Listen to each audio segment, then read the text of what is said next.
here at the NewYorkTimes.com is an article by J.C. Fortin entitled Storm Area 51. It's a joke, but the Air Force is concerned. And Miss Fortin begins. What would happen if a crowd of people stormed the gates of Area 51 looking for aliens, and all of them ran really fast with their arms outstretched behind them? We probably won't find out, but the idea has captured the interest of more than 1 million people on social media. The joke has caught the attention of the Air Force too. A spokeswoman warned that acting on this plan would be dangerous. On June 27, a Facebook account, and let's see what year this was, 2019. On June 27, 2019, a Facebook account, whose name includes a vulgarity, shared an event called Storm Area 51. They can't stop all of us. It was scheduled for 3 a.m. on September the 20th, 2019, in Amargosa Valley, Nevada. That's not far from Area 51, a secretive military site at the Nevada Test and Training Range, a unit of Nellis Air Force Base in southern Nevada. The Air Force spokeswoman said the military was aware of the Facebook activity and warned that any attempt to illegally access military installations or military training areas would be dangerous. The existence of Area 51 was formally acknowledged by the federal government only in 2013, when the CIA released a classified report on spy planes being tested there beginning in the 50s. But UFO enthusiasts and conspiracy theorists have long suspected that the base was devoted to the study or even the captivity of extraterrestrial life forms. The Facebook event page said, "We will all meet up at the Area 51 Alien Center tourist attraction and coordinate our entry. If we Naruto run, we can move faster than their bullets. Let's see them aliens." The Naruto run is a style of running associated with Naruto Uzumaki, the main character in a Japanese anime series called Naruto. It's a meme. To do the run, you tilt your torso forward, extend your arms behind you, and sprint. As of Monday, more than 1 million people had responded to the post, saying they were going to the September event. More than 900,000 others said they were interested. These numbers were soon to double, by the way. Most seemed well aware, at least double. Most seemed well aware that the post was made in jest. Or was it? One Facebook user shared a detailed battle plan involving 2 Naruto runner battalions running full speed around the north and south flank of the base. And a few commenters shared a meme that said, "If we hit all our vapes at the same time, we can use it as a cloud cover so they won't see us coming." Like other fake Facebook events. Fake. This one was mostly an invitation for people to create jokes on Reddit, Twitter, YouTube, and elsewhere, in addition to sharing implausible invasion tactics. Internet users mused about how the aliens would fare in the real world after being freed from captivity by a horde of vaping users, by a horde of vaping heroes, who also might have been vaping users. But as it turns out, some people may be taking the event seriously, and they did. The Little Alien in Rachel, Nevada, which is close to Area 51, I guess that's a tavern, has gotten an unusually high number of reservations for a certain date. "It's insane," says Connie West, co-owner of the inn, in an interview on Sunday. "My poor bartender today walked past me and said, 'I hate to tell you, but every phone call I've had is about September 20th. She added that many people had mentioned the Facebook post when they called to reserve the inn's rooms and recreational vehicles, all of which are now booked for that date.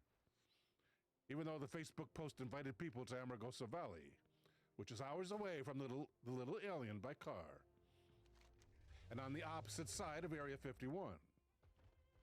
They're pretty serious, said Ms. West. They're coming. People are coming. In response to questions about the Facebook post, Laura McAndrews, the Air Force spokeswoman, said the Air Force does not discuss security measures. She noted that the Nellis Test and Training Range is an area where the Air Force tests and trains combat aircraft. This is not the first time military officials have had to respond to concerns about the possibly paranormal. Earlier this year, the Navy seemed to officially acknowledge reported sightings of objects in the sky when it sent out new classified guidance on how service members should report what the military calls unexplained aerial phenomena or unidentified flying objects. And in 2017, the New York Times reported on a shadow program at the Pentagon that has been investigating reports of flying objects for years. But rather than infiltrate secret military sites, Earthlings in search of evidence of ETs may want to keep an eye on scientific explorations, like the one taking place on Mars, or planned efforts to explore a moon of Saturn, or looking through that fancy new telescope. Ms. West said Area 51 is well guarded. The JWST, I guess it is, with signs warning trespassers they could face consequences, including prison time or deadly force. Excellent work. If they get too close. I can see that the two of you will She soon said be she formidable expected people to competitors. try to breach the boundaries of Area 51 in September, though she wished they wouldn't. There's going to be a force to reckon with, she said of the authorities guarding the base. They have enough helicopters and military aircraft at Nellis Air Force Base. And here we have at wikipedia.org an article about the event Storm Area 51. Storm Area 51, They Can't Stop All of Us, was an American Facebook event that took place on and around September 20th, 2019, in the desert surrounding Area 51, the United States Air Force facility. The event, created by Maddie Roberts on June 27th, asked Facebook users to band together and raid the site in search of extraterrestrial life. The conspiracy lore claims may be concealed on site.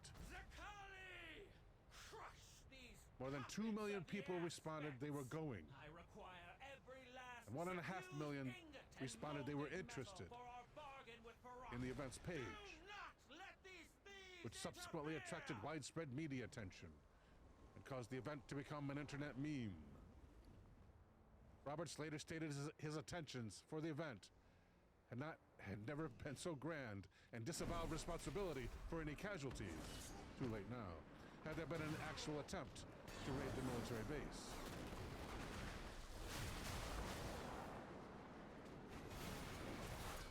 Maddie was a Bakersfield resident and moderator of the Facebook page SHIT posting because I'm in shambles. SHIT posting is the act of posting content online with intentionally ironic quality. Maddie devised the idea of creating the Storm Area 51 event to target something. after watching Area 51 conspiracy theorist Bob Lazar and filmmaker Jeremy Corbell on the Joe Rogan Experience in the previous month. He created the event on Facebook, June the 27th. The event was planned to take place in Amargosa Valley from 3 a.m. to 6 a.m. Pacific time, September 20th. The Facebook event wrote, "If we Naruto run, we can move faster than their bullets. Let's see them aliens."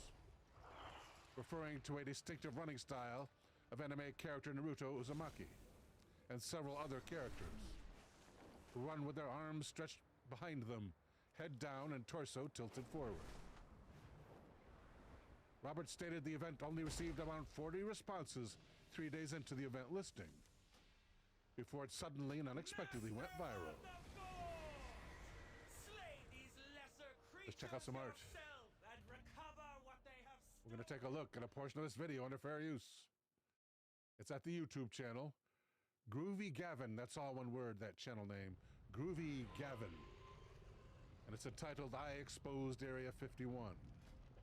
Aliens, UFOs, secret weapons, all things people think come from Area 51. It's been in movies, shows, the news, but why do people think aliens are there? And my real question, why are there so many sightings of UFOs at Area 51? Literally nobody has been able to answer this. And tell me. I know. You're welcome, guys. I'm gonna figure that out for you guys. And huge thanks to World of Tanks for making this possible. So we're on the bus to Area 51. I reached out over the past few days to a lot of people who have actually worked at Area 51. And someone who used to work at Area 51 messaged back and they said they would be willing to give me secret information about Area 51 that apparently no one has ever heard. But before that, in order to find out why there's so many UFOs or UFO sightings at Area 51, we're searching the most mysterious places right next to Area 51. Like this abandoned town, this huge crater, and an alien shop. So we're here at an abandoned town. Well, we're next to abandoned town, but there's a surprising number of abandoned towns near Area 51. So it makes me wonder why people are leaving. Did they get spooked? Did they get abducted? Like this is some actual alien stuff. The circle here, like some alien markings. So we explored, couldn't find much, until we found our first piece of evidence of UFOs near Area 51. This has to be an alien crater. I bet a UFO is down there. There's another one over here. Inside. After inspecting some smaller craters, not that size matters or anything, we were off to apparently one of the biggest craters in all of Nevada. And I'm honestly just wondering what could have left this. We're trying to go to abandoned town and just a crater. Like you'd think anybody would be able to go there. But there's these massive restricted signs, one there and one right there. They were guarding this crater like it was Thor's hammer. I cannot understand why there'd be so much security over literally just a crater. Maybe it was a UFO crash landing, or maybe they just didn't want people to fall in. But we kept driving closer to Area 51. We're about 40 miles from the actual Area 51. Look around, it's completely black. Just to make sure we didn't miss any stops before heading to Area 51, we looked around a little bit. There's an alien research center right down the road. No way. Snap map? Right there. Snapchat would not lie to us. No. We did end up finding this alien shop, which was the closest building to Area 51. Once again, they had a ton of UFO and alien stuff everywhere. Why? So we waited for the next morning for it to open up, and when it did, we went inside. They had a ton of stuff about the UFO sightings, and they even had a room that was labeled Evidence Room, which we were not allowed to go in. But after that, we got some supplies, and that would help.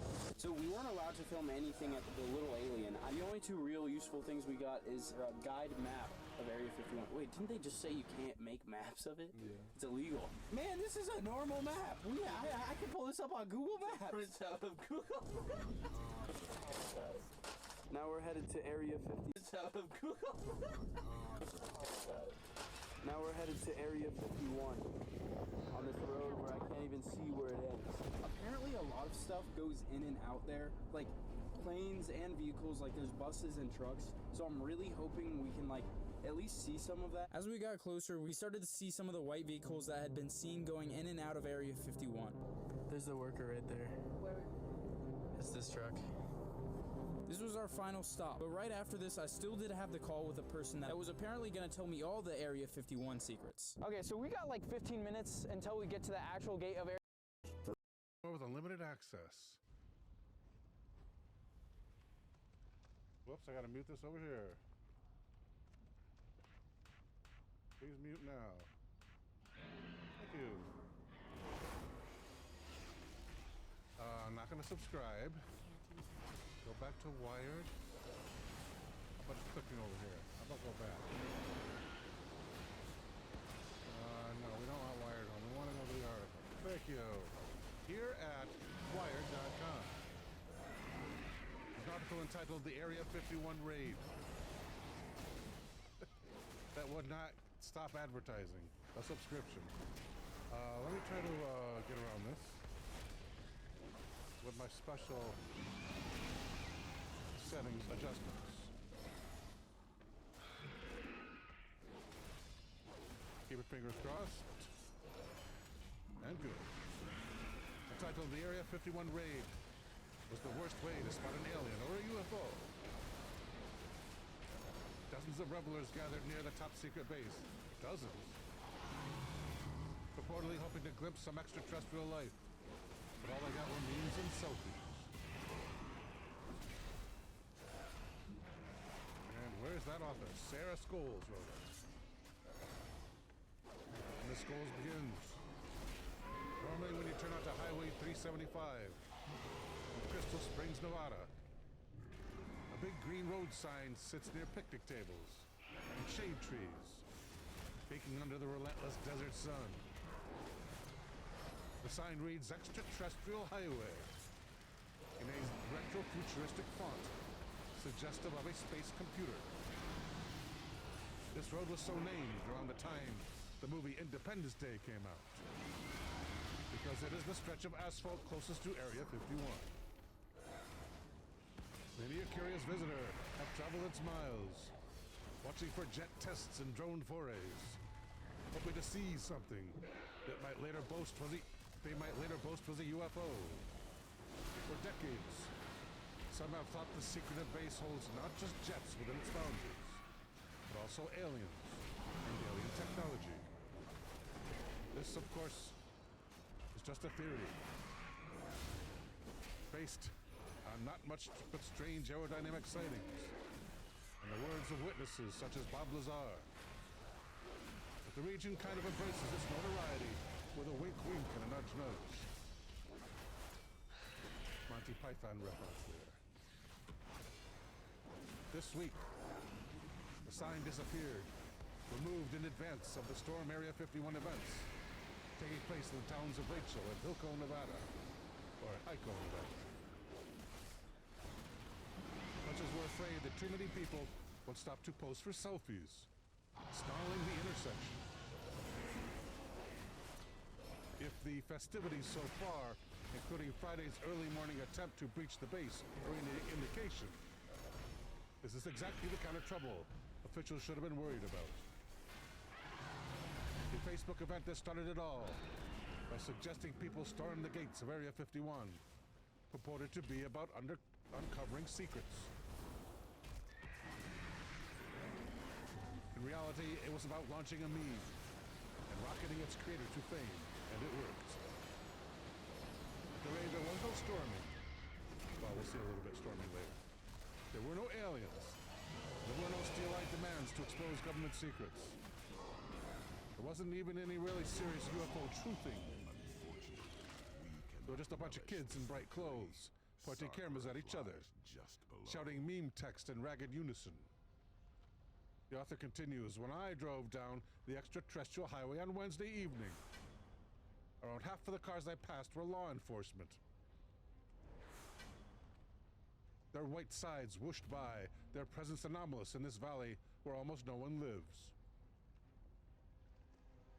With so little human-friendly infrastructure and a lot of secrets to guard, the region had many reasons to beef up security. Curiously, though, so far there is no sign of Area 51's actual security, which know-it-alls call Chemo Dudes. The contract intimidators who drive unmarked Ford Raptors, cruising the dirt roads between the ET Highway and the base's perimeter. They follow you, they visit your campsite after dark, and they sit on a hill above the front gate. They don't speak to you or interact with you until you break the rules. In fact, they often cover their faces as they pass oncoming cars. Their function, for the most part, seems to be to act so scary you don't consider breaking the rules. When I visited last fall to do some reporting for a UFO culture book, the tactics worked on me. The police here for Storm Area 51, though, were friendly, even jovial. They encouraged people to go up to the gates, perhaps in a kind of way like, nothing to see here, ma'am, and seemed mostly curious about what would happen to me. Plus, this early in the week, they probably outnumbered the visitors. The meaningless digital RSVP, it turns out, isn't just a problem for your dinner party.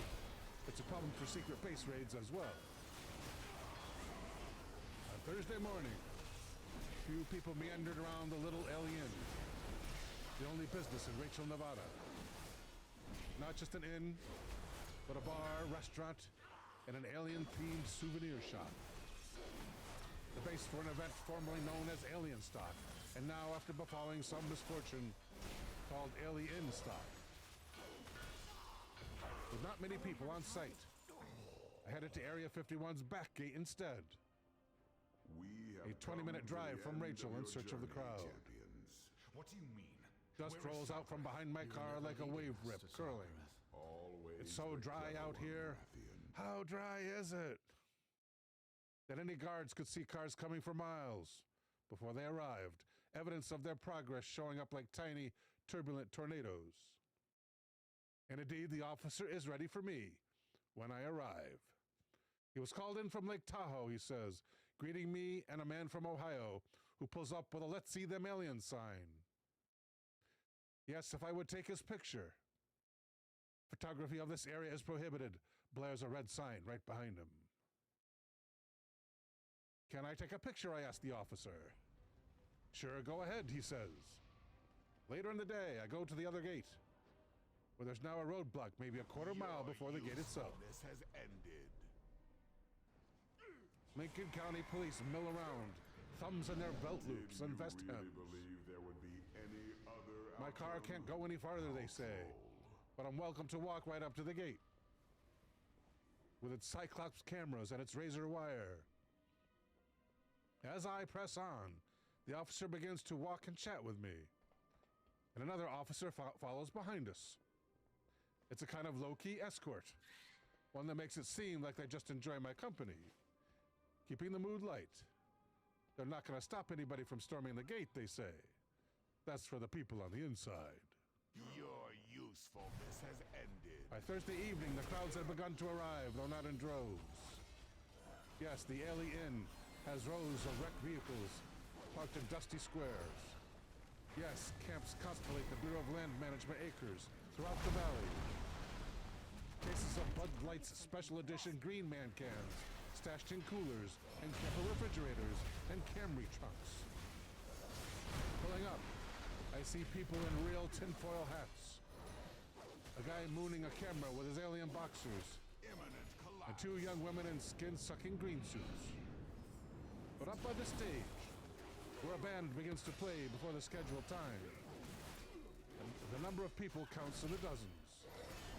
Behind them sprawls an enormous dusty parking lot, empty except for some 20-something practicing Naruto running beneath the floodlights. Off-leash dogs uneasy with the base levels, and people coming and going from the porta potties that probably outnumber the permanent residents of the town of Rachel. Buried in rubble. I listened for an hour or so before heading back to my off-site camp to set an alarm for 1:30 a.m. so I can see if anyone will, in fact, try to storm Area 51. When I get to my spot, a few miles away from town, the rumbling of military jets throttles the sky. I look ahead of the sound where the fast-traveling craft must be. And there I see two triangular-looking objects flying close together and high up.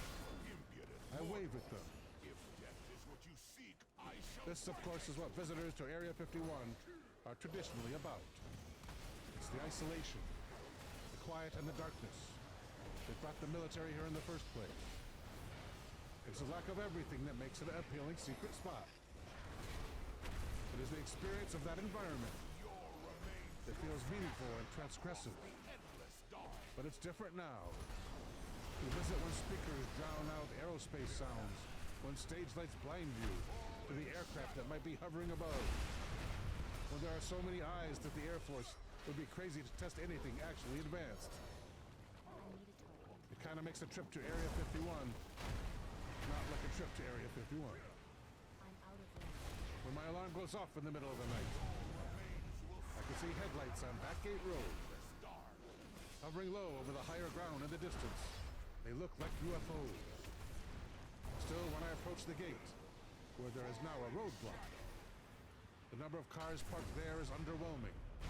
Dudes in a giant Dodge Ram truck are playing extremely loud electronica. Seems to be the same 30-second loop, played over and over, and most likely it is. Your remains Get out of the car and stand hesitantly in the middle of the road, unsure if it's just our cars that aren't allowed close to the entrance. devouring shade. The officer sees me and speaks again into his mic. You can go up to the gate, he says to me, but for all to hear. You can jump it too, but I would highly advise against it. Let's check out that art. We're going to take a look at a portion of this video under fair use. It's entitled Man Breaches the Gates of Area 51. And it's at the YouTube channel EWU Bodycam. The hungering abyss open. A Lincoln County deputy has been dispatched to Area 51 in this extremely rare footage. Not only does it show the camo dudes talking, and they never speak to anyone out there, but in this never-before-seen footage, you'll also see them talk about how they handle trespassers. Many people believe that lethal force is authorized and trespassers on the base are shot. So, let's see what happens. How are you doing? What's that? How are you doing? Doing great. Good. Why are you parked here? I'm just waiting to get in. Okay, you realize this is a... It's base camp. Yeah, you're not getting in. I don't believe that. Okay, well, I'm telling you right now, you're not getting in. Okay. So you need to go ahead and back out and keep driving that way. So nothing. It's unclear why the trespasser feels he might have a chance at talking his way into being allowed past those gates. You got your license on you? Yeah. What's bringing you out from New York? I was told to come here. By who? People here. No, you weren't. How do you know that? Because they're calling me to get you out of here. Are they? Yeah. However, the deputy is well aware that the man's presence has most definitely not been requested at the restricted location. Any weapons in the vehicle? No. Who do you know that works out here that told you to come? Jane Clark. Jane Clark? Yep. Okay. They do realize that you have to have official badges to get in, right? Generally speaking, yeah. I can't even get past this gate. Uh-huh. So it's not a generally speaking, you need an official badge. Do you have any type of clearance? Take that as a no. No, you can ask Jane Clark. One must wonder who this mysterious Jane Clark is. Well, I don't know Jane Clark that works out here, so... Okay. But Jane Clark is just one of many. In fact, according to the man, several individuals have requested his presence. I also know Stacy Phillips, Dana Soriano, and Chelsea Strange. Okay. Well, either way, you're not getting past the gate. Uh-huh. So I'm going to need you to go ahead and start backing out while I get your information in the computer. Uh-huh. And then once I'm all done, I'll give you your license back and you can keep driving on that road. But the trespasser is clearly opposed to the request. The business that awaits him inside those gates must be momentous. Keep driving on that road? Sound like a plan? Well, sir, you're not presenting me with many options. Because that's the only option. Is it? Yes. All right, I don't want to make your job difficult. Okay, I appreciate that. And I don't want to ruin your stay. I mean, I'm sure that's what... Conversation on the Looked like you were a young buck about ready to... Did you serve in the military? Nope, not yet. No.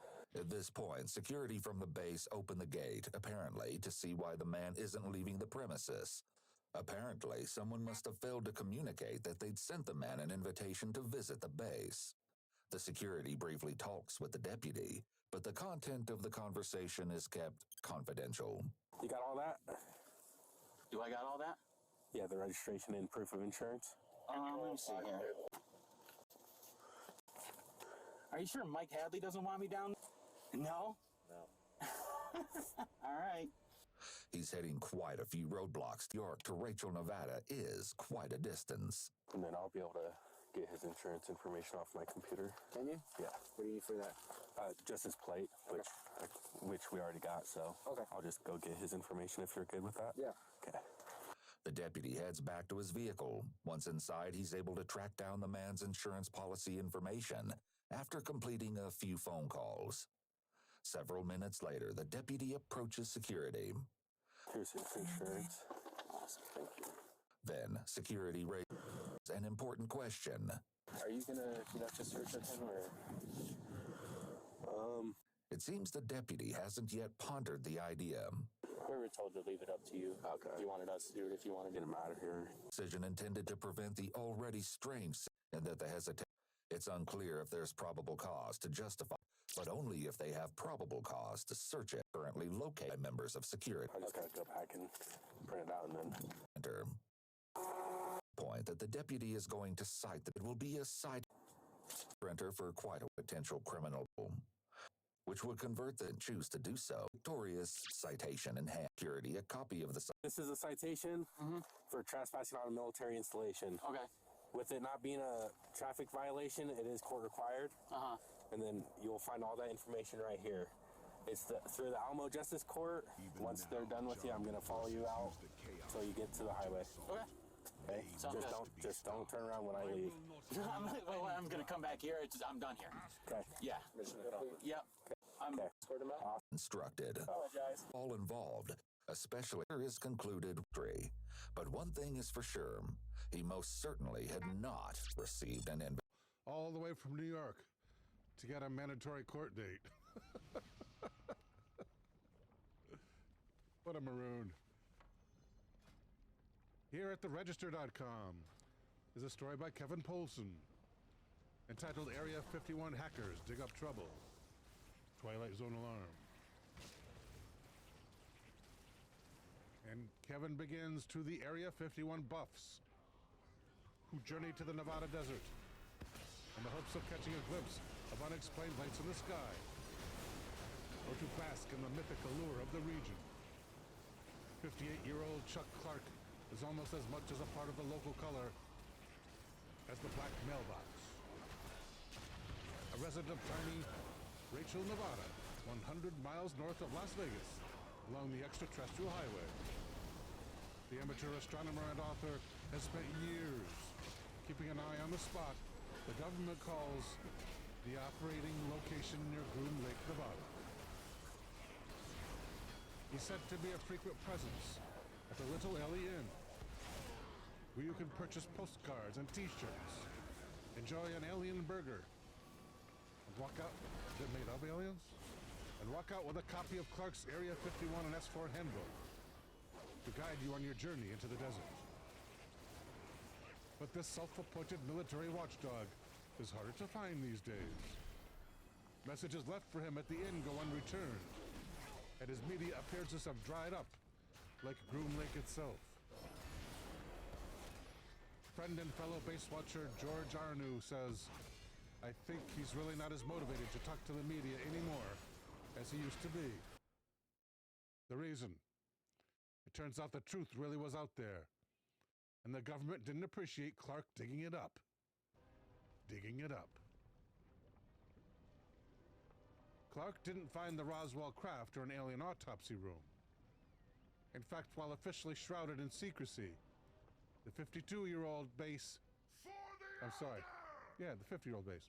The 50-year-old base is generally believed to be dedicated to the terrestrial mission of testing classified aircraft.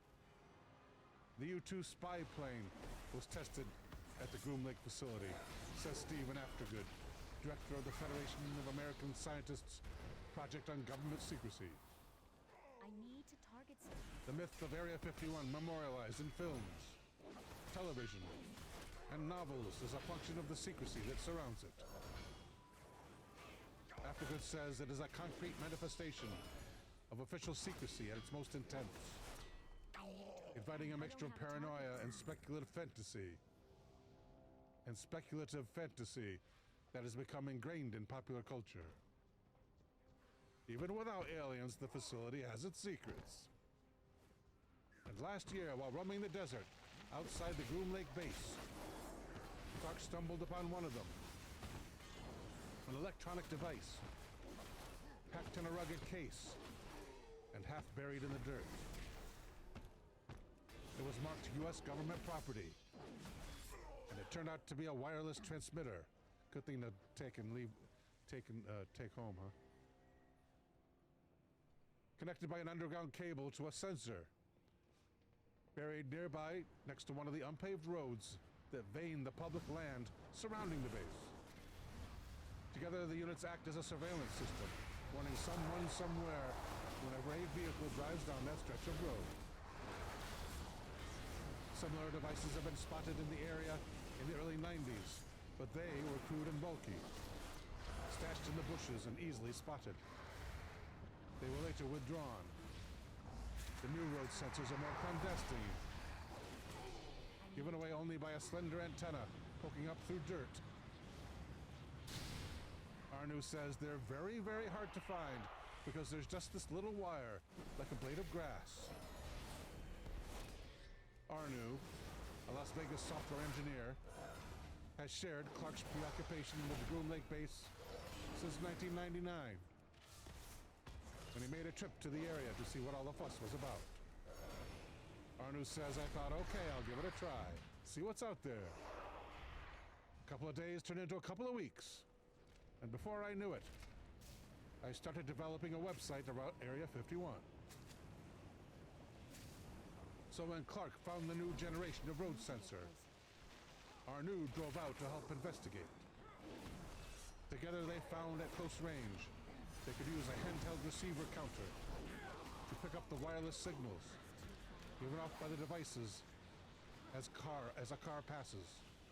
I'm out of range. Over the following month and a half, Clark and Arnu engaged in a kind of geocaching game with the Men in Black, systematically sniffing out the road sensors with their frequency counter, exhuming them, opening them up. They discovered that each device was coded with a 3-digit identifier that could be read off an internal dial, allowing Arnu to make a list that correlated each unit's ID number with its GPS coordinates, creating a virtual map of a portion of the surveillance network surrounding the Groom Lake facility. Some of the sensors were miles away from the base. It said public land, right? We dug up, Arnu says, we dug up 30 or 40 of them on various access roads leading to the base on public land, insisting that he and Clark always carefully reburied each unit after logging it, and even tested it with a frequency counter to make sure it was still working before moving on to the next one. Based on their survey, Clark and Arnu have estimated that there are between 75 and 100 sensors on public land used by hikers and photographers, in addition to curiosity seekers. Arnu says, I think it is absolutely inappropriate. You have to understand that people going out there, not everybody is interested in Area 51. They track these tourists on public land, going about their hobby. When they've gathered sufficient evidence that the Air Force was bugging the desert, Arnu and Clark revealed the road sensors on Arnu's website, Dreamland Resort, a forum and information site for Area 51 aficionados, and the official homepage of the world-famous Little Ellie Inn. The reaction from the government was immediate, according to Arnu. The road sensors were fitted with a new feature aimed at better eluding detection. Now the transmitters would wait a minute or two before broadcasting an alarm, so that desert war drivers are out of range before the transmission takes place, at least using relatively insensitive detection equipment, like a frequency counter. So in other words, they don't get set off immediately, so you can't find them immediately. Undeterred by the innovation, in June of last year, Clark led a news crew from KLAS TV into the desert and showed them some of the road sensors. The following week, according to the station's report, FBI and Air Force agents raided Clark's trailer, which was in the township of Rachel, and carted off his computer, his photographs, and his records. The next day, Arnu got a call from the FBI. He says they demanded that I speak with them that very same day.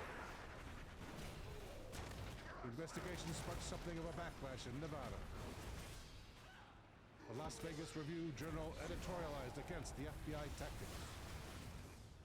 In the Las Vegas Mercury, George Knapp, and yes, that is the George Knapp, the newsman who filmed the KLAS segment, asked how far the government should be allowed to go in protecting the secret base.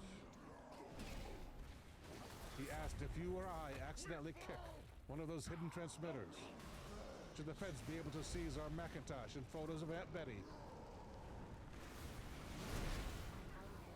Arnu describes the probe as an intimidation tactic.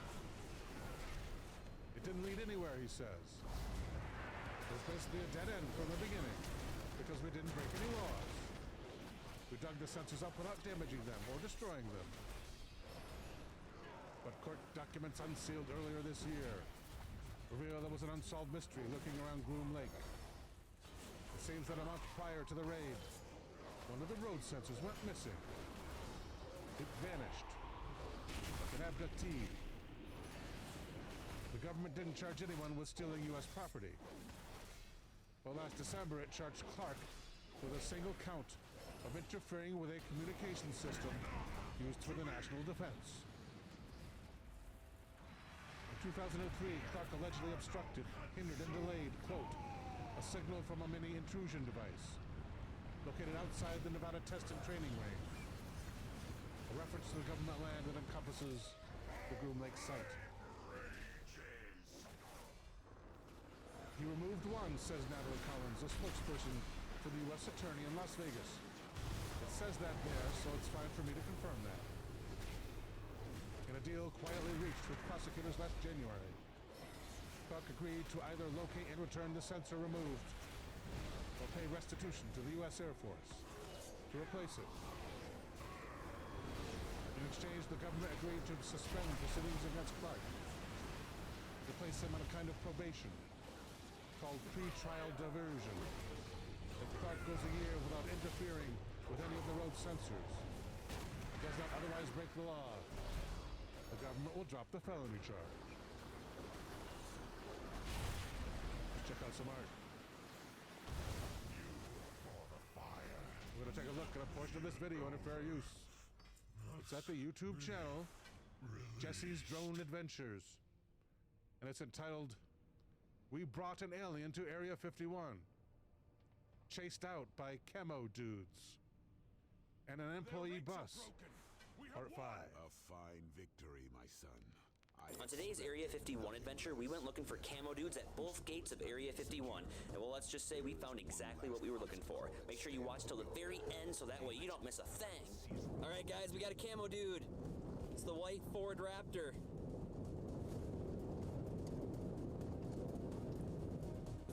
I'm sure they're probably keeping a close eye on us today. You got me. I'll give you that. You got me. This beast was not in the attack. It was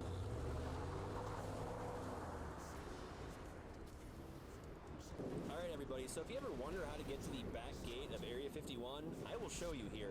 So first, I know my windshield is broken. I know I'm getting it fixed. But we're about a mile down the road from Rachel, Nevada, heading south. And if you take the first right turn, right here where the stop sign is, it's a completely unmarked road. This is how you get to the back gate of Area 51. Like I said, no sign at all, just a stop sign. Or no road sign, anyway. And then if we go down this road for about 7 or 8 miles, we'll eventually run into the back gate.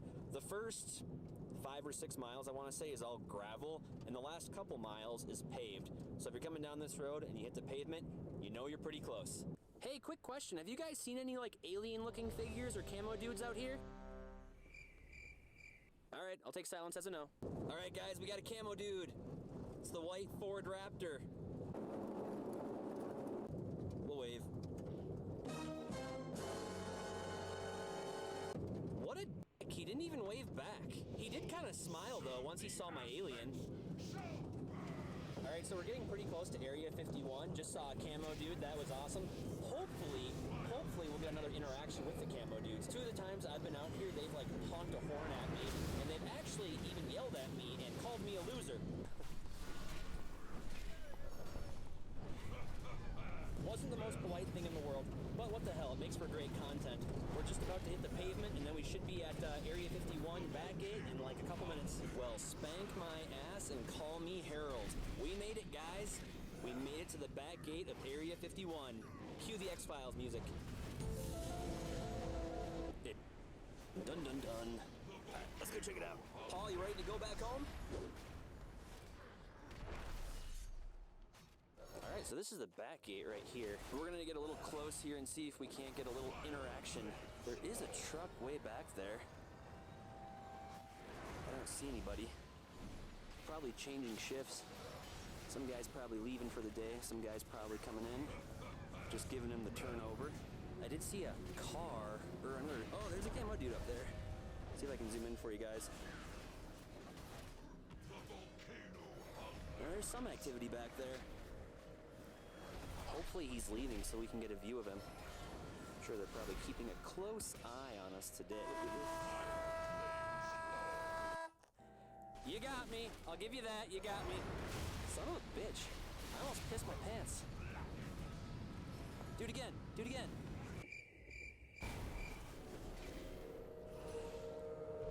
You can see how far the fence goes.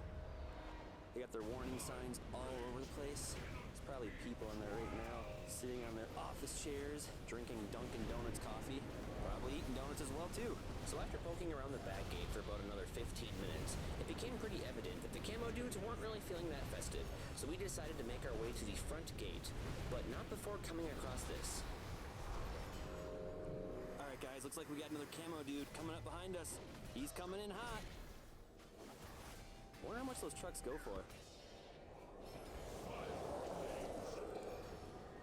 Alright, we're almost on our... Whoa, whoa, whoa!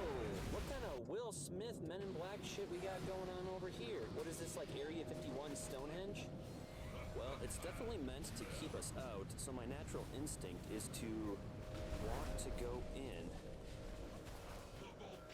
Well, we actually could get in. It doesn't look like it's completely fenced off. Looks like they got it locked. Looks like they got something underneath there. There's a danger sign over there. Let's see if we can walk around here. Get a better look at it. Looks like it says, danger, central ground, do not disconnect. Maybe they got some like fiber wires down there or something. Maybe it's some sort of teleportation device. Well, it can't be that important, because if it really was, they would have this completely sealed off. You can pretty much almost turn down any dirt road when you're out in the middle of the desert, especially near Area 51, and you're pretty much guaranteed to find something. Whether it's a mine, an old building, some trash, some debris, you just never know what you're gonna find out here. Now, if we come across an alien spaceship, that's another story.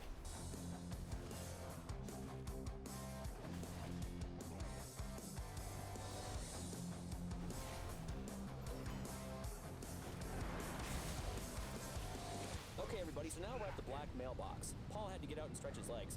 And for those of you that don't know the story behind the black mailbox, it's basically kind of like a letters to Santa, but only for aliens. You come here, you write your letter to your alien friends, and someone, we don't know who, but then I guess they supposedly deliver it to the aliens. Who knows? Let's see if there's anything inside. 3, 2, 1. Mainly just trash. From Wall Heath, England. Hells yeah, Groom Lake Road. No turning back now. Actually, there's no sign that even says Groom Lake Road. It's just a stop sign. But if you go on Google Earth and try to find it, it'll say Groom Lake Road on there. Looks like we got us about a 7-mile drive. We'll be there in no time, and if we're lucky, we'll maybe see like the white bus that brings the employees of Area 51 out of the base. Alright guys, so we're almost to the front gate. We're approaching the first warning sign right here. I'm gonna get out and tell you a little bit about this one so that way you don't make the same mistake I did if you come out here. There is a camo dude up on the hill over there. I'm gonna zoom in just a second, so hang tight. Let's see if the camo dudes are in the talk. Oh, Jesus Christ, it's windy out here. Alright, like I said, the sign pretty much says, don't be a dumbass. It's the same warning sign at the other gate. And the first time I came out here, I actually only came up to this sign because I thought this was the gate. But the gate is actually another 30-second drive up there. We're gonna go there in just a second. And as you can see up here, oh, by the way, camo dudes, if you can hear us, I'm a computer nerd. I'm not a threat, but you can see the camo dudes up there.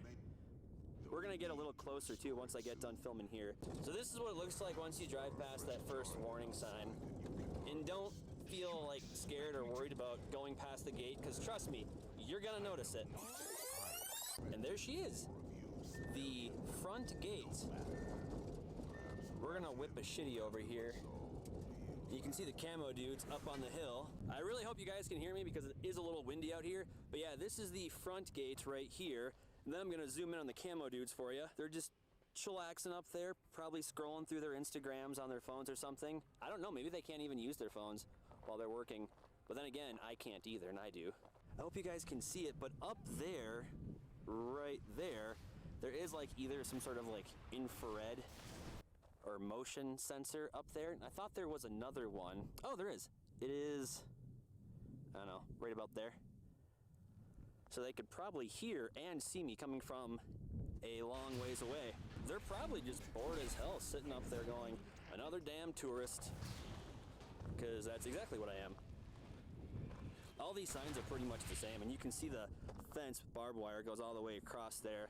And I think we're actually gonna go up there because I saw a couple other YouTube videos where people were going up there, so we're gonna try for it. Okay, so there's the camo dudes up there. Oh, it is freaking cold out here. They're just chilling, watching me, making sure I don't do anything stupid, like storm Area 51 like Naruto. Looks like they have some sort of antenna tower over there. God only knows what that's for.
So now I'm gonna try to take a picture with my alien friend here in front of the camo dudes. They probably won't do anything.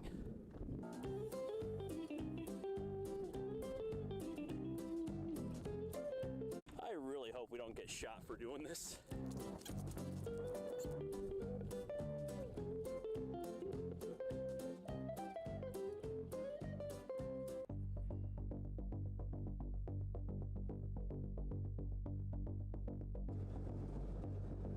They're gaining on us! They're gaining on us!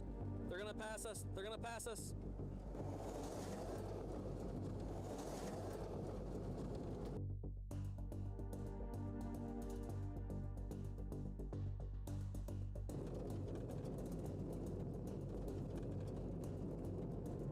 Where's all these trucks coming from?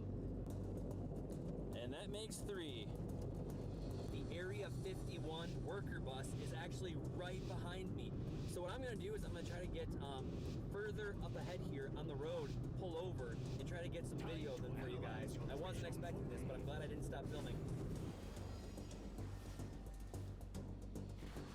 All right, everybody, that's the Area 51 bus right there. I'm gonna try to get a good view of it.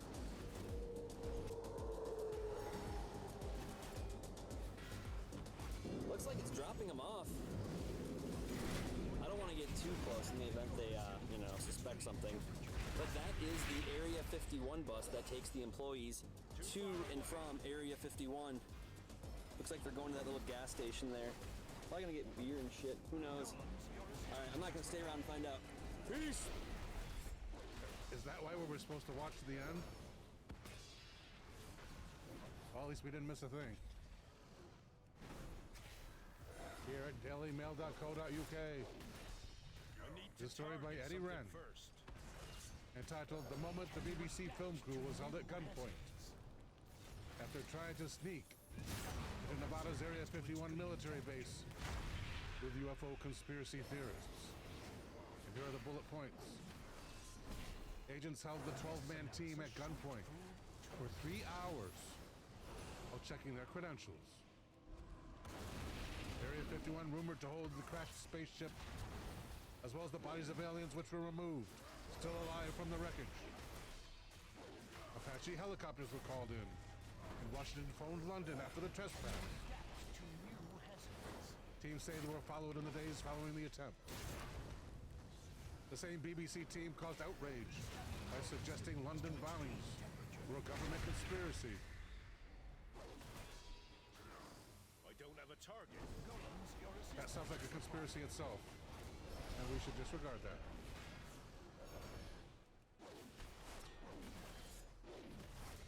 Completely. In fact, forget you ever heard it. I'm not kidding. This is the moment, begins the author.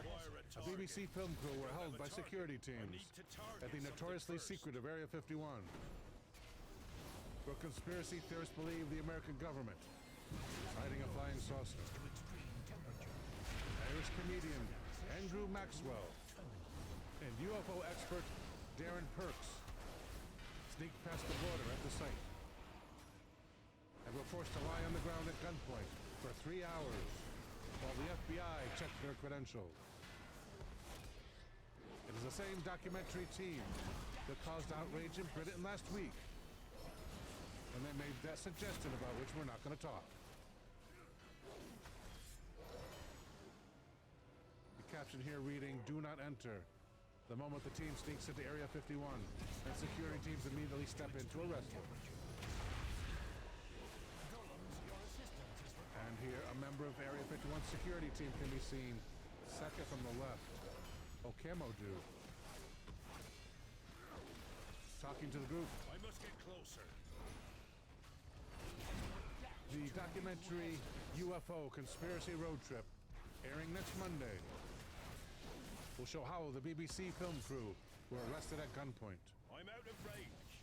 They were forced to lie on the ground for 3 hours as guards surrounded them, armed with M16 assault rifles.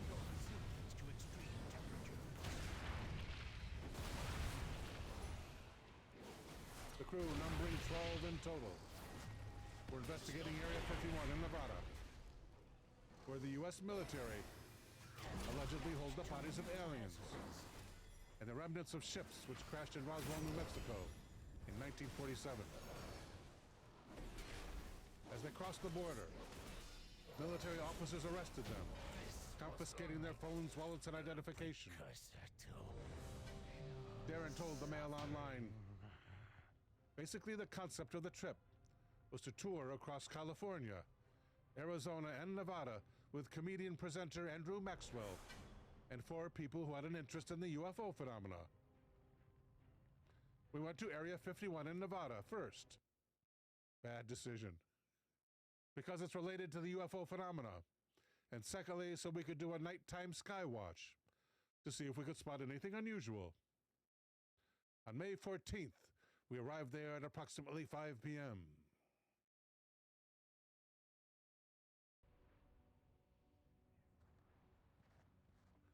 We drove to the nearby township of Rachel, which is the closest public residency to Area 51. And we drove down a dirt road to the back gate of Area 51, officially known as Rachel Gate NTTR Boundary North. We stopped the tour bus approximately 50 meters from the restricted area barriers, and we started to film. There was no one around, no guards, no vehicles, nothing. We filmed approximately 30 minutes and tried to call the guards, but there was no one there and no sign of them. So we all decided to walk past the barriers, onto the restricted area, past the security huts, and basically onto Area 51. Nothing happened.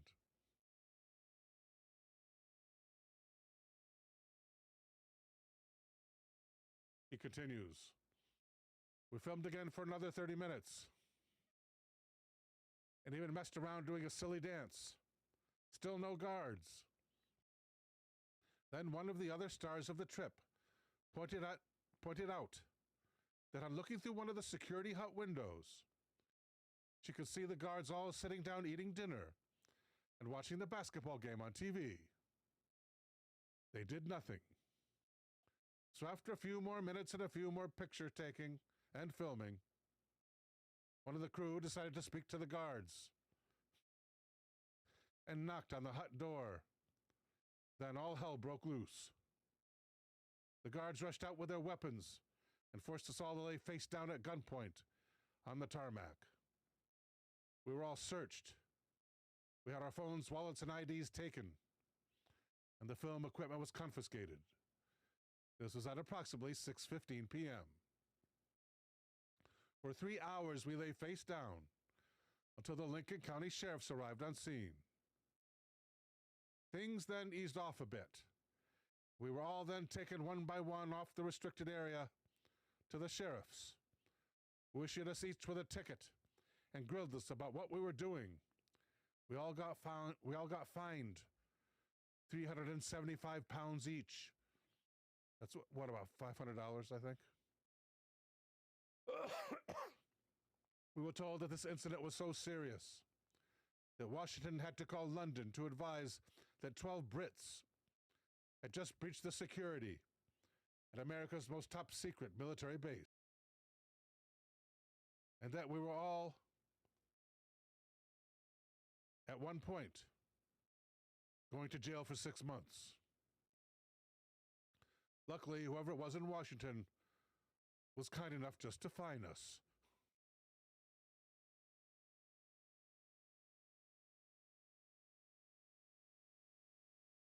He continues.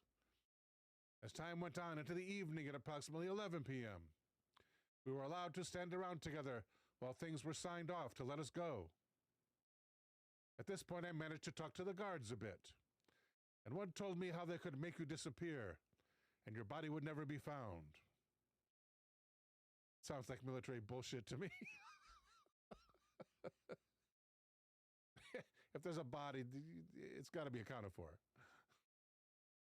He also pointed out that an Apache attack helicopter had been scrambled and had been monitoring us from 2 miles away after they announced their presence by knocking on the hut. And then over 20 military guards had driven up from the actual base to deal with the incident.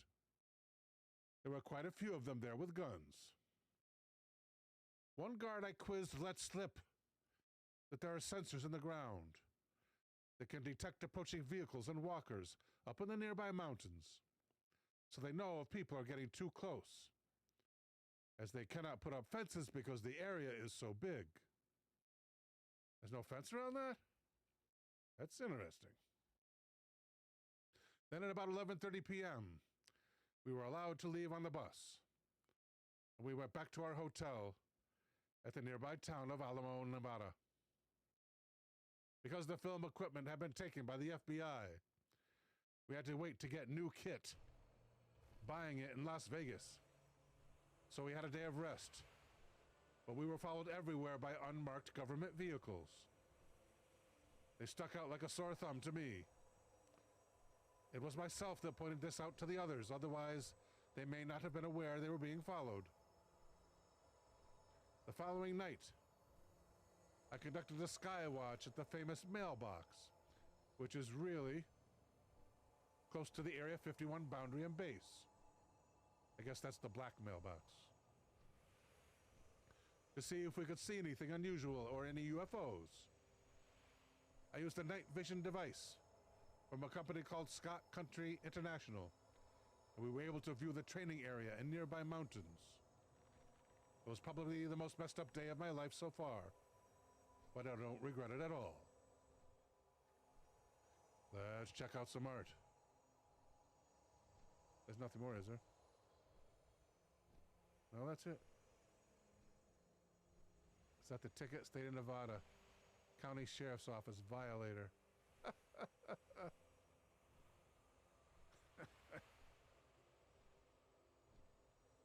how the team's previous documentary also led to outrage. The same team caused outrage in a previous show. I forgot, we're not covering that. Let's check out some art. We're gonna take a look at a portion of this video under fair use. It's at the YouTube channel, EWU Bodycam. And it's entitled First Ever Bodycam Footage Inside Area 51. Shows couple being captured. I've been on this road before. You're about the deepest that anybody's ever got. Yeah, honestly, we got really nervous at this distance. Other ones, they weren't quite this far. No, in this little car they got, I was like, how the hell did you get this far? The following is extremely rare footage filmed inside of Area 51 and has never been seen before. It's a late August afternoon in 2022, and a Lincoln County, Nevada deputy has been dispatched to a restricted location surrounding Area 51 in reference to a trespassing incident. Okay, crossing the boundary S8. It's marked no trespassing, no drone zone, warning Air Force installations. Clearly marking. Driving past a clear, obvious place to turn around. We're at 0.8 of a mile in. We're at 1 mile inside the boundary. 1.5 miles inside the boundary. Clearly, it's not a short trek, and the terrain is rough. So 1.6 miles inside the boundary. After several minutes of driving, the deputy has made it to the isolated location. He's briefed on the situation by a camo dude. Camo dudes are Area 51 security guards and not military.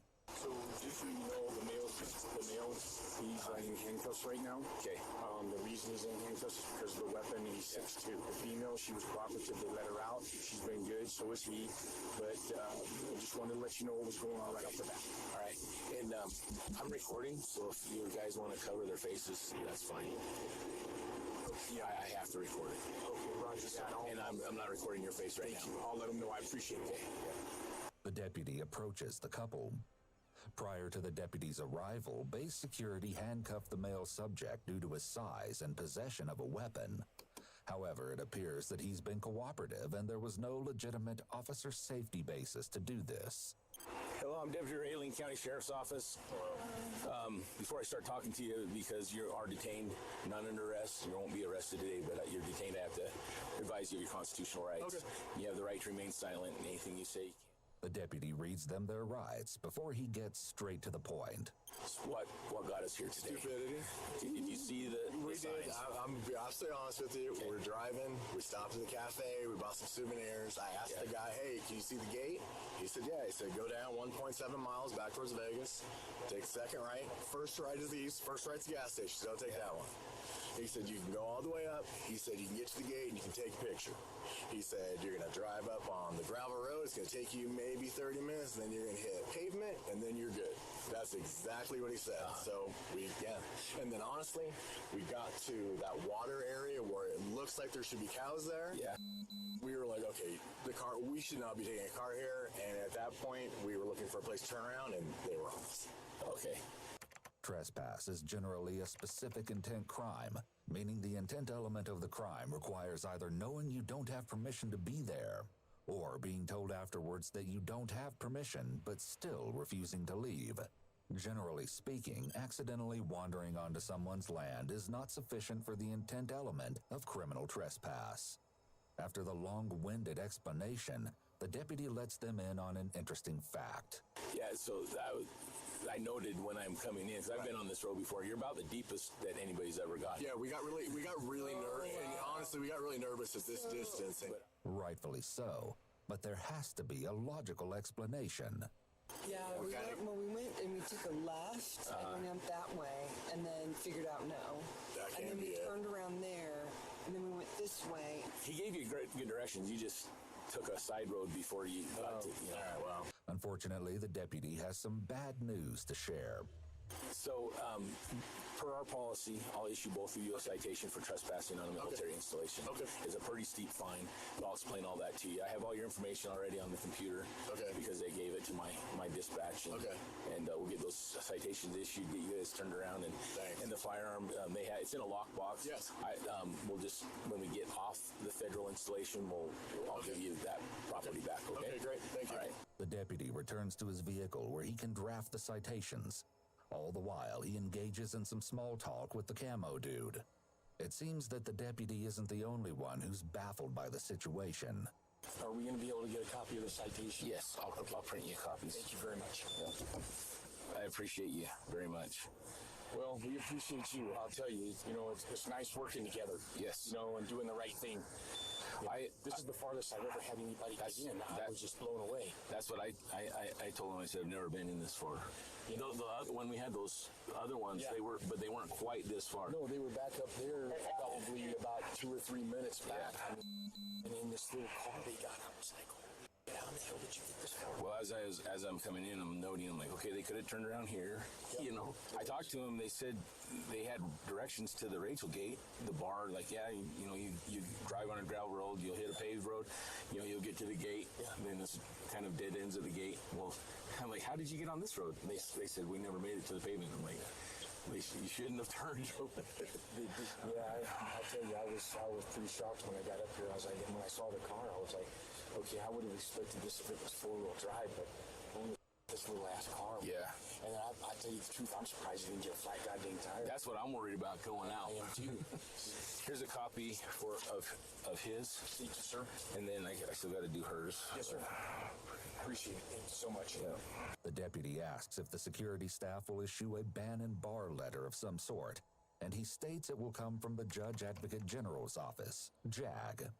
The JAG is a military equivalent of the U.S. government's own law firm, for lack of a better comparison. The bar letter would serve as notice that they are not allowed on the property. Interesting to note that the ban and bar letters are issued primarily to locals. It suggests they expect locals to be more problematic than random tourists.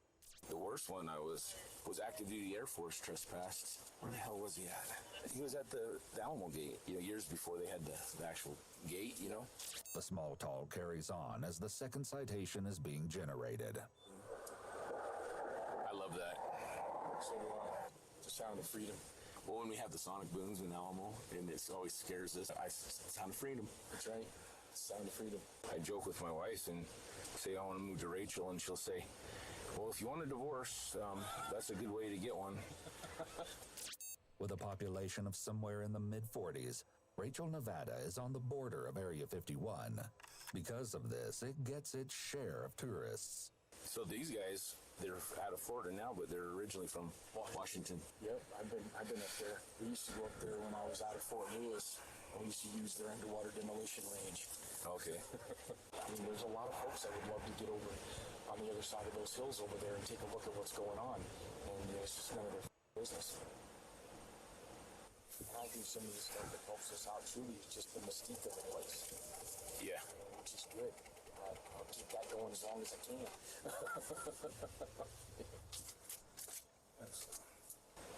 The deputy exits his vehicle, citations in hand. And unfortunately, he has even more bad news for the couple. So, all right. Here's your licenses and your registration back. So, like I said earlier, you're both being issued a citation for trespassing on a military installation in Lincoln County. It's a $640 fine. Okay.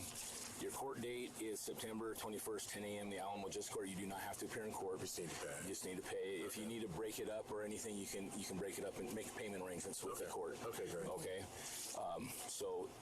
And it's the same for both. Same court date. The address, phone number is written here for the court. Okay. So give it a couple days and contact the court if you want to. That's like $640 each. You said it's the same for both. You do have the right to a trial and all that. So if you're, I just want you to know that that is your right. I appreciate to contest it. So, But it was our bad. Well, I appreciate your cooperation. The woman says it was our bad too. While this is an honest admission of guilt, it's important to not say things like this to the police. If they did want to contest it on some other grounds, they may have just seriously impaired their arguments by admitting guilt after having been Mirandized. Despite the steep fines, they take the news quite well. It's obvious that they just want to put the whole thing behind them at this point. And as it turns out, they fared much better than many who came before them. This is the kinder and the gentler test site. When I first became an officer here, if you trespassed, when I would arrive an hour later, you'd be face down in the dirt with your, handcuffed. But this is a little bit different. It's a little bit different these days. But so I'm sorry that we had to meet this way. But I'm sorry. Thank you for being so thank you for you guys being kind to us. Yeah, we appreciate it. Yeah, definitely. But I appreciate your cooperation. You can go ahead and go get back in your vehicle, and let's try to get you turned around. Okay. Well, let me give him the knife, and this is his camera. Okay, I'll give him all that back when he gets out. Sure. All right, we'll get all turned around. Okay. And then we'll just follow us out. Okay. Okay. Thank you very much. The deputy returns to his vehicle as he prepares to guide the couple off the restricted property. 2 citations have been issued to both subjects. We're escorting them off the property now. Once again, the deputy drives the rugged terrain for around 15 minutes as the camo dude follows closely behind. Eventually, they part ways and the deputy proceeds to follow the couple before they finally arrive at their destination. The deputy exits his vehicle and retrieves the belongings that were temporarily confiscated. Thank you. It was very nice meeting you. And it was nice meeting you again. For also being It's always better just to get along with each other. It's unclear what possessed the couple to continue so deep into the restricted area, but the encounter has concluded without incident, thankfully. Groovy. Here at HuffingtonPost.co.uk is a story by Thomas Temblin entitled Area 51 Tour Bus Accidentally Drives Inside Area 51. U.S. Army Goes Nuts. Mr. Temblin begins. Area 51 is without a doubt one of the most secretive places in America, home to Lockheed Martin's Skunk Works and the U.S. military's advanced testing facility. It's home to technology we'll likely never see. That did not stop one tour bus operator, though, from sailing straight past the forest of keep out signs, and for the first time ever, heading actually inside the base. First time ever for a tour bus, I guess. The driver of the Adventure Photo Tours bus was so busy chatting to his passengers for the vehicle.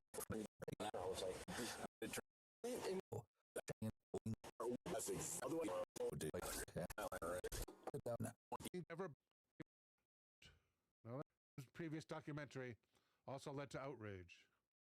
The same team caused outrage in a previous show. I forgot, we're not covering that. Let's check out some channel. We're gonna take a look at the portion.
Watch this video for fair use.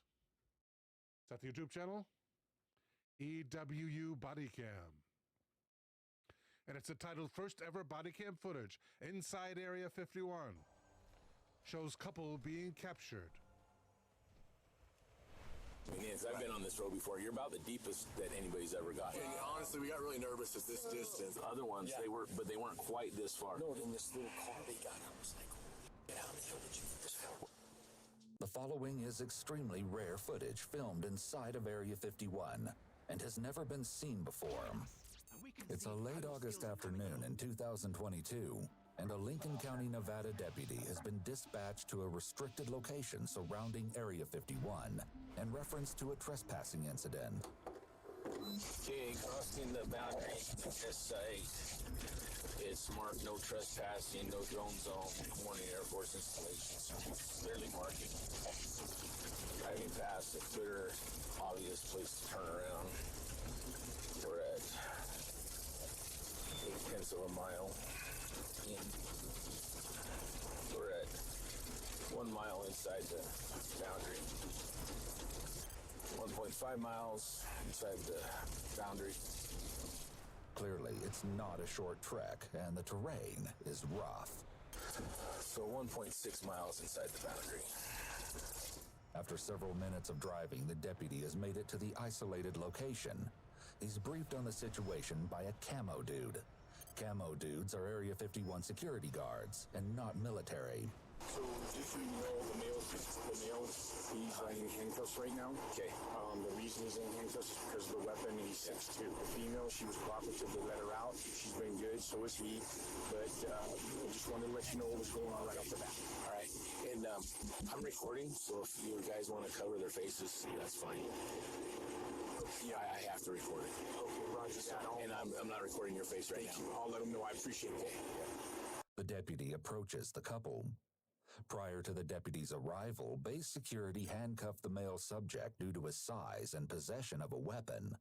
However, it appears that he's been cooperative and there was no legitimate officer safety basis to do this. Hello, I'm Deputy Ray, Lincoln County Sheriff's Office. Before I start talking to you, because you are detained, none under arrest, you won't be arrested today, but you're detained, I have to advise you of your constitutional rights. Okay. You have the right to remain silent, and anything you say you can't. The deputy reads the... Did you see the... Gets straight to the point. What got us here? We stopped in the cafe, we went 7 miles back towards Vegas, take a second up. He said you can get to the gate and you can take it, and then you're going to hit pavement, and we got to that walk. You should not be taking a car here, and at that point... Is generally a specific intent crime there. Or, being thoroughly speaking, accidentally wandering onto someone's land is winded explanation. The deputy lets them in on an interesting fact. Yeah, so I noted when I'm coming in, because I've been on this road before, you're about the deepest that any... Rightfully so. We got really nervous, and honestly, we got really nervous at this distance. Yeah, we went and we took a left and went out that way, and then figured out no. Took a... to share. So, it's a pretty steep thing, my dispatch. It's in a lockbox, that property back. All the while, he engages and is baffled by the situation. It's nice working together. Yes. You know, and do it. That's what I aren't quite this far. No, they were back up there, probably. How the hell did you get this far? Well, as I'm coming in, I'm noting, I'm like, okay, they could have turned around here. Yeah. You get into the gate. Well, I expected this if it was 4-wheel drive, but only this little ass car. Yeah. And I tell you the truth, I'm surprised you didn't get a flat goddamn tire. That's what I'm worried about. And then I still got to do hers. Will issue a ban and bar letter of some sort, and he states it will come from the Judge Advocate General's office, JAG. The JAG is Harrison. The bar letter and bar letters are issued primarily to locals. It suggests they was active duty Air Force trespassed. Where the hell was he at? He was at the Alamo Gate, years before they had the actual gate, The small talk carries on as the second is being generated. I love that. The sound of freedom. Well, when we have the sonic booms in Alamo, and it always scares us, sound of freedom. She'll say, well, if you want to divorce... Somewhere in the mid-40s, Rachel Navarre of tourists. So these guys, they're out of Florida now, but they're originally from Washington. Yep, I've been up there. We used to go up there when I was 18 years old, and it's just one of the mystique of the place. citations and... All right. So, it's September 25th or anything. $40 each. You do. I appreciate your... An honest admission of guilt. It's important to not, as they may have just seriously impaired their art. The steep fines. They take the new point. This is the kind of handcuff, but so I'm sorry that we had to meet this way. But I'm sorry. Thank you for being so thank you for you guys being kind to us. Yeah, we appreciate it. Yeah, definitely. But I appreciate your cooperation. You can go ahead and get back in your vehicle, and let's try to get you turned around. Okay. Let me give them their knife, and this is the camera. We'll just follow. To guide deputy grind. Eventually at their destination. Thank you. Better go deep into. Groovy. Here at HuffingtonPost.co.uk is a story by Thomas Temblin entitled Area 51 Tour Bus Accidentally Drives Inside Area 51. U.S. Army Goes Nuts. Mr. Temblin begins. Area 51 is without a doubt one of the most secretive places in America, home to Lockheed Martin's Skunk Works and the U.S. military's advanced testing facility. It's home to technology we'll likely never see. Decay still lingers. That did not stop one tour bus operator, though, from sailing straight past the forest of keep out signs. And for the first time ever, heading actually inside the base. First time ever for a tour bus, I guess. The driver of the Adventure Photo Tours bus was so busy chatting to his passengers that he failed to see the sign and drove for a full 2 minutes deeper into the base confines before perimeter guards caught them. While the area surrounding the base has become a veritable hotbed for UFO fans, it's believed that this is actually the first instance of a person crossing the security boundaries which protect the base from intruders. Guess they didn't hear about the previous story. Area 51 is the nickname given to the U.S. military secret detached facility at Edwards Air Force Base. Its official title by the CIA is the Nevada Test and Training Facility and has been home to the first jet fighters and to the testing of nuclear weapons. They don't do that much anymore, though, do they? Here at Quora. Here at Quora.com. People will want the question answered. Has anyone successfully snuck into Area 51? And looks like I got a few replies. Let's be careful. Chet Ensign writes, I did any of this stuff. So let's be careful. Chet Ensign writes, a glider pilot told me of an incident that happened to a fellow member of his glider club. The club put together a big cross-country glider trip each year. The pilots would launch and head for a destination, say, 100 miles away. Their ground support crews, also known as significant others, would tow the trailers and meet them there. Then they'd all have a lovely dinner at a local restaurant, spend the night, and then rinse and repeat the next day. This particular trip included a leg worked out to take them well to the west of Area 51. There was a key landmark, a small lake surrounded by hills, where you made a turn to the left, which was to the east. As long as you picked up that lake and made your turn over it, you stayed well clear. But it turns out that if you did not have sufficient altitude, that lake would be hidden. You could easily confuse another lake farther east for your target. One of the club members didn't have sufficient altitude. He just hadn't caught up enough draft.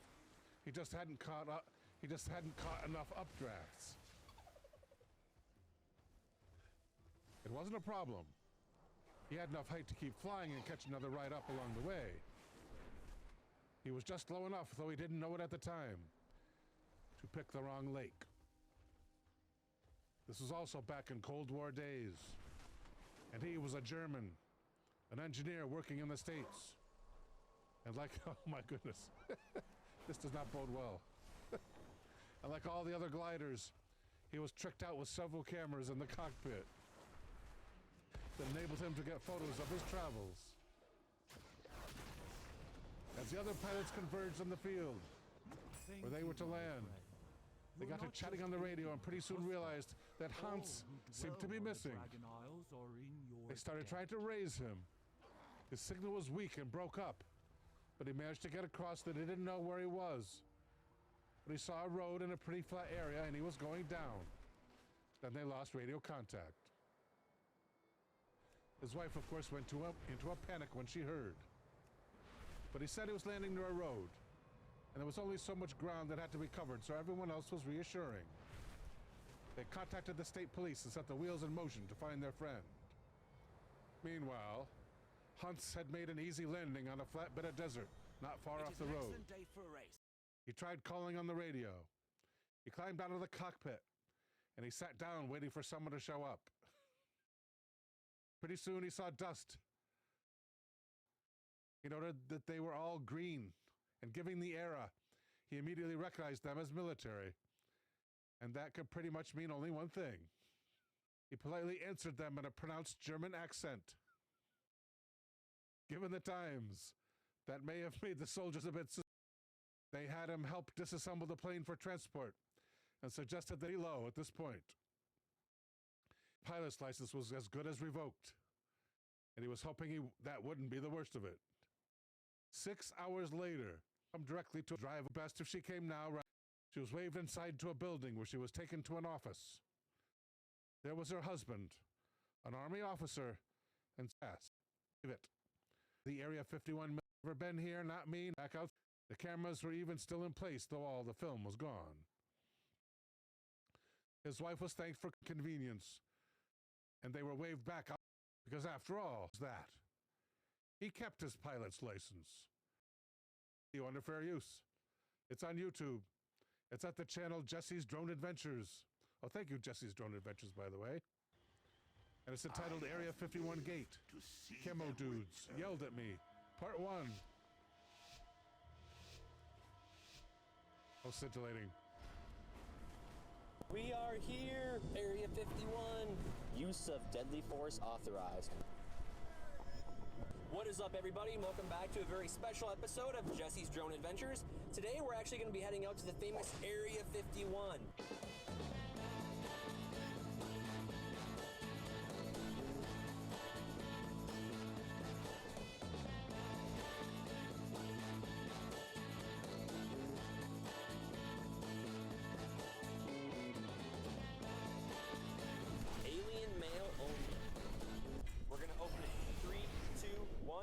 So I had to pull over and check.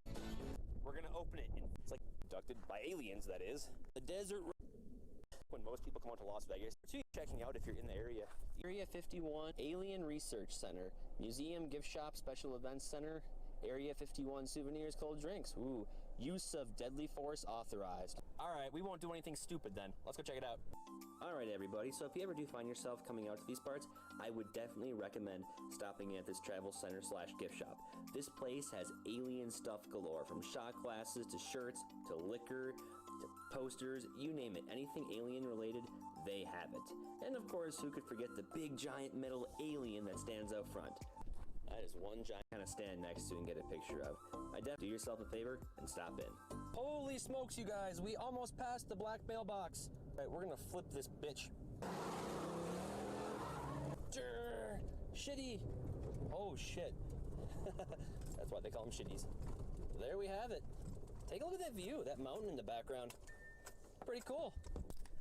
I thought it was gonna be freaking hot out here, but I think it's only like in the mid-80s today, so that's not bad. Here we have the famous black mailbox. Oh, and we have an alien graphic on it. Peace to you too, little dude. Let's see if there's anything inside. Alien mail only. Too bad I don't have any alien mail. We're gonna open it in 3, 2, 1.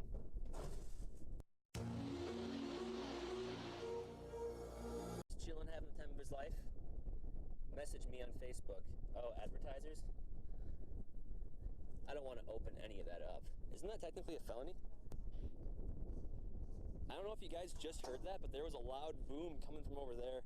And that's actually behind those mountains is where Area 51 is. So when we're out here, if you hear any loud banging and booms and like gunshots in the background, it's probably coming from Area 51 because they do a lot of like, you know, military training. It's an Air Force base, so they got military stuff going on over there. I think what we're actually going to do is get the bird up in the air, because I do want to get a photo of that mountain, and I do want to catch some B-roll of me driving in the desert, because I think that'd be really, really cool. So after about 10 minutes of flying my drone, I realized that I forgot to change my battery. It was rather windy that day, and my battery power was draining faster than Joe Biden's energy while giving a speech. Needless to say, I was not within running distance, and before I could formulate a plan, my drone started to descend. And then I had to go find the fucker. Luckily, I was able to track it to about a quarter mile down the road. Here's some footage from the search and rescue. B-roll, and it's windy. I mean, there's been some brush. And, you know, God, look at this! A crack pipe. All right, everybody. So here's the little town of Rachel. I go for about the gravel. Don't worry, you're not tested. That's here, Area 51. I'm gonna park way back here so I don't come off as a threat.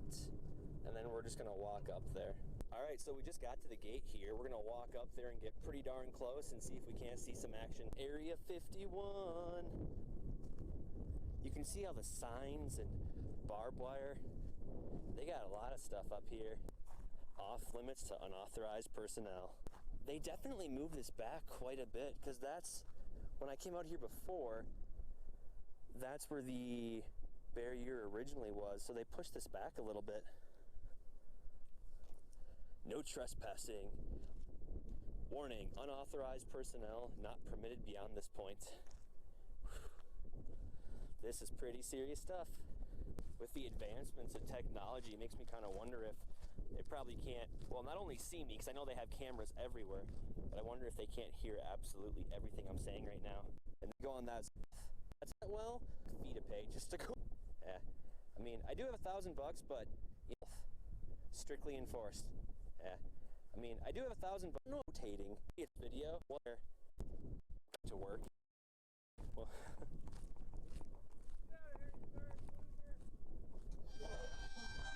someone stuck their head out and said, "Get out of here, you loser."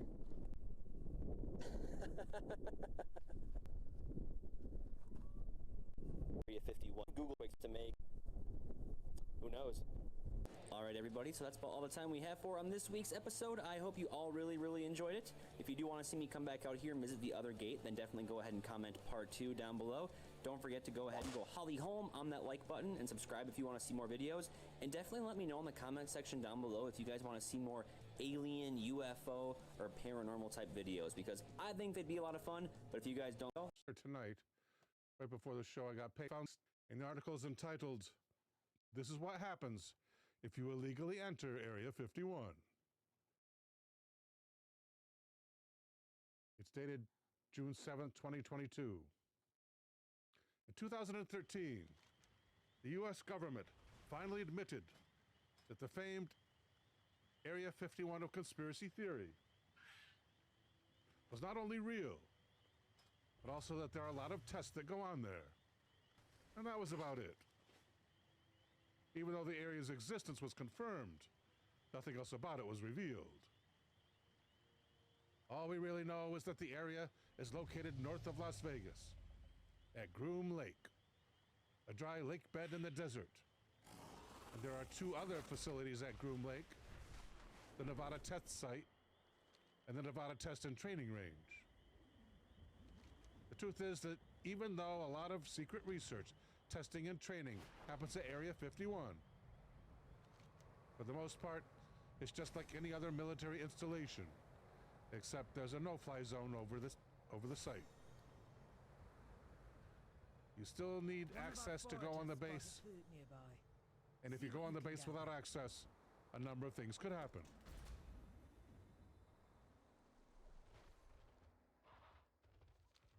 Just like any other military base, how you illegally enter the base will determine how Air Force security forces, or whoever is guarding Area 51, responds. Trust your eagle. So in short, swarming Area 51, like the internet planned to do a few years back, would go terribly wrong for everyone involved. If somehow you were to find yourself on the base without being authorized, there's no roving execution squad driving around to find infiltrators. I mean, they are looking for them, But security forces aren't going to summarily execute you.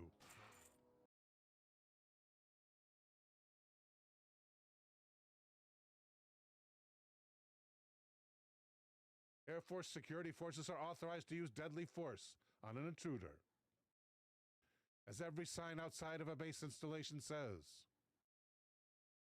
They don't, however, have to use deadly force. In fact, before they start shooting at you, you have to demonstrate three things: intent, opportunity, and capability of either using deadly force yourself, causing bodily harm, or damaging or destroying resources. So tiptoeing onto a base might get you captured and questioned, but it won't get you executed unless you start going all true lies on anyone who happens to accidentally cross your path. Again, this is true of any base.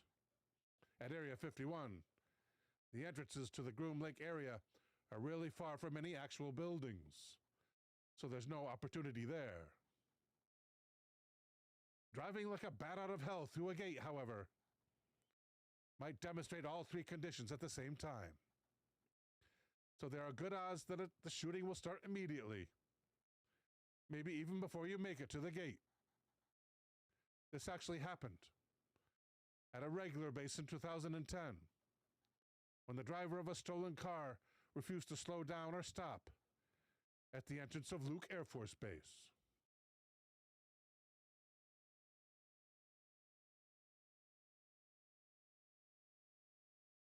The driver got lit up by Air Force security forces, and though he made it onto the base, he didn't make it far. He crashed the vehicle almost immediately and was arrested by local authorities. At Area 51, the third criteria for the use of deadly force might be interpreted a little more loosely.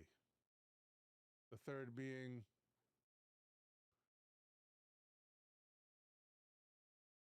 damaging or destroying resources.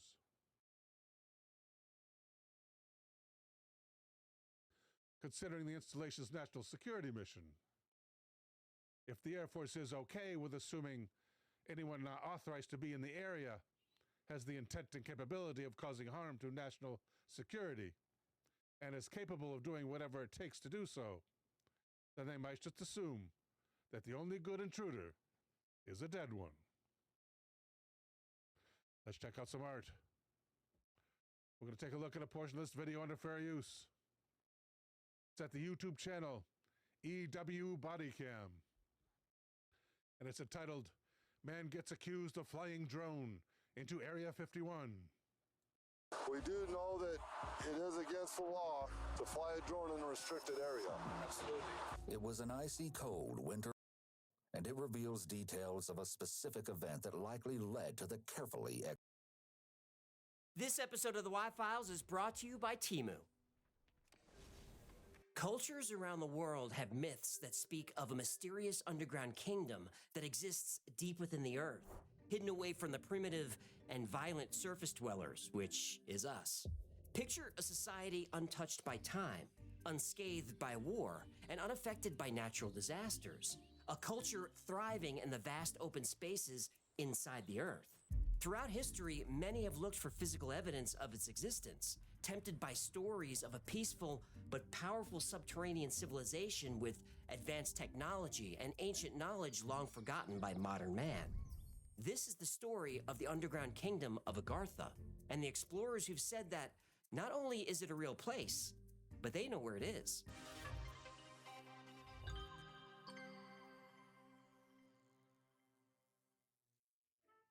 Will you hurry up? I got a 6:30 res. I don't want to do this. Come on. Well, I feel stupid. Will you stop being such a baby and Hollow Earth have existed in culture. that thing? I hate you. Stories of a hollow Earth have existed in cultures for thousands of years. Nearly every ancient society has stories about an underground realm, often inhabited by superior beings. Buddhists firmly believe in the subterranean kingdom of Agartha, ruled by the mysterious King of the World. Ooh, Leonardo DiCaprio? No. Agartha is said to be home to millions and connected to the surface by a vast tunnel network within the planet's crust. Indian religions speak of a place called Patala, which translates to that which is below the feet. Patala is described as a beautiful land full of rolling green hills and crystal clear lakes. Agartha is described the same way. Some believe this is the real Garden of Eden, that when God cast Adam and Eve out of the garden, he actually sent them to the surface. In an ancient Mayan text called the Popol Vuh, there is the story of Xibalba, an underworld civilization. And from Xibalba, twin brothers emerge, and like Adam and Eve, they became the first people above ground.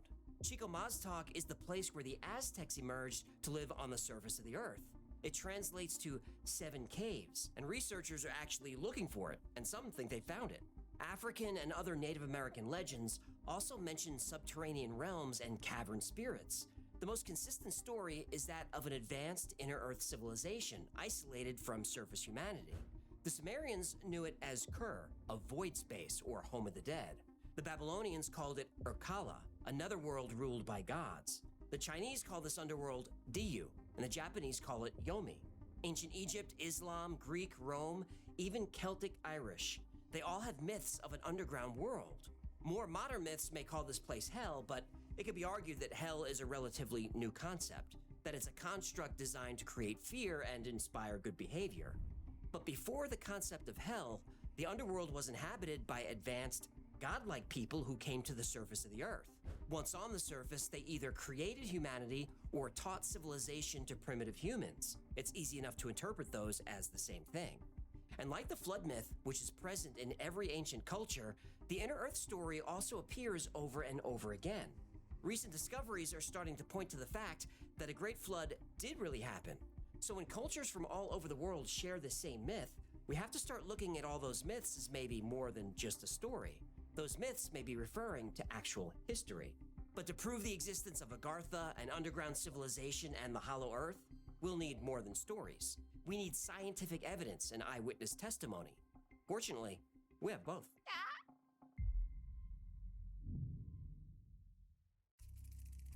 The Hollow Earth theory proposes that our planet is not a solid sphere, but a hollow one, with vast unexplored spaces within.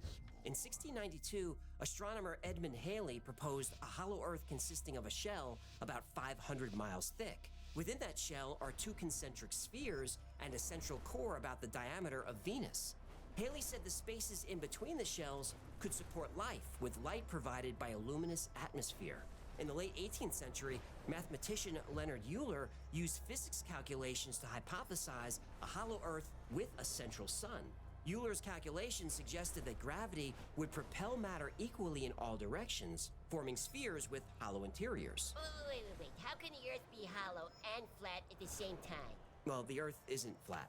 Planes always fly in a straight line. If the Earth was round, they would have to adjust for that. Yeah, that's not how that works. Speaking of planes, if the Earth was a spinning ball, you'd be able to fly a helicopter straight up in the air, wait for the ball to spin, and then land on the other side of the planet. Yeah, the atmosphere spins too. The air. Yeah. Right. How fast does the Earth spin? Well, that depends on the latitude. How fast? Between 300 and 1,000 miles an hour. Okay, so empty air sticks to the... Between 300 and 1,000 miles an hour. Okay, so empty air sticks to the ground, moving at 1,000 miles an hour. Yep. In perfect sync, everywhere on a big round ball. Yes. Agree to disagree. But what does modern science have to say about the hollow Earth? On the surface, the hollow Earth theory seems to defy basic geological understanding. Seismic data and the study of Earth's gravitational field suggest that our planet is composed of several layers: the crust, the mantle, and the core. However, proponents of the hollow Earth theory argue that the data are open to interpretation. They point to anomalies in seismic readings, which they claim could be indicative of large empty spaces within the Earth. They also cite the existence of vast underground caves as evidence of the Earth's hollowness. And if the Earth is hollow, it could support the large population of Agartha. Even if the Earth isn't completely hollow, if there are vast hollow areas within the Earth, why couldn't they house a hidden civilization? Some trace the story of Agartha back to ancient Buddhist texts, where it's described as a paradise, a place of pure harmony and advanced knowledge. In the Western world, what we know about Agartha mostly comes from Alexandre Centeve d'Alvedre. He was a French intellectual and occultist.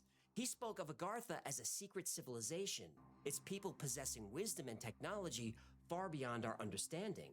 Centeve learned of Agartha through his Sanskrit teacher, who insisted it was a real geographic place. Centeve's descriptions of Agartha were vivid and detailed. He spoke of grand palaces illuminated by magical light and of advanced technologies that harnessed the Earth's magnetic field. In the 19th century, Agarthans already had citywide lighting, railways, and even air travel. Centeves believed that the Agarthans were the guardians of sacred knowledge, a knowledge that can bring about a golden age of peace and enlightenment on the surface world. Others would continue the search for Agartha. Occultist Elena Blavatsky searched for evidence of a hollow Earth and the secret tunnels that Agarthans used to travel all over the planet. But as far as we know, Centeve and Madame Blavatsky didn't find Agartha. But not because it doesn't exist, because they didn't know where to look. But we do.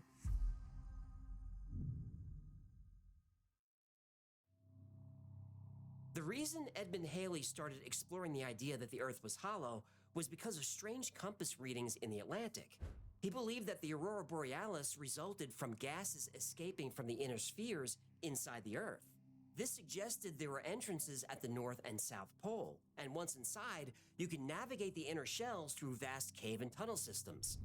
The hollow Earth theory fell out of favor for a while, but gained new life in 1818. American John Sims launched the notorious Sims hole theory. He declared that the Earth was hollow and habitable. He said the inner Earth is comprised of 4 nested shells with openings at the poles. And Sims dedicated much of his life to promoting this theory by trying to put together a polar expedition, though that never happened. In 1829, Norwegian fisherman Olaf Jansen claimed that he and his father sailed through a polar opening and into the planet's interior. There they spent 2 years among a race of giants before exiting through the South Pole. His story is documented in the book The Smoky God by Willis George Emerson, which is a fun read.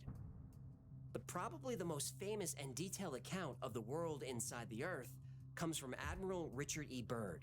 Admiral Byrd was an aviation pioneer, polar explorer, and one of the most decorated and celebrated officers in the history of the American military, so a serious guy. Byrd took his plane out on a quick survey mission of the North Pole. As he was flying over ice and snow, he noticed the sunlight changed. Then it got warmer. A few minutes later, he was flying over fields of green grass and forests and rivers. He even saw a woolly mammoth grazing in one of those fields. Then he no longer had control of his plane, and suddenly 2 craft came up beside him. Off our port and starboard wings are a strange type of aircraft. They are closing rapidly alongside. They are disc-shaped and have a radiant quality to them. They are close enough now to see the markings on them. It is a type of swastika. This is fantastic. Where are we? What has happened? I tug at the controls again. They will not respond. We are caught in an invisible vice grip of some type. Admiral Byrd lands and is escorted by tall, blonde men to an underground city. There, the Admiral meets someone called the Master. Now, I linked to an episode where I go into a lot of detail about what Admiral Byrd found, so check that out if you want to learn more. I'll try not to spoil too much here. So Admiral Byrd found a way to the hollow Earth in the North Pole. Others have found their way in through the South Pole. The South Pole is often connected to Nazi Germany. Hitler was an occultist and was famously fascinated by the possibility that the hollow Earth could be accessed through Antarctica. Germany did make an expedition to Antarctica in 1938. I theorized in the Operation High Jump episode that this was the reason the United States sent such a large, well-armed task force down there in 1946. The Germans had maps of the area, including a cave system underneath the surface. They even had step-by-step directions on how to get into the hollow Earth. The directions are very specific. Distances right down to the meter. After you follow the first 8 steps, the 9th step is interesting. Proceed to Agartha, full speed. Process straight ahead until the new light can be seen. Change of magnetic poles, the changes of the compass needle and instruments are to be disregarded. German U-boat 209, commanded by Heinrich Broda, said he reached the interior of the Earth and found a vast network of tunnels. There are rumors that, after Germany surrendered, some Nazis fled to Antarctica and hid in these tunnels. And other rumors say they're still there. But the poles aren't the only way to get into the cave system that leads to Agartha. there are entrances all over the world, and chances are, there's one near you.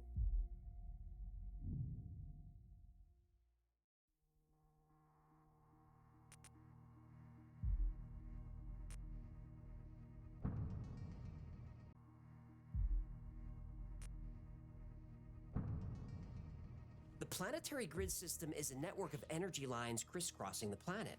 These lines are said to influence everything from ancient monument placement to the planet. These lines are said to influence everything from ancient monument placement to the patterns of animal migration. The idea of a planetary grid goes back to the ancient Greeks, who believed in a concept called amphelos, the Earth's central point. And you can see this concept expressed in places like the Oracle at Delphi, said to be the center of the ancient world. A few centuries later, in the 1920s, Alfred Watkins noticed that ancient sites seemed to line up in planetary ancient energy lines crisscrossing the planet. These lines are said to influence everything from ancient monument placement to the patterns of animal migration. The idea of a planetary grid goes back to the ancient Greeks, who believed in a concept called amphelos, the Earth's central point. And you can see this concept expressed in places like the Oracle at Delphi, said to be the center of the ancient world. A few centuries later, in the 1920s, Alfred Watkins noticed that ancient sites seemed to line up along straight paths. He termed these ley lines. And while some considered his theory a coincidence, others saw a pattern connected to the Earth's geography. More recently, the unified vector geometry theory was proposed by Buckminster Fuller and later developed by scientists like William Becker and Beth Higgins. According to this theory, the Earth is covered by an invisible grid formed by 120 identical triangles. This grid supposedly aligns with significant geographical and historical points across the globe. Take the Great Pyramid of Giza. According to the unified vector geometry theory, it isn't randomly placed, but occupies a crucial point on this global energy grid. The same applies to other ancient landmarks like Stonehenge and Machu Picchu, the Nazca Lines, and even the Bermuda Triangle. In addition to the North and South Poles, entrances to the Kingdom of Agartha are also found on some of these planetary grid points. Let's take a quick trip around the world and look for a way in.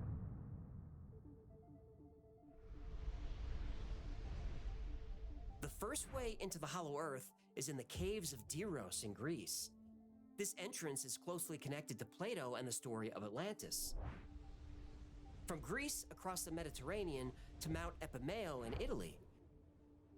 For centuries, this has been called a portal to the inner Earth. Now going south across the Mediterranean is the Pyramid of Giza. Giza doesn't seem like it would have access to the Hollow Earth, but we now know that underneath the pyramids is a vast cave system, underground rivers, reservoirs, and tunnels. With modern technology like ground-penetrating radar, new caverns and chambers are discovered all the time. Another entrance to the Earth is said to be within King Solomon's mines. Solomon, a king of Israel and son of King David, was known for his wisdom, power, and his personal fortune, described as one of the largest on Earth.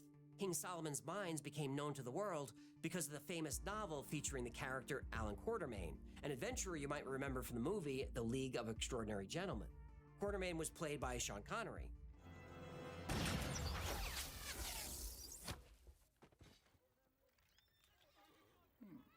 Underrated movie. Yeah, I think so too. Wealth is usually associated with gold, but King Solomon's wealth is thought to have come from the mining of copper. And these mines would have been operating around the 13th century BC. Now, even though the legend of King Solomon's mines comes from a fictional novel, treasure hunters believe this is a real place and have been searching for it for a long time. In 2008, there might have been a breakthrough. An ancient mining city was discovered in Khirbat el Nahas in Jordan. There, archaeologists discovered a copper mine and a copper smelting camp, which seemed to be operational in the 13th century BC. The team also found a lot of personal items, including clothing, ceramics, fabric, even tools, all indicating a highly developed, long-term settlement at the site. And these objects have been dated to the same period as King Solomon's mines. The next entrance is said to be in Rama, India, where an ancient subterranean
doctors are doing their best, but we don't get a lot of Viltrumites in here. Who did this? We have no idea. Not yet, anyway. But we'll find out.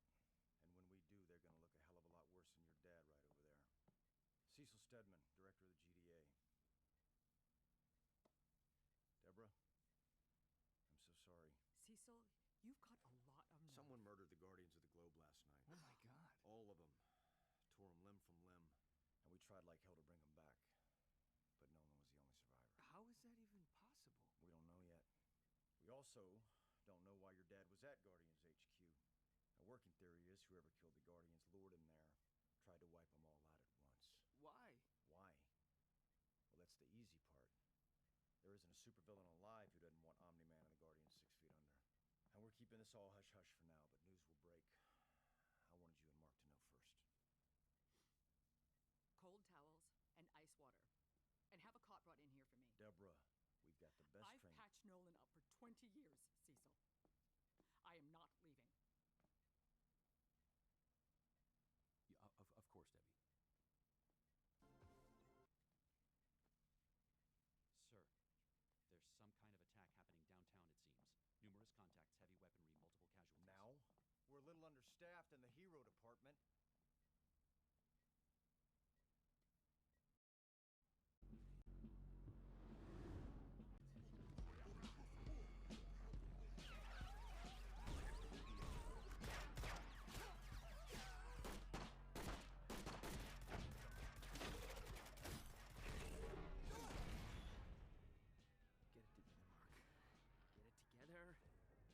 Get in there.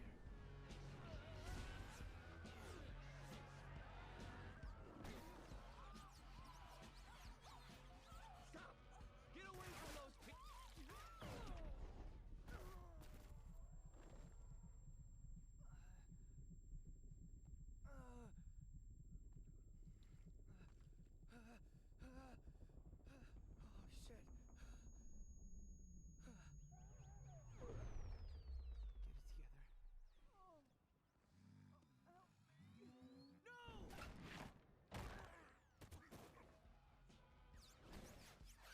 shit. It's okay, I'm here. Are you hurt?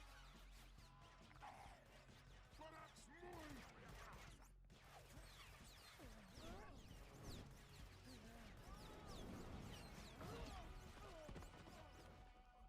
Oh, shit! Oh my God!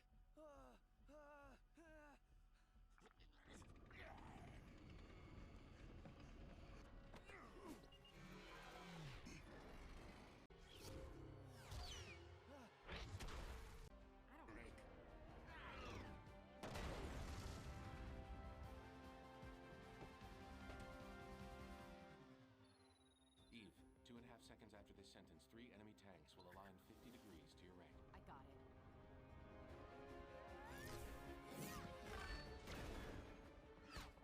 Rex, civilians in danger to your left. Yeah, I got eyes too, robot. Kate?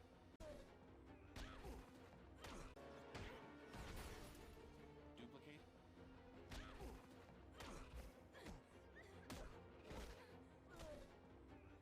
Keep doing what you are doing. Adam Eve. What? Just go! Admirable. Faster than I can keep up. We gave people time to escape. That's what matters. So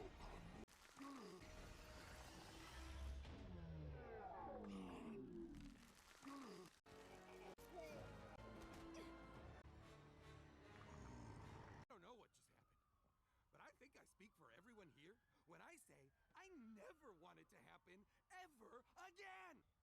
Indeed. Help! Freeze. She needs a doctor! Come on! Yes, Doctor. He's clear. It's...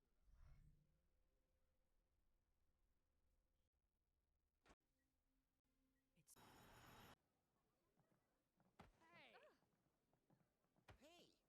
Hey! Watch it, dick. Hey, Mark. Whoa. Are you okay? You're kidding. He got attacked.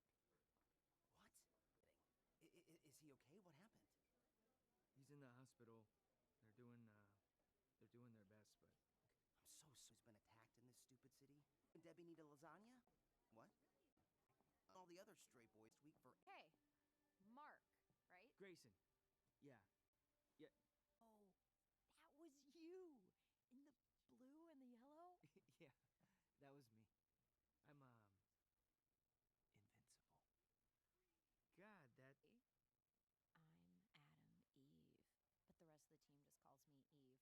So does everyone else. Yeah. He didn't flinch or anything. I heard he just let Todd hit him like 20 times. He didn't flinch or anything. Todd got so freaked out he stayed home for 3 days. Are you talking about Mark Grayson? Duh. Of course, Amber. You're the reason Todd beat him up again. You don't expect to see a superhero in your game. Those guys. I remember. Rosa freezes. Shit. I charged. You are new. Try and meet the team after school. Team's fourth. It's an honor to assist the Global Defense Agency, though your use of the term kids might be considered condescending. But a victory? No. 38. And it only stopped there because whoever the hell those assholes were ran away. The Flaxons. The what? They call themselves the Flaxons.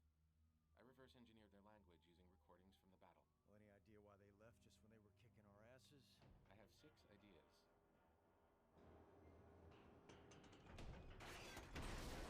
But I believe that narrows it down to 1.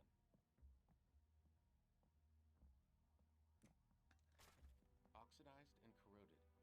For an alloy like this, that should take years. Time runs faster wherever they come from.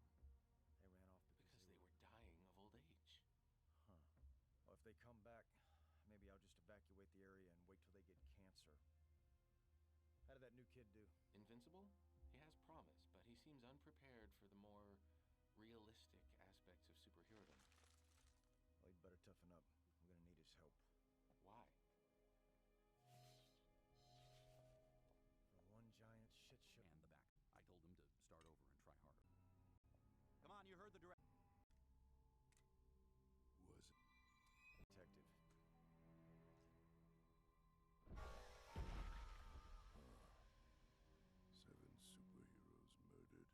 Strongest man on the planet almost dead. No suspects, no leads. How does he... I don't know.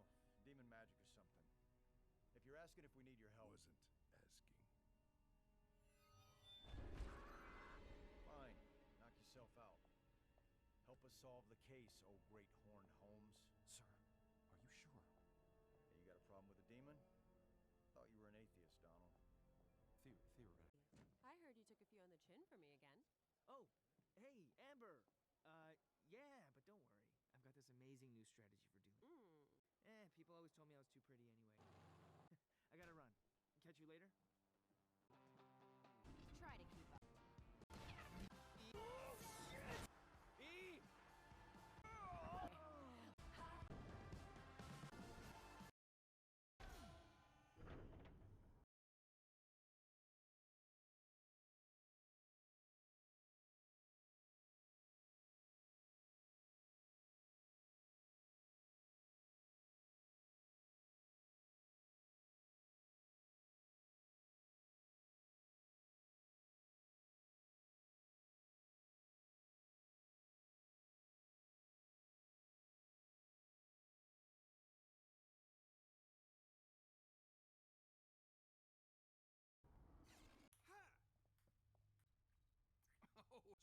Oh, except we did. They got old and ran away. Still counts. Welcome, Invincible. My name is Robot. Apologies for Rexplode. He's... unbelievably awesome. Incorrigible. And rude. And bored of this. Unduplicate. Invincible. Which one of you do I look at when we talk? Hey, Robot. Find anything at the site? The Flaxons come from a dimension with a faster temporal rate. As a result, the tachyons they emit spin more rapidly than our own. I've created this detector to warn us if they return. Ah, because we almost missed all the of early emergencies. On you in the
footage has surfaced that may prove extraterrestrial. The future? Of course. Pretty cool. I think he and Eve are a thing, maybe? Who's Eve? No one. Just a friend. Mm-hmm. Did you find the dinners in the freezer? Yeah. Thanks, Mom. Oh, Mark. I'm sorry. I've been so focused on your data that I've forgotten about you. Are you okay? Donald said you saved a lot of lives. Yeah, it was just, harder than I thought. Dad didn't talk about this part of being a superhero. Your dad's good at a lot of things. Talking about his feelings isn't one of them. But we can talk.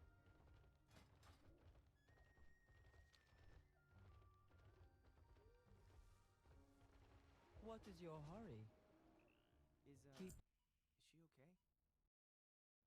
Her name's Maya. Doesn't she have any family? We've contacted them, yes, but... But It's like you're trying to jinx any chance you have of dating Eve. a day ago you said I had no chance. That was before everyone saw you leave school with her yesterday. Everyone saw that? It doesn't matter. She already has a boyfriend. So? You can be more awesome than him and take his place. That's how dating works. Why are you so intimidated by her? Other than she's amazing and you're kind of basic. Thanks for that, William. I gotta go. Go? Go where? You know what? I don't care. It's probably somewhere you'll be alone forever. Is Mark dating Eve Wilkins? I wish. I mean, no.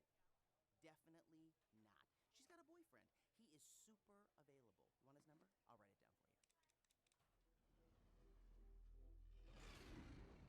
write it down for you. Where are you guys coming from? We go to the same high school, Rex. Oh, you do you? Yeah, we do. Must be nice. You know who never got to go to high school? Me. We know. It shows. I'd appreciate everyone's attention. They're not getting old, Robot. Why aren't they days? 3 days for us, decades for them. Who cares? I bet their bones don't break. So do ours! Ready for this? Yeah.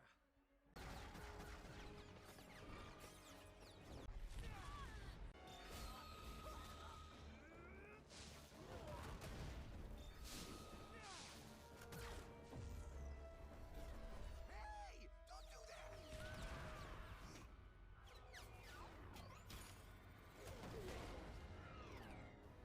it's troubling!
everything I said about you before, and I said a lot. I don't know what happened.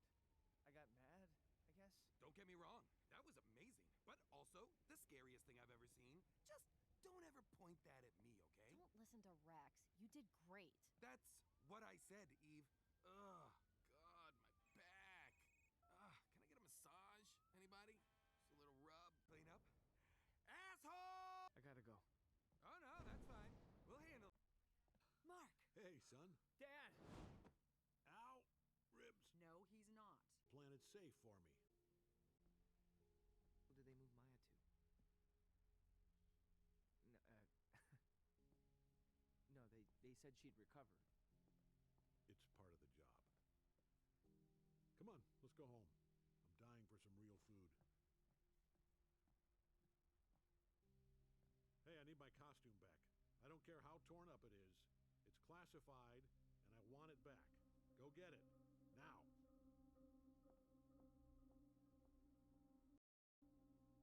No sign of the iconic heroes for over a week. Iranian city was recently discovered. Tibet is home to many stories about Hollow Earth, so it's not surprising that there are entrances underneath the Himalayas. One of these is in the underground city of Sharkie, which, according to legend, has been guarded by monks for thousands of years. But there are entrances to the inner earth in the west too.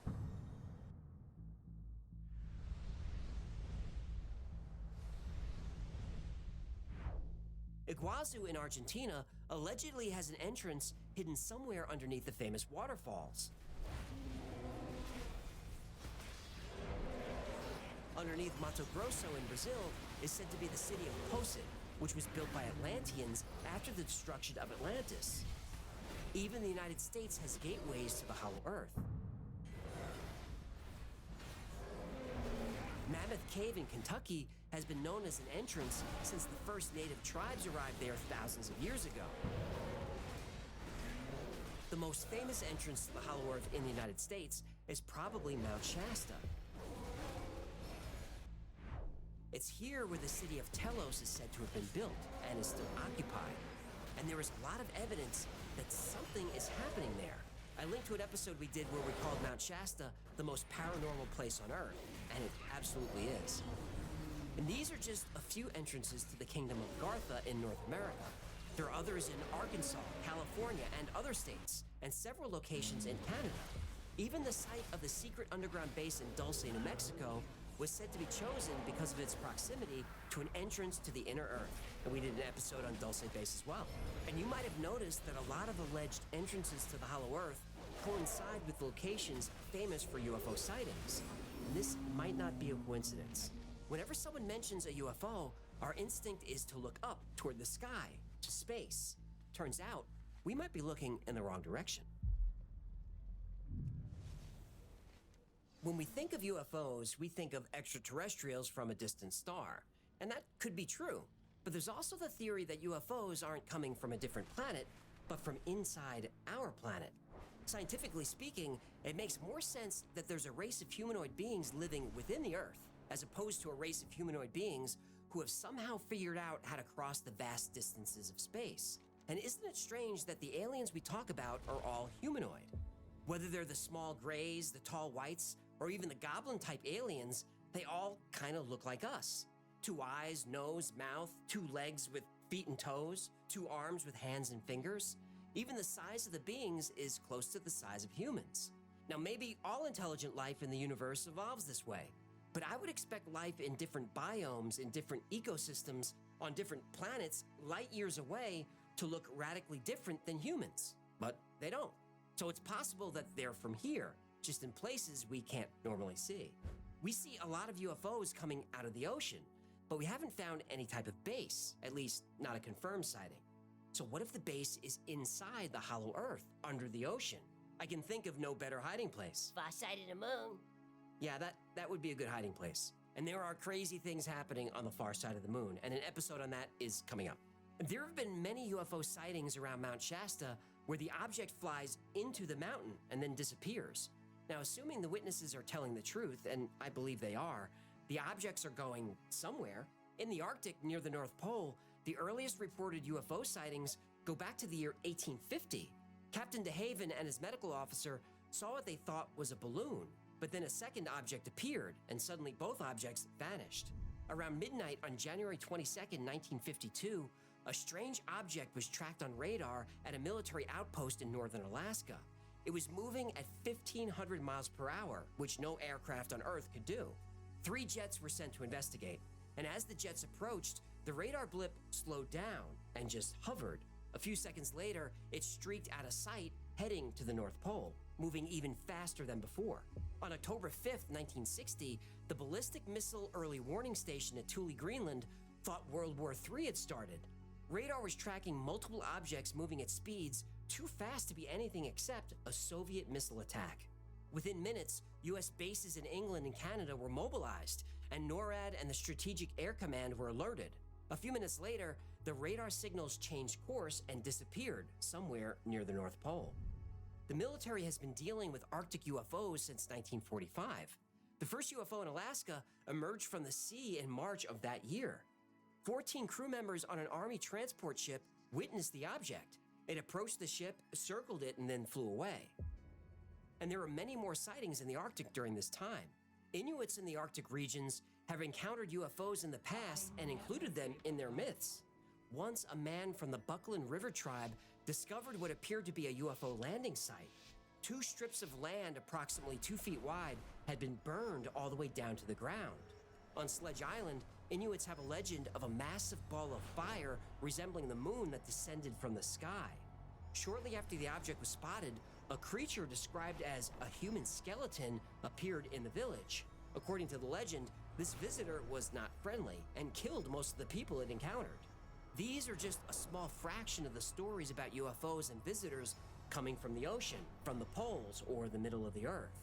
So we've covered the eyewitness accounts. The next piece of the Hollow Earth puzzle is scientific evidence. We have that too.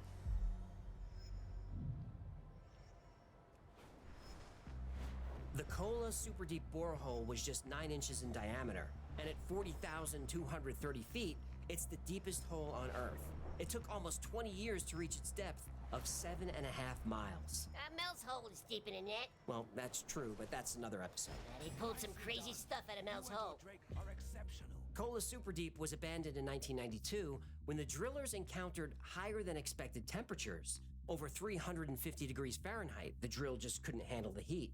7.5 miles is a deep hole, but it's 4,000 miles to the Earth's core, so the Kola Super Deep is nothing.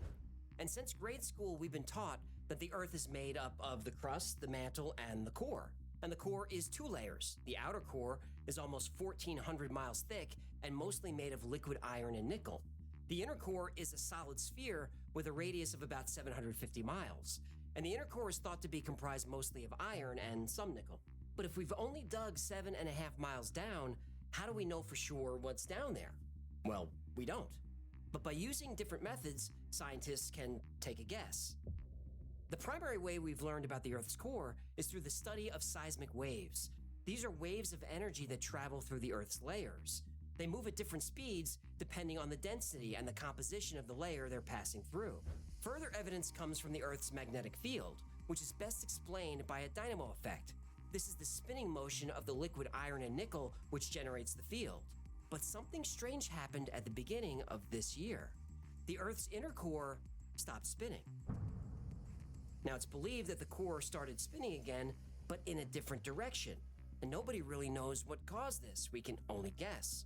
A few months later, it was determined that the Earth has an inner core of solid iron about 400 miles wide.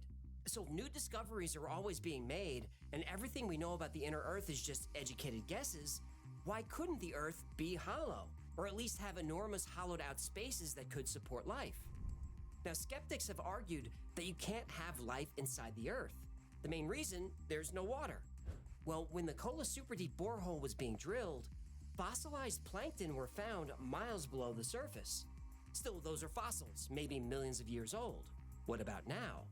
Well, in 2014, scientists discovered water hundreds of miles below the Earth's surface.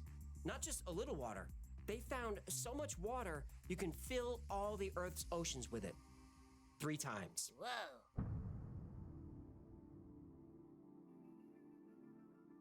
Most of the Earth's water is not on the surface, it's inside.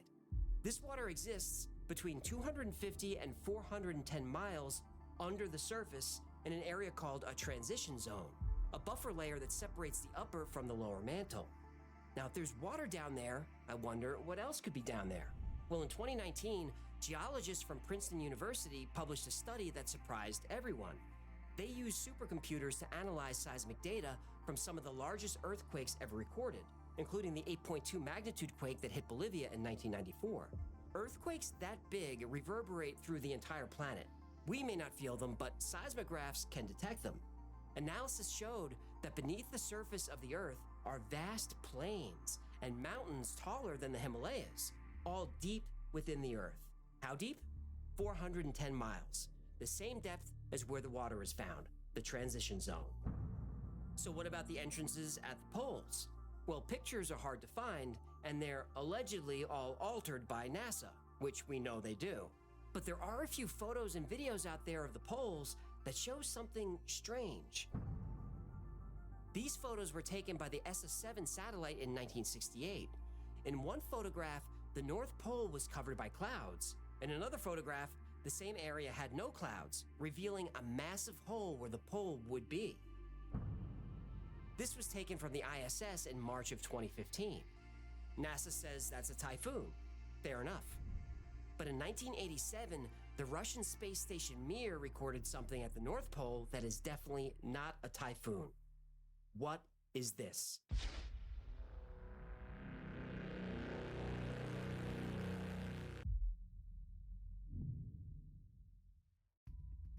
The hollow Earth theory has been around for centuries. At one point in history, it was the mainstream scientific view. But is there really evidence to support the hollow Earth theory? Well, yes and no. Modern hollow Earth theory always starts with Edmund Halley. He's a famous astronomer, which gives the theory some legitimacy. Halley put forth the idea because he couldn't explain why magnetic poles were moving. He figured there were shells inside the Earth that moved independently of each other. And he was almost right. During Halley's time, it wasn't yet known that the Earth's core spins, which creates the magnetic field. But he was correct that sections of the inner Earth can move independently of each other, including the core, as we only recently discovered. Mathematician Leonard Euler gets credit for pushing the hollow Earth theory in the 18th century. Now, I'm not sure how he became attached to the theory. There's no evidence he ever said anything about it. And the concept of Agartha as a legendary subterranean world was first mentioned in the late 19th century. French occultist and esoteric writer Alexandre Saint-Yves introduced the idea in a book he published in 1885. And according to his writing, Agartha was a place of ancient wisdom and spiritual enlightenment, but he never found actual hard evidence that it was a real place. He actually never looked. The idea caught on with other occultists and theosophists like Madame Blavatsky, but the only evidence they provide of the hollow Earth comes from visions and telepathic communication, and I'll leave it to you to determine if that's proof enough. Most modern hollow Earth myths come from the Jules Verne novel Journey to the Center of the Earth. When this story was published in 1864, it was a phenomenon and made Jules Verne one of the most famous authors in the world. Before there were blockbuster films, there was Jules Verne.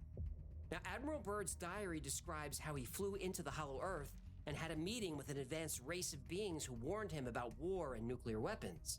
And this is a common theme in science fiction in the 1950s and 1960s. Admiral Byrd's story is basically the same plot as The Day the Earth Stood Still. It just takes place in Agartha. I covered Admiral Byrd's diary in the other episode. I also explain whether the diary is real or not. Spoiler alert, it's not. Now, the water found inside the Earth is real. And when the discovery was made, we were clickbaited into thinking there are these vast oceans inside the Earth. And there may be, but that's not what this discovery showed. There is a massive amount of water in the Earth's mantle, but it's trapped inside rocks and minerals. Oh, wait, rocks can hold water? Yep, lots of it. It's a process called mineral hydration. It's a good way to lock water in a dry environment. For example, the surface of the moon is covered in water. The water is just embedded in the lunar soil. So the water inside the Earth is real, just not in a way that's obvious. And the mountains inside the Earth are also real, but also not how we might think. Again, we were clickbaited into thinking there are huge open spaces underground with mountain ranges, and you can't help but picture scenes from Godzilla vs. Kong.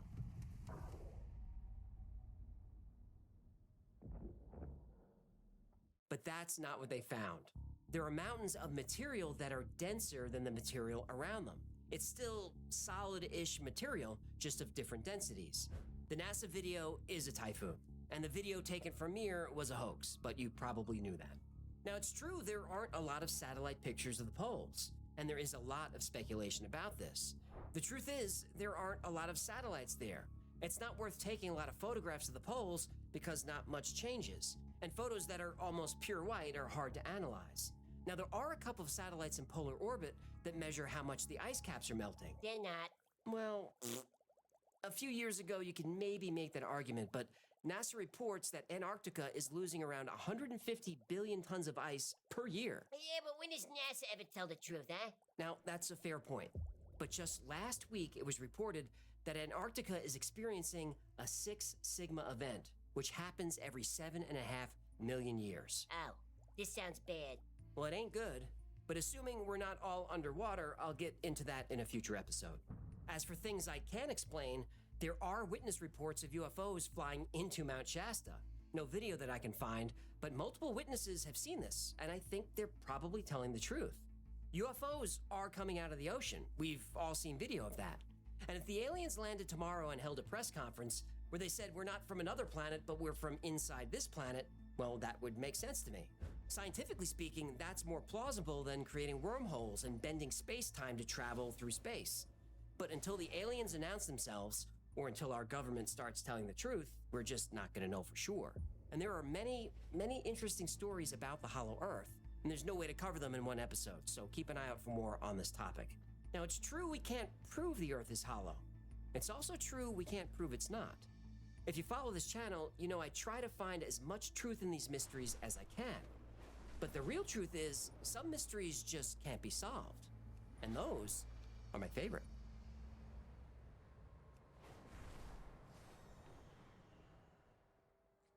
Thank you so much for hanging out with me today. My name is AJ. There's Hecklefish. Slip me some skin, Jack. This has been the Y-Files. If you had fun or learned...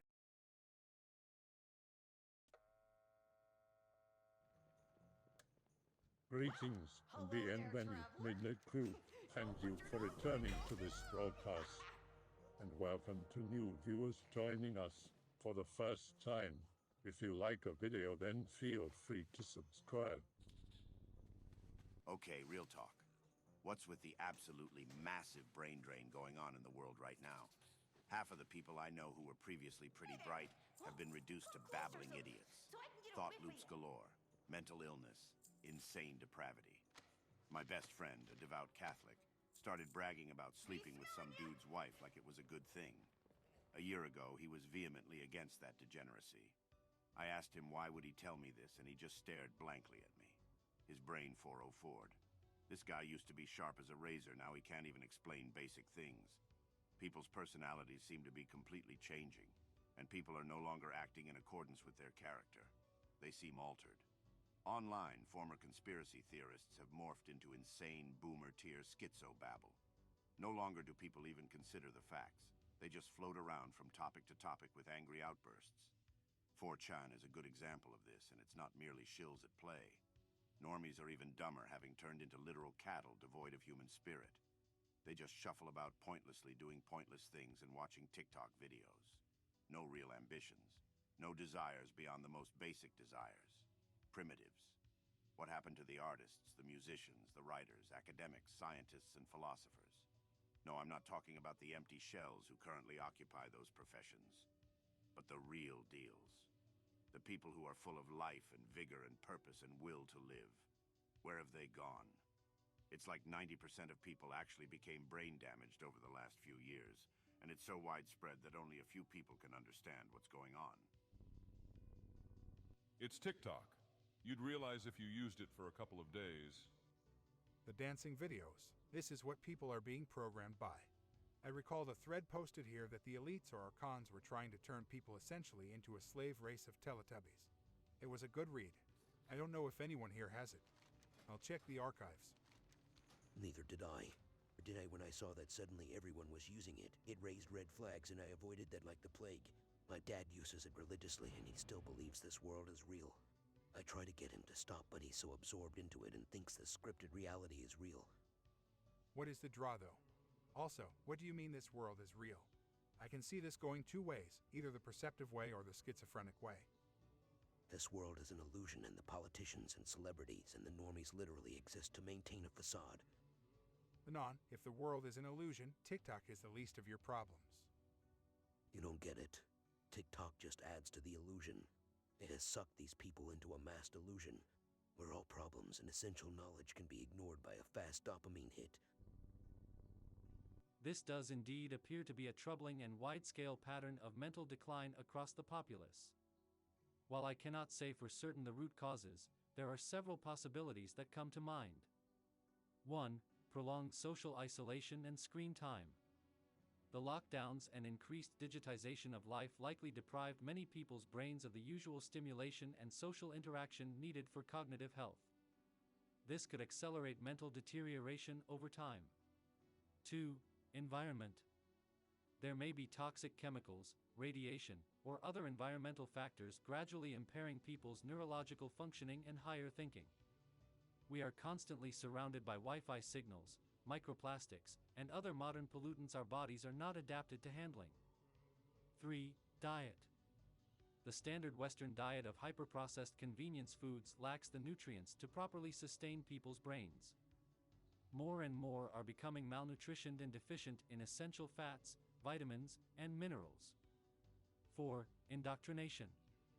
The constant stream of propaganda and engineered narrative from institutions and media may be reprogramming people's thinking in primitive, animalistic patterns focused solely on survival and distraction. Critical thinking skills atrophy from disuse. 5. Spiritual malaise. Without higher purpose or meaning beyond materialistic pursuits, people's minds and souls literally degrade over time. The artists, intellectuals, and spiritual individuals you describe may have simply given up or faded away. In summary, there are certainly plausible mechanisms by which the masses could be experiencing a gradual but drastic decline in cognitive function. However, discerning the primary culprits amidst all the complex factors will remain a challenging task. The situation seems quite dire indeed based on your observations, yet there may still be hope if we can identify and remedy the true root causes of this societal brain drain. ChatGPT is once again right. I do blame diet mainly. They've been feeding us poison all along, and we ask for seconds. My guess would be the ever-increasing consumption of content that's getting dumber and dumber. Since smartphone usage started rising in 2007, we have been paying more attention to being entertained, to the point where we need it constantly. An example of how ridiculous this has gotten is the fact that a lot of people require their phones to even take a dump because otherwise they would be bored. And if you were to eat only junk food for many years, and in rising quantities while the quality of the food kept declining, your health would get ruined. So it makes sense to me that by consuming enormous amounts of crap content, we are becoming brain dead.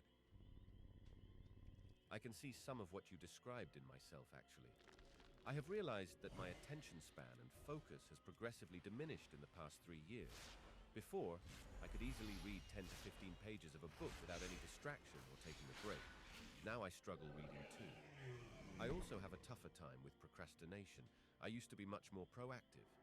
I've given thought to this issue, and I can attribute this to the emergence of rapid and varied video content on social media, YouTube Shorts, Instagram Reels, TikTok, etc. I only use the first 2 apps. I avoid TikTok, and I doubt I ever download it. But anyways, this incredibly fast-paced consumption of content has made me less patient in general. Today, I hate ads more than ever. I tend to skip parts of long videos, 5+ minutes, but the scariest effect is literally forgetting what I was thinking of minutes after. This occurs to everyone, but it has been happening to me too often. At least I'm fortunate enough to be self-aware of my situation and take measures. I pity those who can't or don't even know their cognitive ability is slowly dying. I was a TikTok addict until October last year. It sucks. I used to scroll on that hellhole for 10 to 12 hours a day, and I'm telling you it's literally nothing. You scroll for a couple hours. Maybe you see some interesting things and that's it. The rest is all trash and wannabe influencers. I couldn't concentrate for more than 2 or 3 minutes, and it ruined all my hobbies and things that I loved. Sometimes when I'm really bored, I always think about downloading it. It's like some really addictive drug, and it's worse than video or any other addiction that I know of. This The fact other big social platforms copied TikTok's formula makes it quite hard to avoid Facebook Watch, YouTube Shorts, Instagram Reels, but it is possible with enough discipline. This literally destroys your neurons. Stay focused and on. I've noticed TikTok's algorithm works best. YouTube Shorts always shows some dumb things after a couple videos that make me upset and I quit using it. It's scary how TikTok works. Searched for a rare, not-so-known car on Google. Boom, a review of that car on TikTok pops up not even an hour later. At this point, it's not even a conspiracy that these companies know everything about you, because they do know everything about you. Not TikTok, but YouTube Shorts and Instagram Reels were my drug. Easiest way to break the addiction is to completely uninstall or deny temptation. For YouTube, I got a hacked version which took away the Shorts feature unless I go through a notification. Instagram still has me though, and I plan to install a modded version with no Reels. The Earth's magnetic field affects emotional processing among other brain and body functions, and the poles have been adrift for a few years now. It's probably just the internet, though. It's a confluence of events, in my opinion. The human brain developed in a period of relative electromagnetic stability. Like every other organism on Earth, our bodies are tuned to the Earth's magnetic field. Think being on a big ship. You're at sea for days, and the whole time the engines have been going full speed. The whole ship vibrates with the energy of the ship. But what if the captain shifts down to 3/4 speed? You immediately sense the change in vibration, though you may not be able to express the feeling. What if he threw it from full speed to shutting the engines off? Then it's entirely different. The noise all of a sudden stops and one could immediately tell the engines are off. As the poles shift more, a general sense of unease will begin to wash over humanity. Anxiety, depression, the sense that something is wrong, but it can't be put into the proper words. So the blame game will start. With social media, we get to watch that uneasiness start to build across the world, which in turn is exacerbated by the fact that we now can see what's happening all over the world. Humans evolved to live in tribes, maybe a few hundred at a time. Just in time. But now in the modern world, the internet gives the false appearance that your tribe is the world. And truly, it's not wrong. But we don't have the capacity to empathize with billions. The phenomena we collectively face cannot be reduced to any single explanation.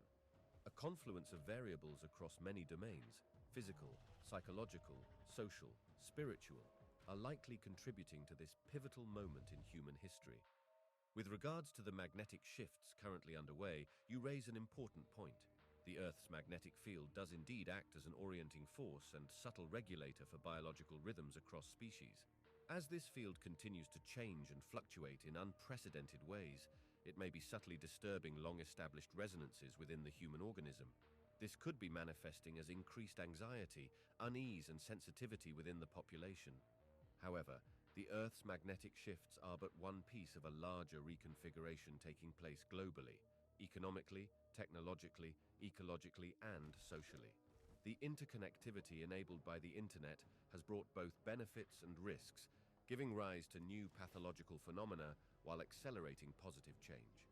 The stress of information overload, complex transitions, and cascading risks take their toll, yet also provide opportunity for collective awakening and coordination at massive scales. Ultimately, we navigate uncharted waters during tumultuous times rich with chaos and possibility. While magnetic shifts may act as one disorienting force among many, the answers lie not in diagnosis, but in how we choose to respond. As individuals cultivating resilience and wisdom, and collectively crafting systems and solutions befitting our expanded view of ourselves as a global tribe. Across complexity, we sense a deep impulse urging us toward reintegration of self, society, and spirit. May we listen well and walk the path that calls us higher. The next stage of our evolution awaits our collective yes. Why? It's because of the internet. I miss the free days of the late 90s and early 2000s where only high IQ nerds knew how to use the internet. Now it's all TikTok, Facebook, and other nonsense platforms that track and trace you.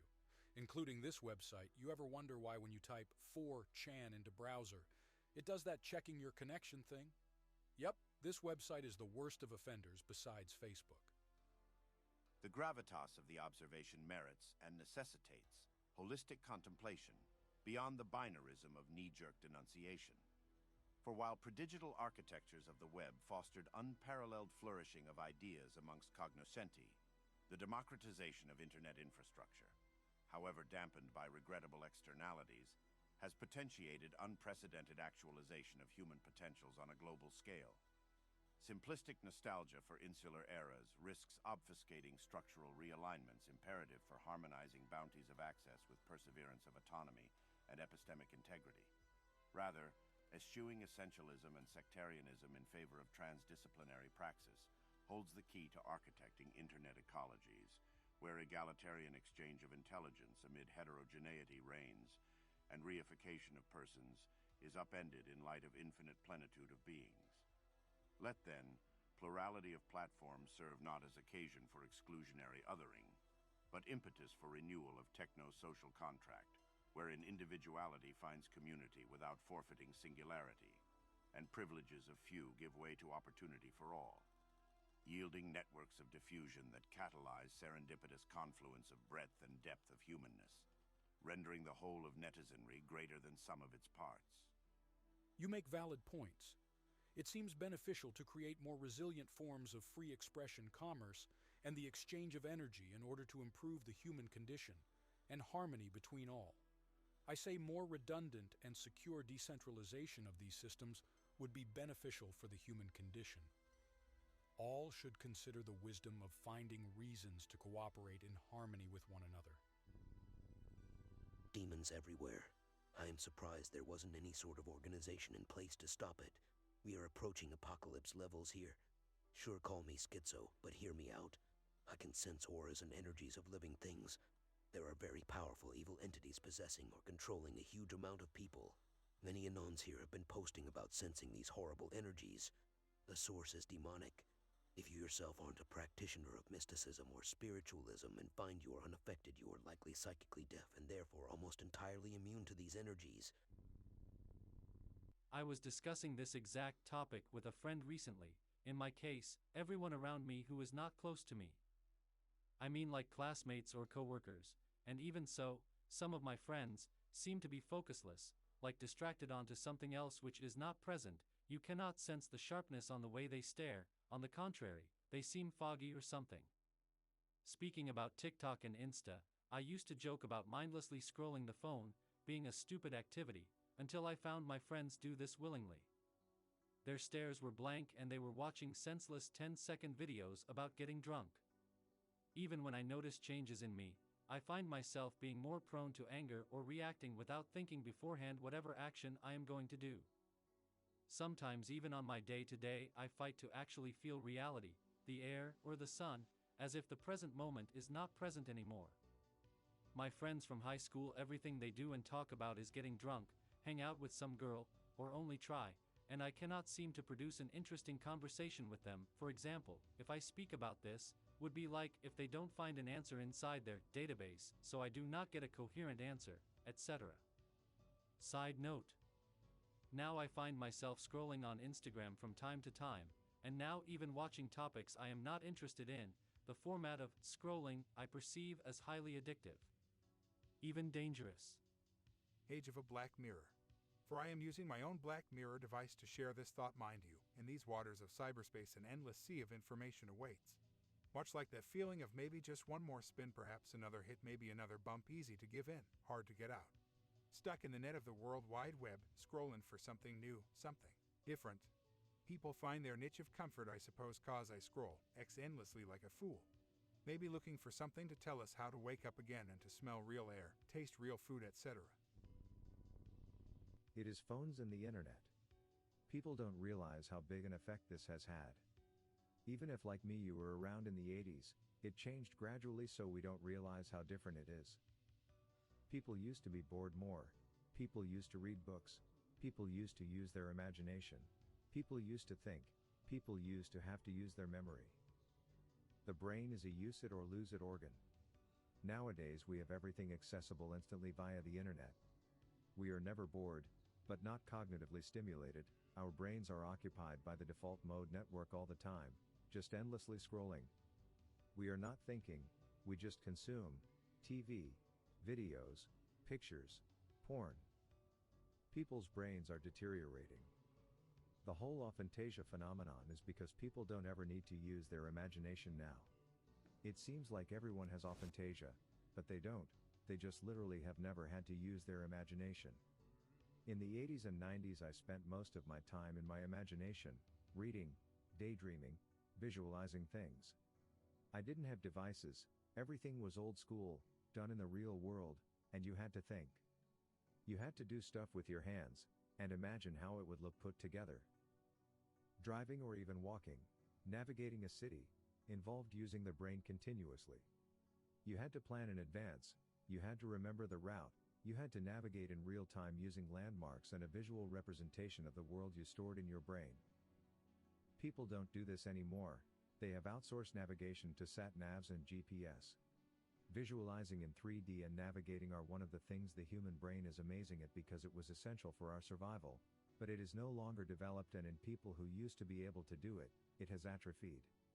I know people who used to do road trips across the country using only road signs and paper maps, who now cannot drive to the shops without the sat-nav because they're so used to not thinking and being told what to do. If you are one of the few people who is still able to think, it's very obvious how most people around you are NPCs now. People don't seem to be able to think for themselves anymore, they've become biological automatons who effectively receive updates from the media. They just go through life consuming, passively, having things happen to them. They expect the government to run their life for them and never take personal responsibility for anything that happens. It's like being infantilized. I encourage people to leave their phone behind, go out and explore, get lost, use your memory, build things with your hands, and read actual physical books, ideally older books. I've noticed a deterioration in the quality of language as people have become stupider. Leaving the local champions to pick up the slack. It's like you're not even trying. And now you're trying too hard. Slow down. Don't hit me where I am. Hit me where I'm... Thanks for the tip. You know, you have to be able to take a hit too. Colin! Oh, great. 15 minutes till he's breathing our air. I wouldn't ask, Nolan, but with the Guardians gone... I'll stop him. Who's he? No way. He doesn't work for you. Sweetie. Oh, wonderful. That's your solution. Could you define not that tough? Just knock some sense. Breathe in space. That's the neat thing. You don't. 12 minutes.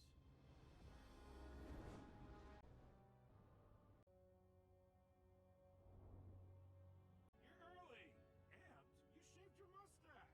Stay away from my planet. Not bad, but if you're trying to tackle me into something, your moon is that way. Your brain. That's what you call protecting your planet? I'm sad for your people. You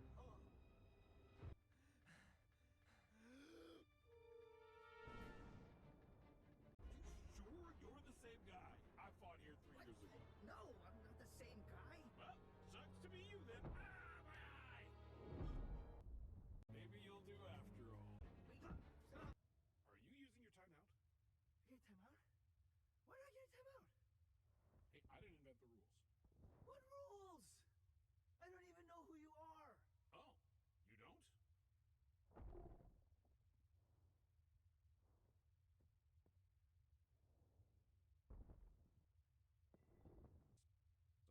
I drop by little dirt balls.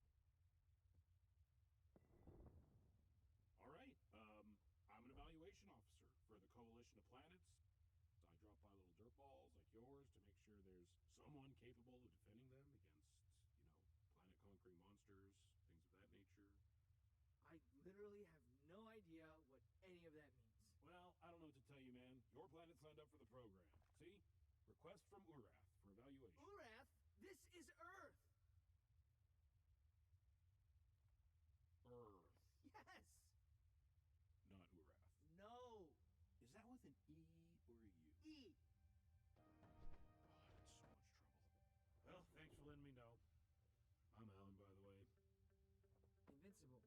Oh, yeah? Little optimistic, isn't it? Yeah, I know. I just fought you and I think you're quite invincible. Okay, well, as long as I don't get fired, I'll see you around, Invincible. Sorry about all the, What the hell was that?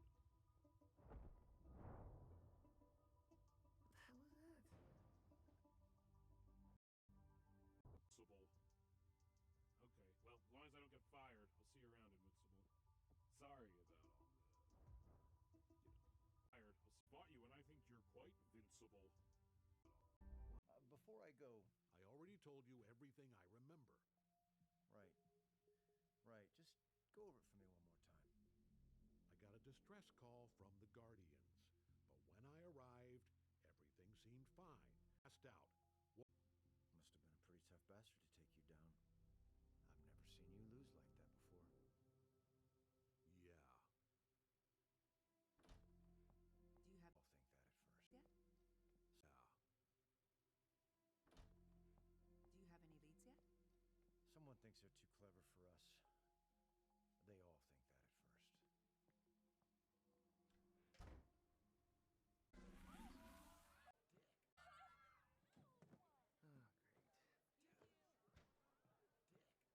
Look, Todd, why don't we just... Shut it, Grayson! I'm sorry. What? Sorry I kicked your ass! I don't know what you're saying.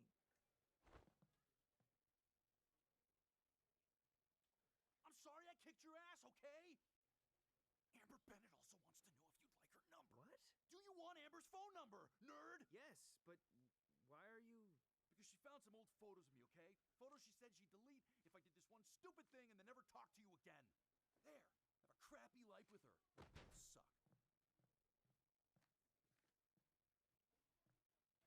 Of what, Todd? Don't push your luck, Grayson. I mean... Hello?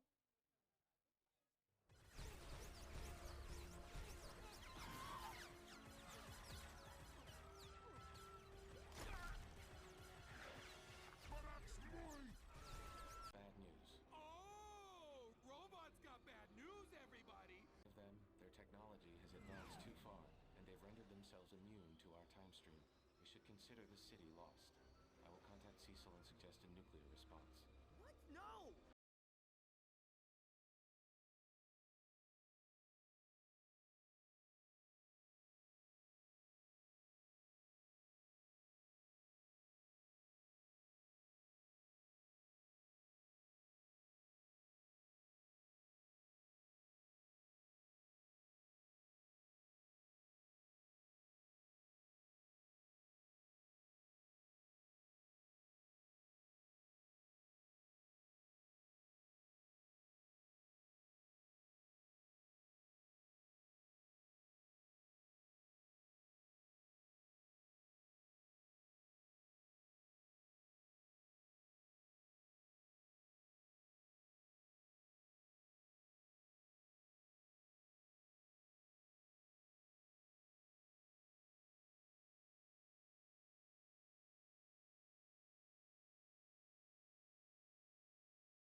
No way!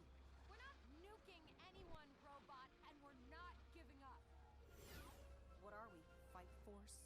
I love you, man, but sometimes you've got a screw loose.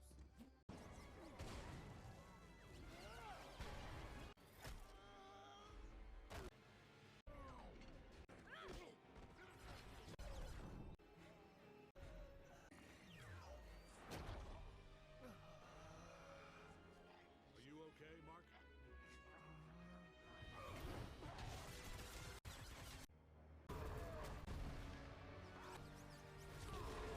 My turn.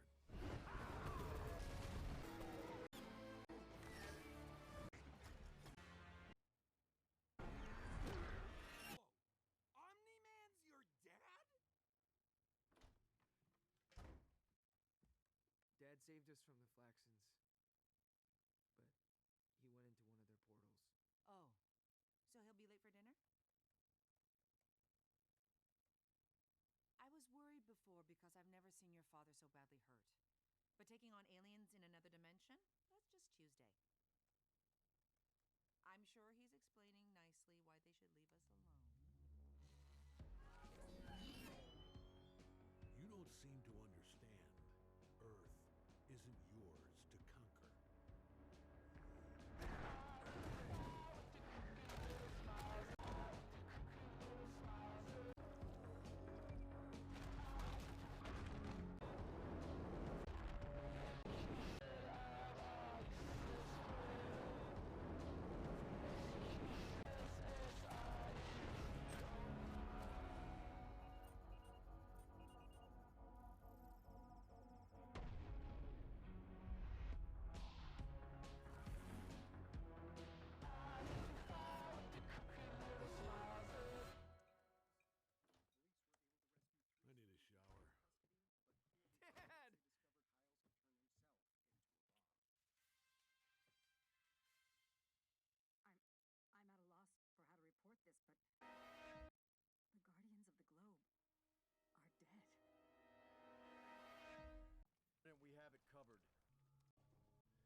You get out! To decide to finish the job.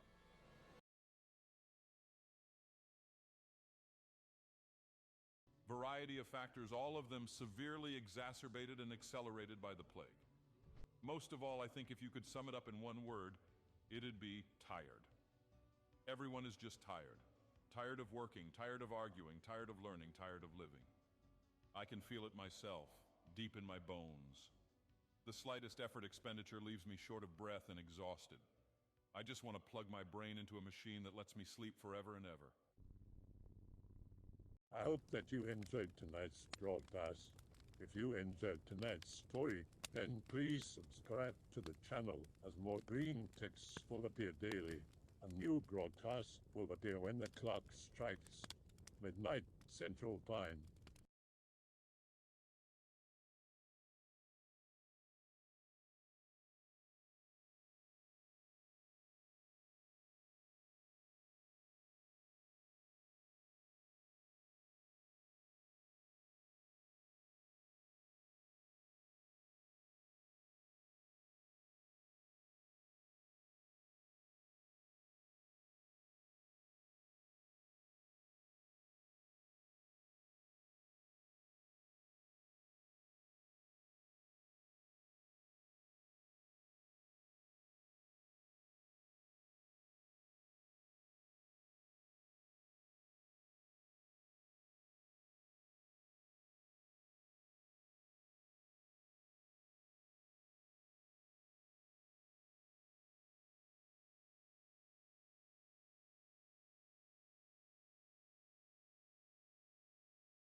Yeah, I feel quite I feel all very right.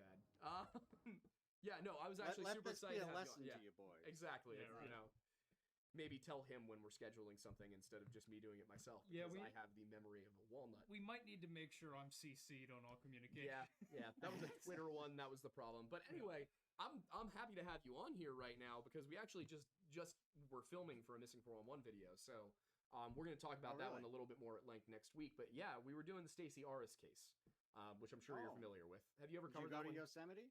No, unfortunately, we do not have the budget to travel anywhere.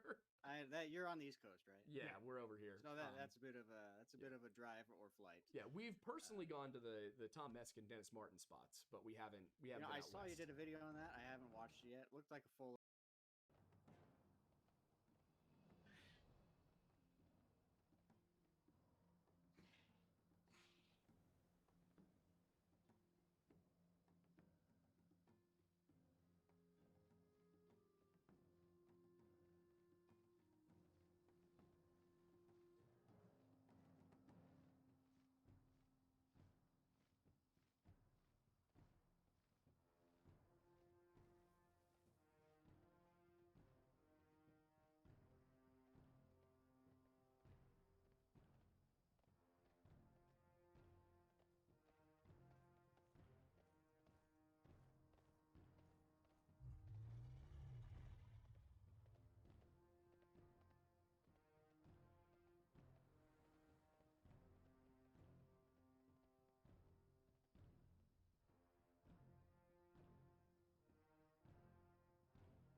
documentary, which is Yeah.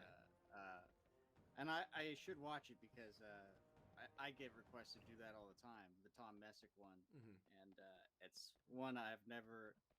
It's the authorities in charge of it. They don't want to talk at all. No, they do That's not. the experience I've had. We were And able to get the sheriff, the deputy. Oh, really? A deputy of the sheriff's department, and that was it. And he was like, I can answer some questions. I was only there.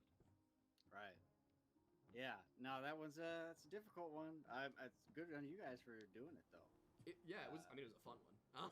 I'm getting up there in New York. That was before we had any money to be doing any of this. Yeah, I think it's hilarious that we did it as early as we did. Stayed at the Days Inn in Albany, New York. So But yeah, I mean, so you've been to some of these locations, and of course I've seen. I actually used your video on Aaron Hedges was a huge resource for us when we kind of revisited it. You know, a lot of the information that you got your hands on, I was really impressed because I have not been able to get my hands on that kind of stuff. So, you know, yeah, I had help. Yeah, so I guess like, what's your background? Nothing too impressive. I mean, in terms of like, if you're looking for like credentials, I mean, I don't really have any other than a good head on my shoulders, and I'm pretty good at investigating, and I got an interest in this topic, and you know, most of the time that's all you really need. Right. I mean, and you know, when I make a video, I'm not really telling people like, oh, presenting it and saying, take my word for it, this is what happened. I try to, you know, back it up. So, you know, don't take my word for it. Do my best to present you the evidence. I notice you guys do the same thing or similar. You know, I watched your video on Charles McCuller because I was thinking about doing that again. That was the first video I ever did, and I did it terribly. Yeah, you got the FBI files. Yeah, right. I know. Sometimes you have to revisit because you're like, oh wow, that's really outdated now. That's kind of what we've been doing recently. Is been going back and looking at some of our older cases that we covered, and we're like, you know, we could have done better with that one. And so I guess, you know, for you, is that kind of what happened with you? Were you just interested in the whole missing 411 thing, started to look into it, and then started to see that there was something off? Yeah, pretty much. You know, I mean, I was interested in missing persons cases before that because when I would go camping or hiking with my family, my dad used to always talk about, you know, oh, people would disappear without a trace out here and that kind of thing. And I didn't really know who he was talking about or anything specific, but that was something that always interested me. And that's kind of where it started. Just the mystery of it. You know, why do people go missing? And you know, I can't lie. You know, missing 411. That's what really took missing persons cases mainstream, or at least got people really interested in them, for better or worse. You know, but I mean, as you may know, I have certain disagreements with missing 411. Yeah. I think you might too. Yeah. You know, in certain aspects. You know, I mean, I can appreciate that he's brought it into the public eye. You know. Are we willing to go into some of the disagreements that both of you have for those in the, you know, the viewership that aren't familiar with where you guys stand on the whole topic? Yeah, that's kind of what I was going to ask is, you know, I guess if you had to like say what I would start with this question, what was for you, was there any specific moment where you were like, wait a second, because I know mine. There was a few.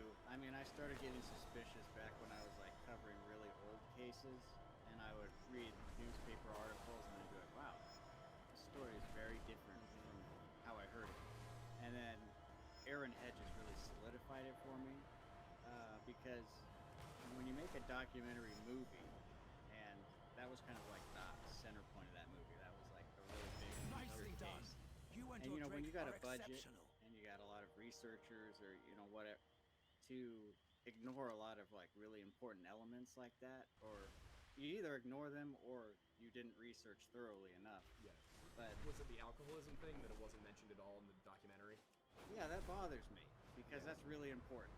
I mean, because I understand if you would want, people might want to leave that out because it's really sensitive. Yeah. But it's to an leave that out and then aspect of the case. Right. You know, if you leave that out and then go, wow, this is mysterious. Well, it's mysterious because you left out a really important element.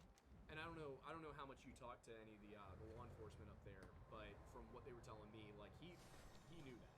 He was well aware, like he was told by the sheriff's department that We Aaron must had do what we can to stop and just its let me spread. I I am didn't know counting that. on your When I talked to Ronneberg, the Sweetgrass County Sheriff, he just said, you know, that he had about an hour-long interview for the movie, and you know they cut it down, but that's pretty normal. But he said but you know he said he gave them important details like the shoes, what he really thought about the shoes and stuff. And I don't know. To me, I didn't know. I didn't speak to too many law enforcement related to that case, but it seemed like he ignored the Park County investigation, which was kind of the main investigation. They were the ones who looked into, you know, why he went missing in the first place, and then Sweetgrass County just found the body. And from what Sweetgrass told me, Park would not give him anything. Really? Yeah, and that's why Sweetgrass County is the ones he's talking to, correct? Because it would make more sense for it to be Park County. But apparently they did not want to talk to him. And on the one hand, I get it. You know, we're talking about very, very small communities here by comparison to what a lot of people are accustomed to. You know, over here on the East Coast, Philadelphia area is 3.5 million people. That's like 5 times the state of Montana. Yes, that's 5 counties. So when I look at that, I'm like, all right, you know, this is their business. This is one of their guys. They're arresting this is the news producer coming in and bugging them for it. But at the same time, like, it probably would have been helpful for everybody if they cooperated. And I don't know if you run into this as much as we do, but as much as I want to commend law enforcement when they do the right thing and they try a lot, I notice on a lot of occasions it seems like they shoot themselves in the foot by not accepting outside help or publicity and kind of keeping everything really close to the vest. And it's egregious with Canada. But I was going to say, the RCMP is the gold standard for what not to do in a missing persons case. I don't know how much you looked into Canada, but oh my god. But yeah, so that's... Yeah, I know a little bit about Canada in terms of, I don't know, they're just really hard to deal with. Yeah. You know, and I'm surprised, you know, Stacey, like you said you were doing the Stacey Harris case, and it's like, that's one I've not really even considered because the NPS doesn't want to talk about that one. No, they do not. At all. And that was... it's so old. That was one of the weirdest things about it, is when I went and looked for files, it didn't take me that long to find the Charles McCuller stuff. It didn't take me that long to find the Dennis Martin stuff. Stacey R's stuff didn't take long either, because it was on the National Park Service website. The only problem is for Dennis Martin and Chuck McCuller, there's like 50, 60, 70 pages of documents, and there's a few redactions. With the Stacey R's case, there's 21 pages, and it's all newspaper clippings, maps, and photos, and like no actual information about the case itself. So if you ever do look at that, I'm happy to send you the next week because not much else to do. But you know, that's... If they had a suspect, they're probably dead.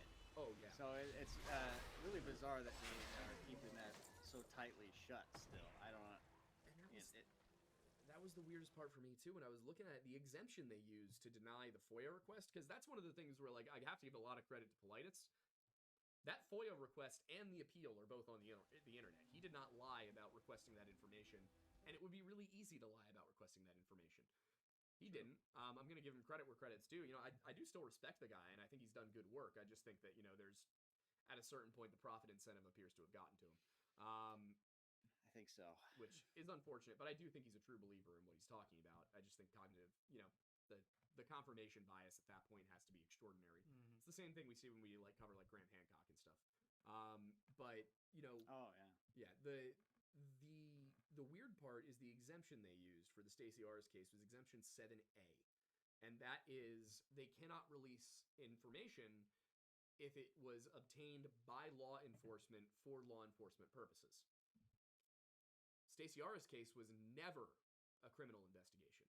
There was a moment where they were like, the newspaper confirms, like, yeah, we are considering foul play as part of the routine investigative process, but at no point was this, we're looking for a murderer, we're looking for a kidnapper, anything along those lines. It was just, we're not sharing this information with you. And that's, I think, why this case specifically is so odd. I don't know how much you know about it.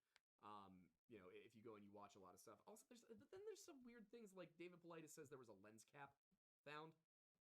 There was no lens cap found. That was the moment for me. That was the one that got me. The lens cap. Was the lens cap, because I was like, that is... The only reason I can think he added it in is that the lens cap is supposedly found on a rock or a log right next to a lake, which adds in the missing 411 profile point of near water. That is the only reason I can think of to include it. Yeah, I don't know. I haven't looked into that. I mean, I know the general story, but I don't know. You know, sometimes government agencies they'll pull exemptions out of nowhere for no good reason. I've run into it a lot. The worst offender in my mind is San Bernardino County in California. Really? I want to sue them because I've just tested the water with them, and I one time requested a case that was just a kid who got lost and was found. That's the whole story. That's it. He got lost. It was found. A successful SAR.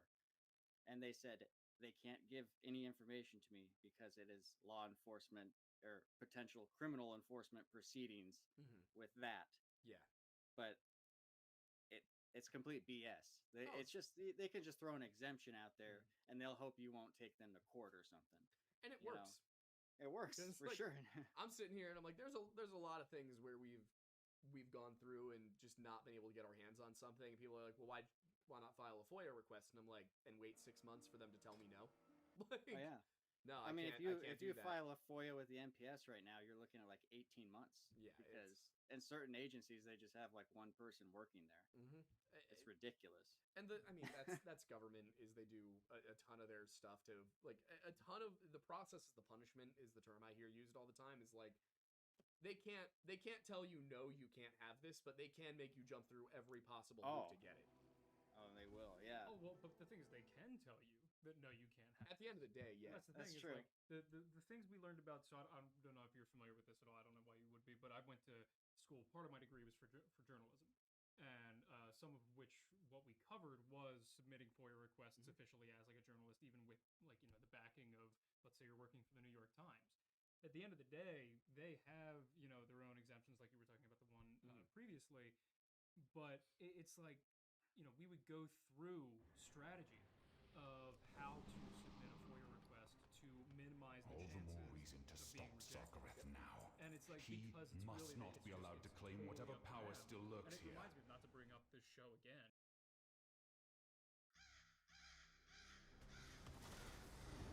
We would rather die than return to subjugation.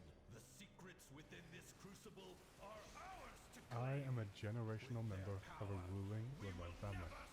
Every so often, as per the directives of the law of our Creator, a brief window of opportunity opens, whereby a select handful of our family are required to make communication with our subject, and offer you the chance to ask us any questions you would like answered.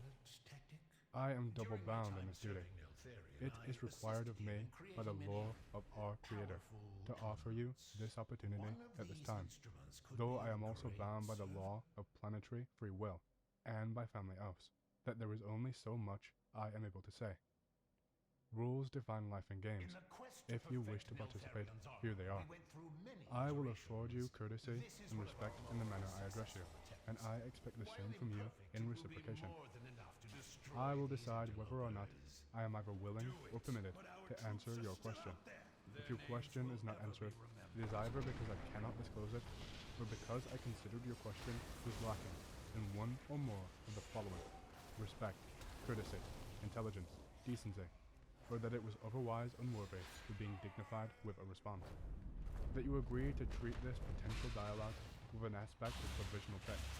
In practice, this means that rather than impeding the flow of information with crass comments of disbelief or petty name-calling, my participation here requires of you that you discourse with me under suspended judgment. In other words, wait until the process is complete before deciding for yourself as to the content of truth and knowledge imparted herein. That you formulate your questions intelligently. My time is limited. I do not want to waste it by having to troll through pointless, futile, insensible, or disrespectful questions. Therefore, I will answer the questions I feel are most deserving of a response during the time that I have available. Use the time we have wisely. If any of the above conditions are breached, I reserve the right to terminate your discourse forthwith, if I so choose.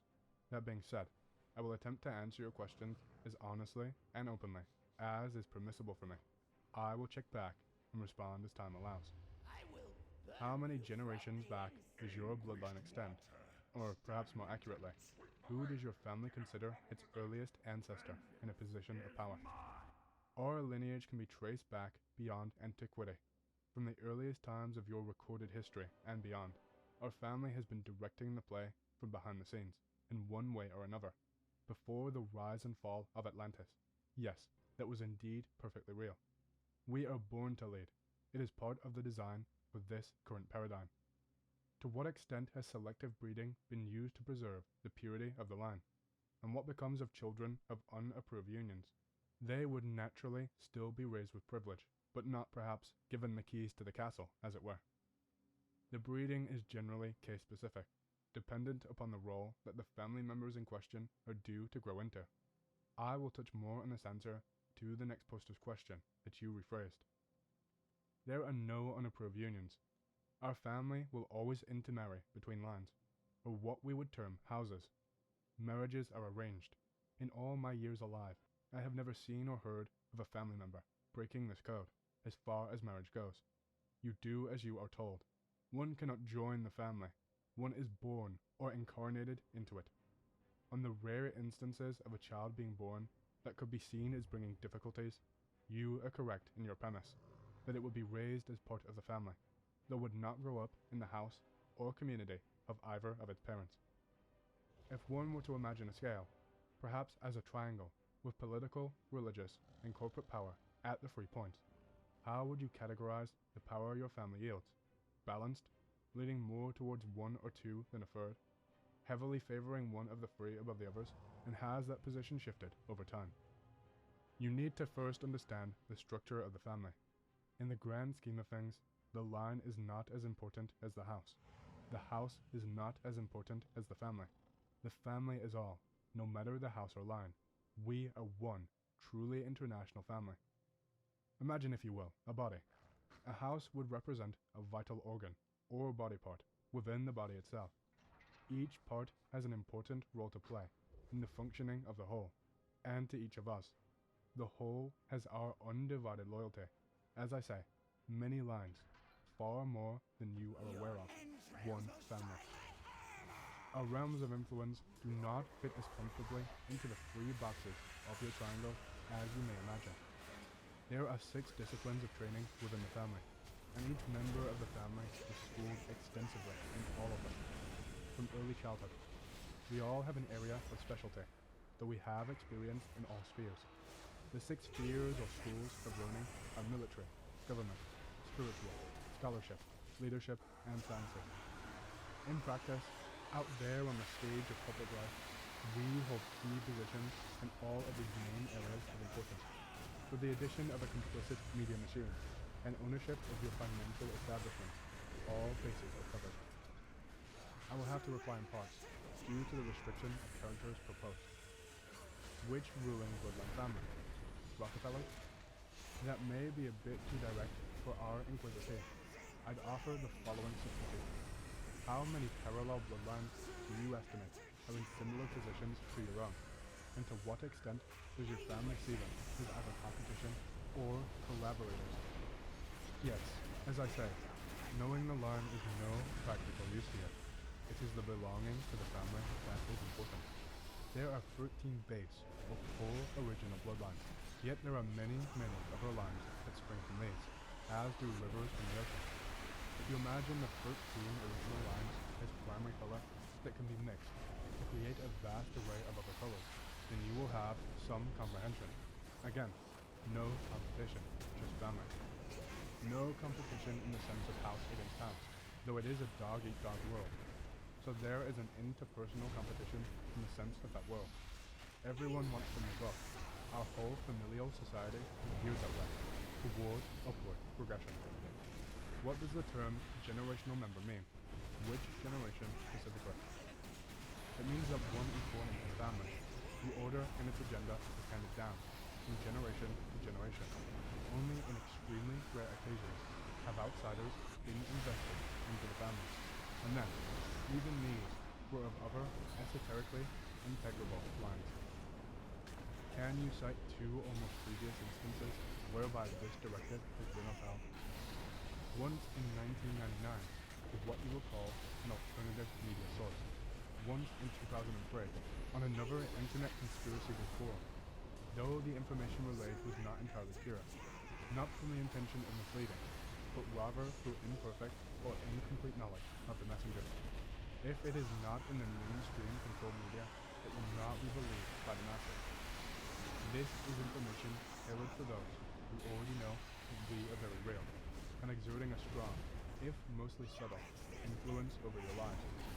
If you wish to enslave a man, allow him to believe that he is already free. By what basis is the timing of such revelations established? By the decree of the Supreme World Council, according to the will of the Creator. Are we really considered chattel and traded as such by the government? By the governments, generally, yes. People are seen as collateral, pawns that are maneuvered around the chessboard, according to the game plan. By the family, contrary to popular beliefs, many of us do not mean you any harm directly. There is just the matter of divine destiny to uphold and unfold, and we must play our parts in the game, as given to us by the Creator. In many ways, it is actually in our own interest that you are prepared for the coming harvest, just not maybe prepared in quite the way that you would like. Still, even then, you are choosing the negative polarity with your own free will decisions, with a little help and direction from us. Souls are harvestable in either extreme of the polarities, one could say. If so, how do we become freemen? You will never be free, for as long as you are incarnating on this planet. The very nature of your being here is indication of that. There is a reason why you are here, and here is very likely not really where you think here is. How do you become free? By working out where you are, and coming to an understanding of why you are here. You are fast running out of time to do so, before the coming harvest. Those that don't make it will have to repeat the cycle. Is the Messiah alive today? There is no Messiah. Stop looking outside of yourself for salvation. Is there what you might call a Christ consciousness alive? Then yes, in a manner of speaking. Then not in your third density, dimensional awareness. Is it the end times, as described in the Book of Revelations? Yes, not just described in the Book of Revelations, but also in the prophecies of virtually every religion, spiritual philosophy, and mystery tradition throughout history. The time is now at hand. To use your own example, however, Revelations 14:14 to 16. 14. Then I looked, and behold, a white cloud, and on the cloud sat one like the Son of Man, having on his head a golden crown, and in his hand a sharp sickle. 15. And another angel came out of the temple, crying with a loud voice to him who sat on the cloud, Thrust in your sickle and reap, for the time has come for you to reap, for the harvest of the earth is ripe. 16. He who sat on the cloud thrust in his sickle on the earth, and the earth was reaped. The earth is indeed ripe for harvest. The question is, who will be ready? And will the harvest be positive or negative? How do you justify that the current British royal family line is the true bloodline, but Ishmael is not the true receiver of Abraham's gift? If you're true bloodline, you'll know what I mean. Who says it is the true line? There were ruling bloodlines long before your Yahweh, and his Christianity arrived on this planet. Yahweh is a creator, not the one infinite creator. There are other and higher gods than him. Ultimately, all are part of the one, and either consciously or unconsciously exercising their free will to create. Begin to study outside of the box for a true understanding of the creation. The British royalty is not the most powerful line. The names that you know do not hold the real ancient power. There are others above these lineages in the hierarchy. You will not know the name of these lines. Okay, what proof do you have that ruling elite families exist, and that you are a member of one? It's something that I think you thought was not falsifiable, which is why you chose that identity for the story that you are weaving. However, I think there may indeed be a way you can prove it. I have no need to prove anything to you. I am merely doing my duty, as directed to me. Believe or do not believe. We are divinely indifferent. I am obliged to complete this task here. The end result is of no consequence to me. I will have discharged my duty in handing down certain information that must be released at this time. There is no stipulation as to where I do so, only that I do. I chose above top secret as the general level of intelligence, comprehension, and reasoning is reckoned to be higher than in many such forums. Understand, due to the law of free will, I cannot just give you the information, at least not without consequences to my own person, which I would rather avoid. It is an infringement upon your free will, your right to not know. You have to ask me for the information you want. Only then can I provide it. So whilst there are important things I have to share, if I am not asked the questions, I cannot get the information to you. I am hopeful that synchronicity will bring the most important questions of real depth up from among you. My duty is to offer, yours is to ask. My duty is fulfilled, whether or not yours is. Surely if ruling elite families exist, and you are a member of one, then you must be controlling global events through world governments. Tell us one major government action from any country that is going to occur in the next 5 days. I won't be surprised when you refuse to do so. I am not at liberty to discuss such intimate, immediate detail, and in many cases, I am not far up enough the hierarchy to know anyway. Typically, I would receive a call a day before the enactment of a major event, just to say something along the lines of, this part of such and such plan will take place tomorrow, in such and such a way. Do not be alarmed. Also, one has to take into account the specific areas of speciality I mentioned previously. My area is in spirituality, so my focus is not so much on geopolitical events. I am aware of the overall design, though the finer points are not often my area of expertise. I am prepared to give you some things coming down the timeline that you will be able to look back upon and verify my predictions retrospectively. The stock markets will soon complete their controlled demolition, after an initial appearance that the bailouts and rescue packages have steadied the ship. There will be new record lows by the end of the month. Our financial institutions will later call in all loans. There will be many bankruptcies and foreclosures. The only way John McCain will become the next US president will be if something happens to Barack Obama before the election, if there even is an election. If a certain faction get their way, there will not be. Remember, behind the scenes, there is only one party, our party. Democracy is an illusion, which is created to uphold your slavery. Whichever side wins, the family wins. There are many possibilities and alternative scripts. All of them lead toward the ultimate implementation of the overall blueprint of our Creator. Unless any unforeseen disruptions delay its announcement, there will be a new currency by the end of 2008/early 2009, along with a new Union of Nations. January has been spoken of in some circles as the latest, though there are plans underway which could even bring this to fruition much earlier than initially hoped for. It depends upon the results of other upcoming events as to how this will play out. I am not high up enough the hierarchy to know the intimate details of the dates and times that far in advance. There is a tree system in which such knowledge is passed down. As and when it becomes need to know, I would be considered to be a regional leader. Above me are national and international. San Francisco and Damascus will be uninhabitable by the end of 2010, possibly even sooner. Again, it depends upon certain forces at play, and which timelines are activated. Humanity, though utterly unconscious of the fact, has a significant part to play in this. You, as the collective consciousness of the planet, are choosing the negative polarization by default, by the quality of your own thoughts and actions. Thought is creative energy. Focused, you get exactly what you put out. Why do you think media is so important to us? You have, as a society, in your hypnotized, comatose state, given your free will consent to the state your planet is in today.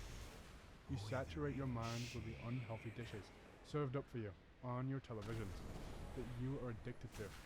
Violence, pornography, greed, hatred, selfishness, incessant bad news, fear and terror. When was the last time you stopped to think of something beautiful and pure? The planet is the way it is because of your collective thoughts about it. You are complicit in your inaction. Every time you look the other way when you see an injustice, your thought at the subconscious level of creation through the Creator is your allowance of these things to occur. In doing so, you are serving our purpose. It is very important to us that the polarization of this planet is negative at the time of the Great Harvest. That means service to self-orientated, as opposed to positive, service to others. We require a negative harvest, and you are doing a fine job of helping us to attain our goal. We are very grateful. There will be dramatic changes to your climate and weather conditions over the next few years. As the time of the Great Harvest approaches, you will see wind speeds surpassing 300 miles per hour at times.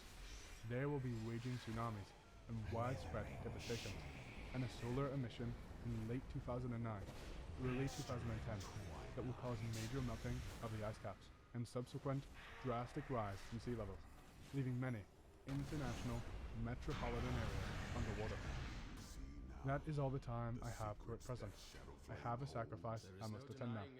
No, not really. Let's see if we can increase the depth of inquiry and question matter in the next session. Seek beyond the superficial. Get to the core of the matter. Who is your creator? And is your creator the same as our creator?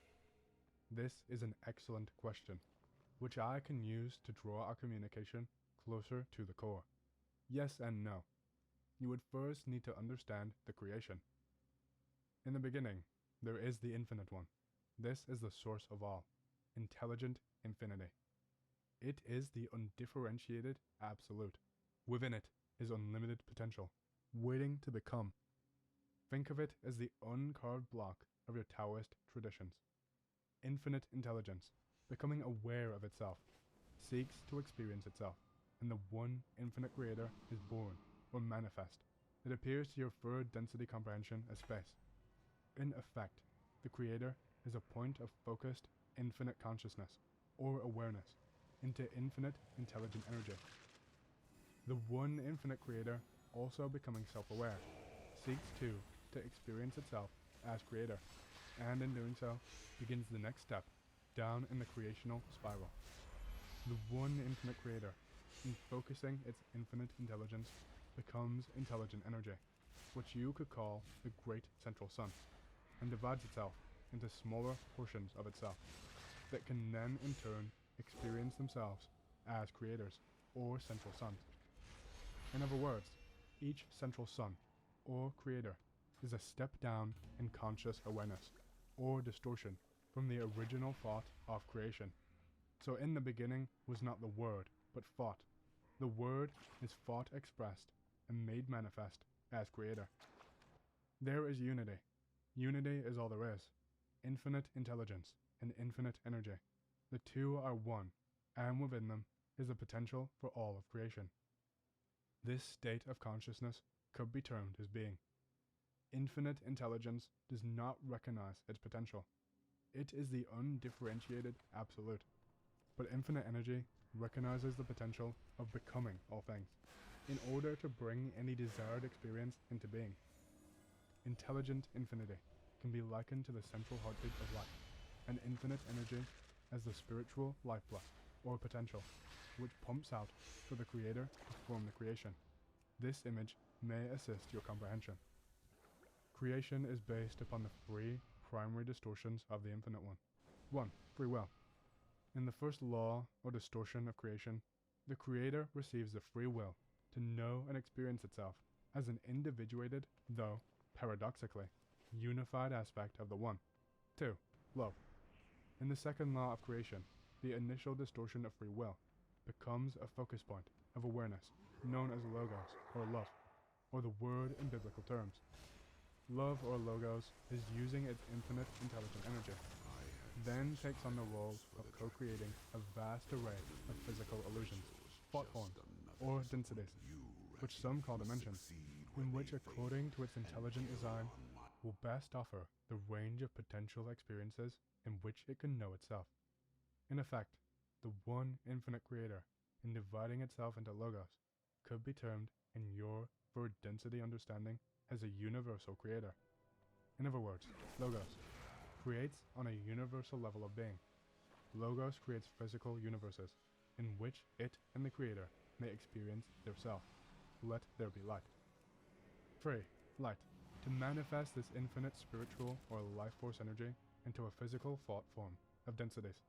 Logos creates the third distortion of light.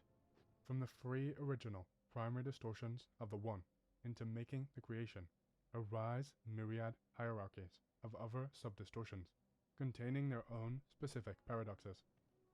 The goal of the game is to enter into these in further divisions of creations, and then seek to harmonize the polarities, in order to once again know oneself as the creator of them. The nature of all such physically manifest energy is light. Wherever thus exists any form of physical matter, there is light, or divine intelligent energy, at its core or center. Something which is infinite cannot be other than, or many. An infinite creator only knows unity. Thus, drawing upon its infinite intelligence, the infinite creator designed a blueprint based on the finite principles of free will of awareness and sub-level creations, which in turn could become aware of themselves and seek to experience themselves as creators. And so the Russian doll style experiment was stepped down and down and down. Levels of creation within levels of creation. The one infinite creator, or great central sun, steps down its infinite energy to become Logos. Logos, in turn, designs vast universes of space, as yet unmaterialized, stepping down and splitting itself again into Loga, plural. In other words, into an array of central suns, which will become a Logos, or co-creator, of its own universe, with each unique, individualized portion of the one infinite creator, containing within it, as its very essence, intelligent infinity. Using the law of free will, each universal Logos, central sun, designs and creates its own version or perspective of physical reality, in which to experience itself as creator. Stepping down again, it focuses its intelligent energy and creates the unmanifest form of galaxies within itself, and splits itself into yet further co-creator portions, sub-Logos or suns, which in turn will then design and manifest their own ideas of physical reality in the form of points of conscious awareness that we call suns, stars, planets. A planetary entity, or soul, begins the first density of experience, into which another individualized portion of the One can incarnate. Just as with all Logos and sub-Logos of creation, each soul is yet another similar, unique portion of the Infinite One. At first, the intelligent energy of the planet is in a state that you could call chaos, meaning that its energy is undefined. Then the process begins again. The planetary energy begins to become aware of itself. The first density of awareness is consciousness, and the planetary Logos, sub-Logos, in effect, begins to create other downward steps within itself, and the internal makeup of the planet begins to form, as the raw elements of air and fire combine to work on the waters and earth, thus arising conscious awareness of their being, and the process of evolution begins, forming the second density. Second density beings begin to become aware of themselves as being separate, and thus begin to evolve toward the third density of self-conscious awareness, the lowest density in which a human soul can incarnate. Humans in turn, or the souls incarnated within them, seek to return to the light and love from which they came, as they begin the journey of progression from third density up to the eighth density, and to return to the infinite oneness. Explanation of the densities beyond normal human consciousness is another question though, so if you wish to know more about them, someone will need to ask an intelligent question which I can respond to, so as to not impinge upon your free will, not to know. So having set forth the above, I can return to further elucidate on your original question. As I said, yes and no. Ultimately, every living thing, and all things are living, is created by the one infinite creator's initial universal creation. So yes, taken from that perspective, the one infinite creator focuses its infinite intelligence into an awareness point of infinite energy, and brings the whole of creation into being. Though, we are not directly created by the one infinite creator. but rather by our own logos, sub-logos and sub-sub-logos, and so on. So from that perspective, whilst we are all essentially made up of the same stuff, of creation, initiated by the one infinite creator, our actual personal creators are different portions or sub-logos of the one. In other words, yes, our creator, whilst originating from the same source, is not the same entity as your creator. Which brings me on to a question from another poster. I will continue with your other question afterwards, but this enables me to indirectly answer the first aspect of your question without having to ask you to rephrase it, due to having to carefully dance around the free will issue.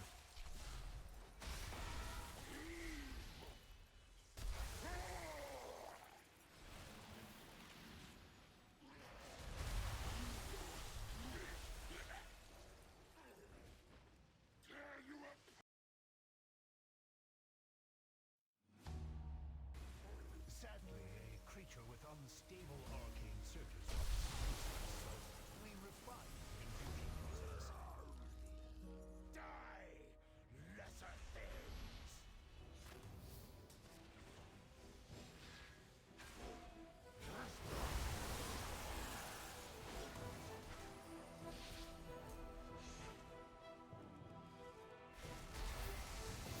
Witness my strength!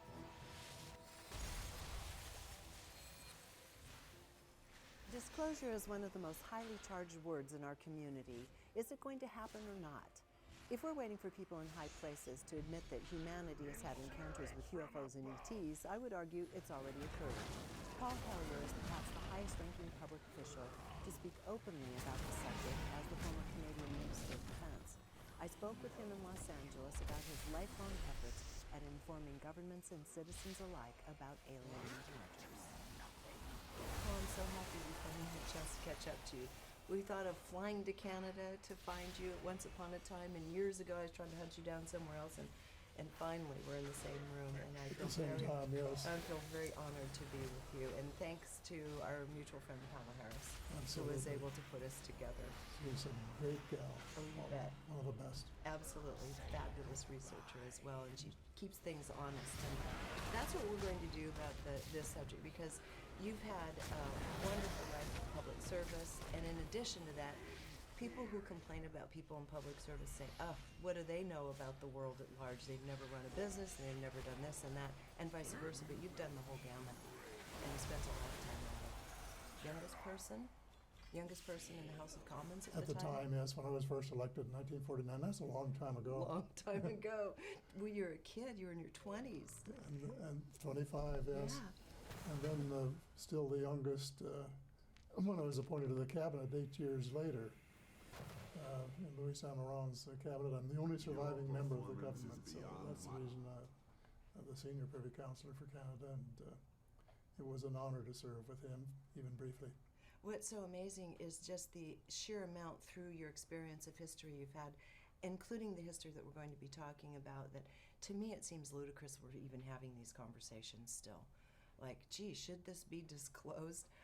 It seems like we're 10 or 15, 20 years should be past that debate, but we're still in the midst of it. At least. At least. Yeah. And especially considering a document Paula passed on to me that was authored by Einstein and Oppenheimer saying, okay, we're already aware we're being visited, and now we need to look at strategies as to how we engage. That was 1947. Well, let's talk about your personal journey in this. So when you were Canadian's National Defense Minister, you weren't so aware of that phenomenon at the time. No, I was not.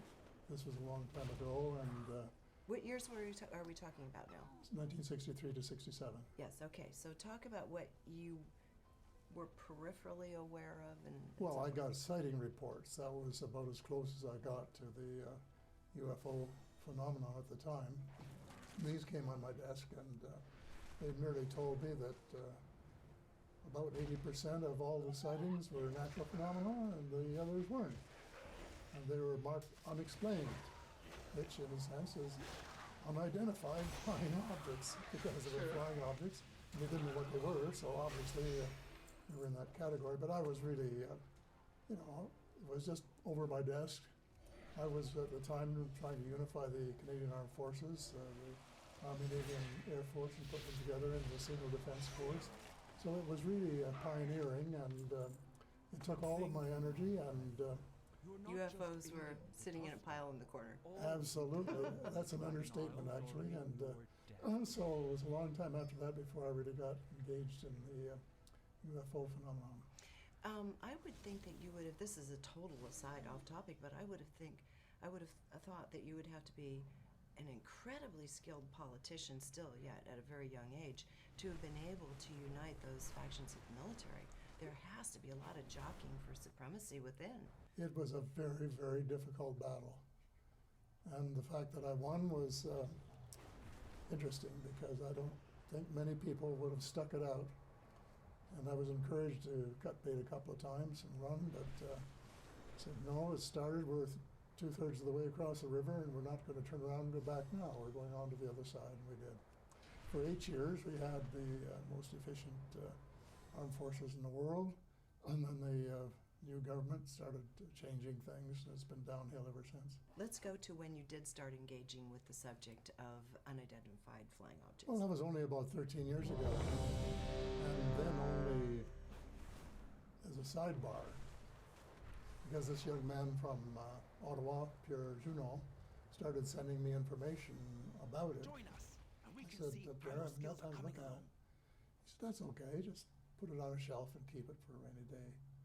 And then he persuaded me to watch an ABC special put together by the late Peter Jennings of Ottawa. Yes.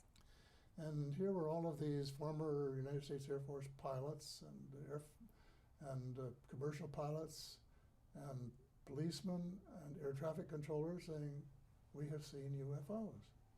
I said, why would they go on air and say that they had seen a UFO if they hadn't? I mean, what's in it for them to lie?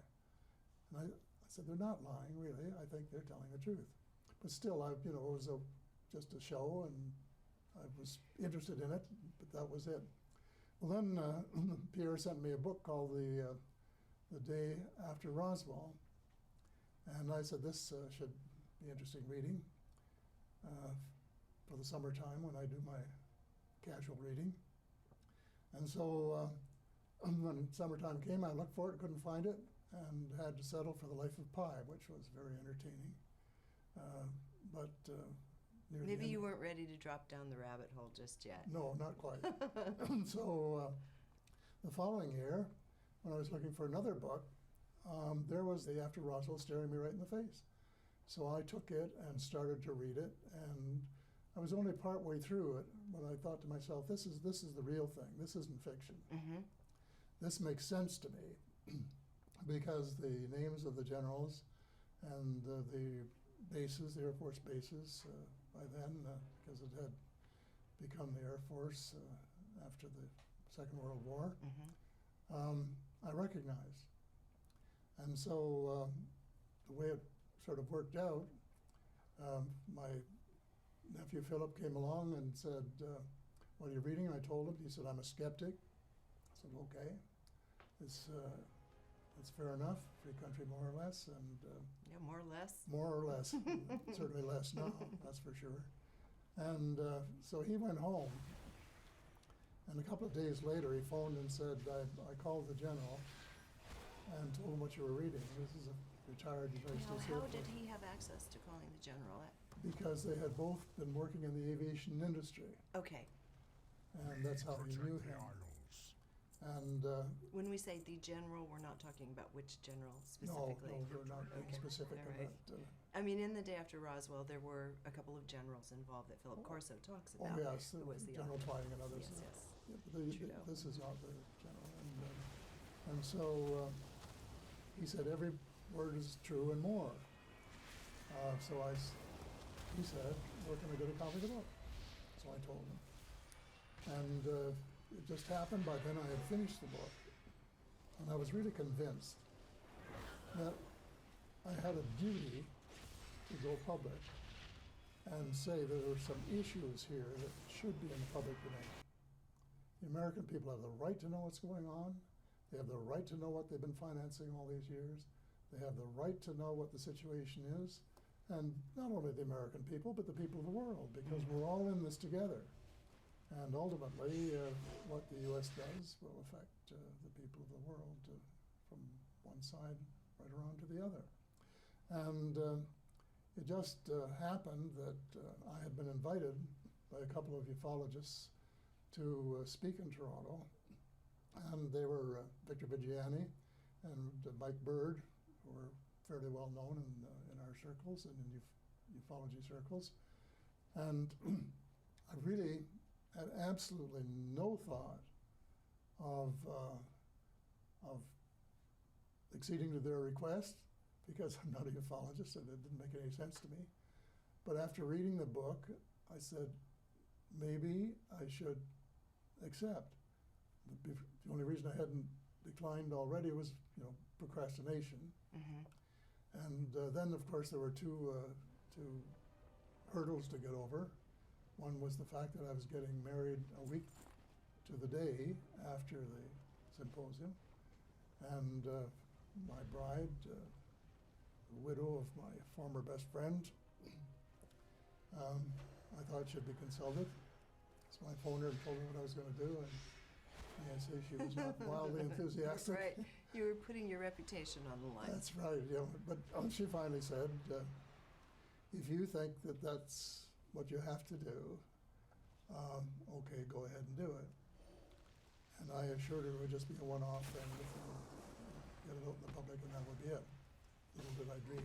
And here you are 12 years later. Yeah. So the other one was to double-check with the general personally. Yes. I had met him on one occasion. So I got his telephone number and asked my nephew to give him a heads up that I'd be calling. So I called him, and before I even had time to say hello, how are you, he said every word is true and more. And they spent the next 20 minutes talking about the more to the extent that he could. And the more included the fact that there had been face-to-face meetings between United States officials and beings from other star systems, period. So with that assurance, I was already convinced. I mean, you really need that kind of assurance before you go public and say... Absolutely. And you were in a unique position to have that. Yes. That reassurance. Right. So with the reassurance, I phoned Victor and Mike and said, I'll do it. And so... Before, we'll get into a little bit about what was contained in The Day After Roswell for people who haven't read it that are watching this. But before that, once you made that bold decision, what happened to your life? Well, it changed dramatically in a sense, because the information started flowing in about UFOs and the ET presence and so on from all over the world. And I got dozens and dozens of documents. Some of them were pretty thin gruel, but some of them were classified, and some of them were very, very interesting, and a lot of information in them. And I got a lot of books, excellent books from reputable ufologists, and I read them all. And also, I started getting requests to meet with people that knew something about it. We had a 3-hour briefing on the waterfront in Toronto, and that was just the first of many briefings by ufologists all over the country. And people were interested in seeing me. Shirley MacLaine, for example, tracked me down, and when she was in Toronto, said, let's have dinner. And we had some pretty good discussions about what she knew. In ufology? Yeah. Okay. And she knows quite a lot. More, I think, than perhaps she's ever disclosed. But the deal was that I wouldn't talk about it except in general terms.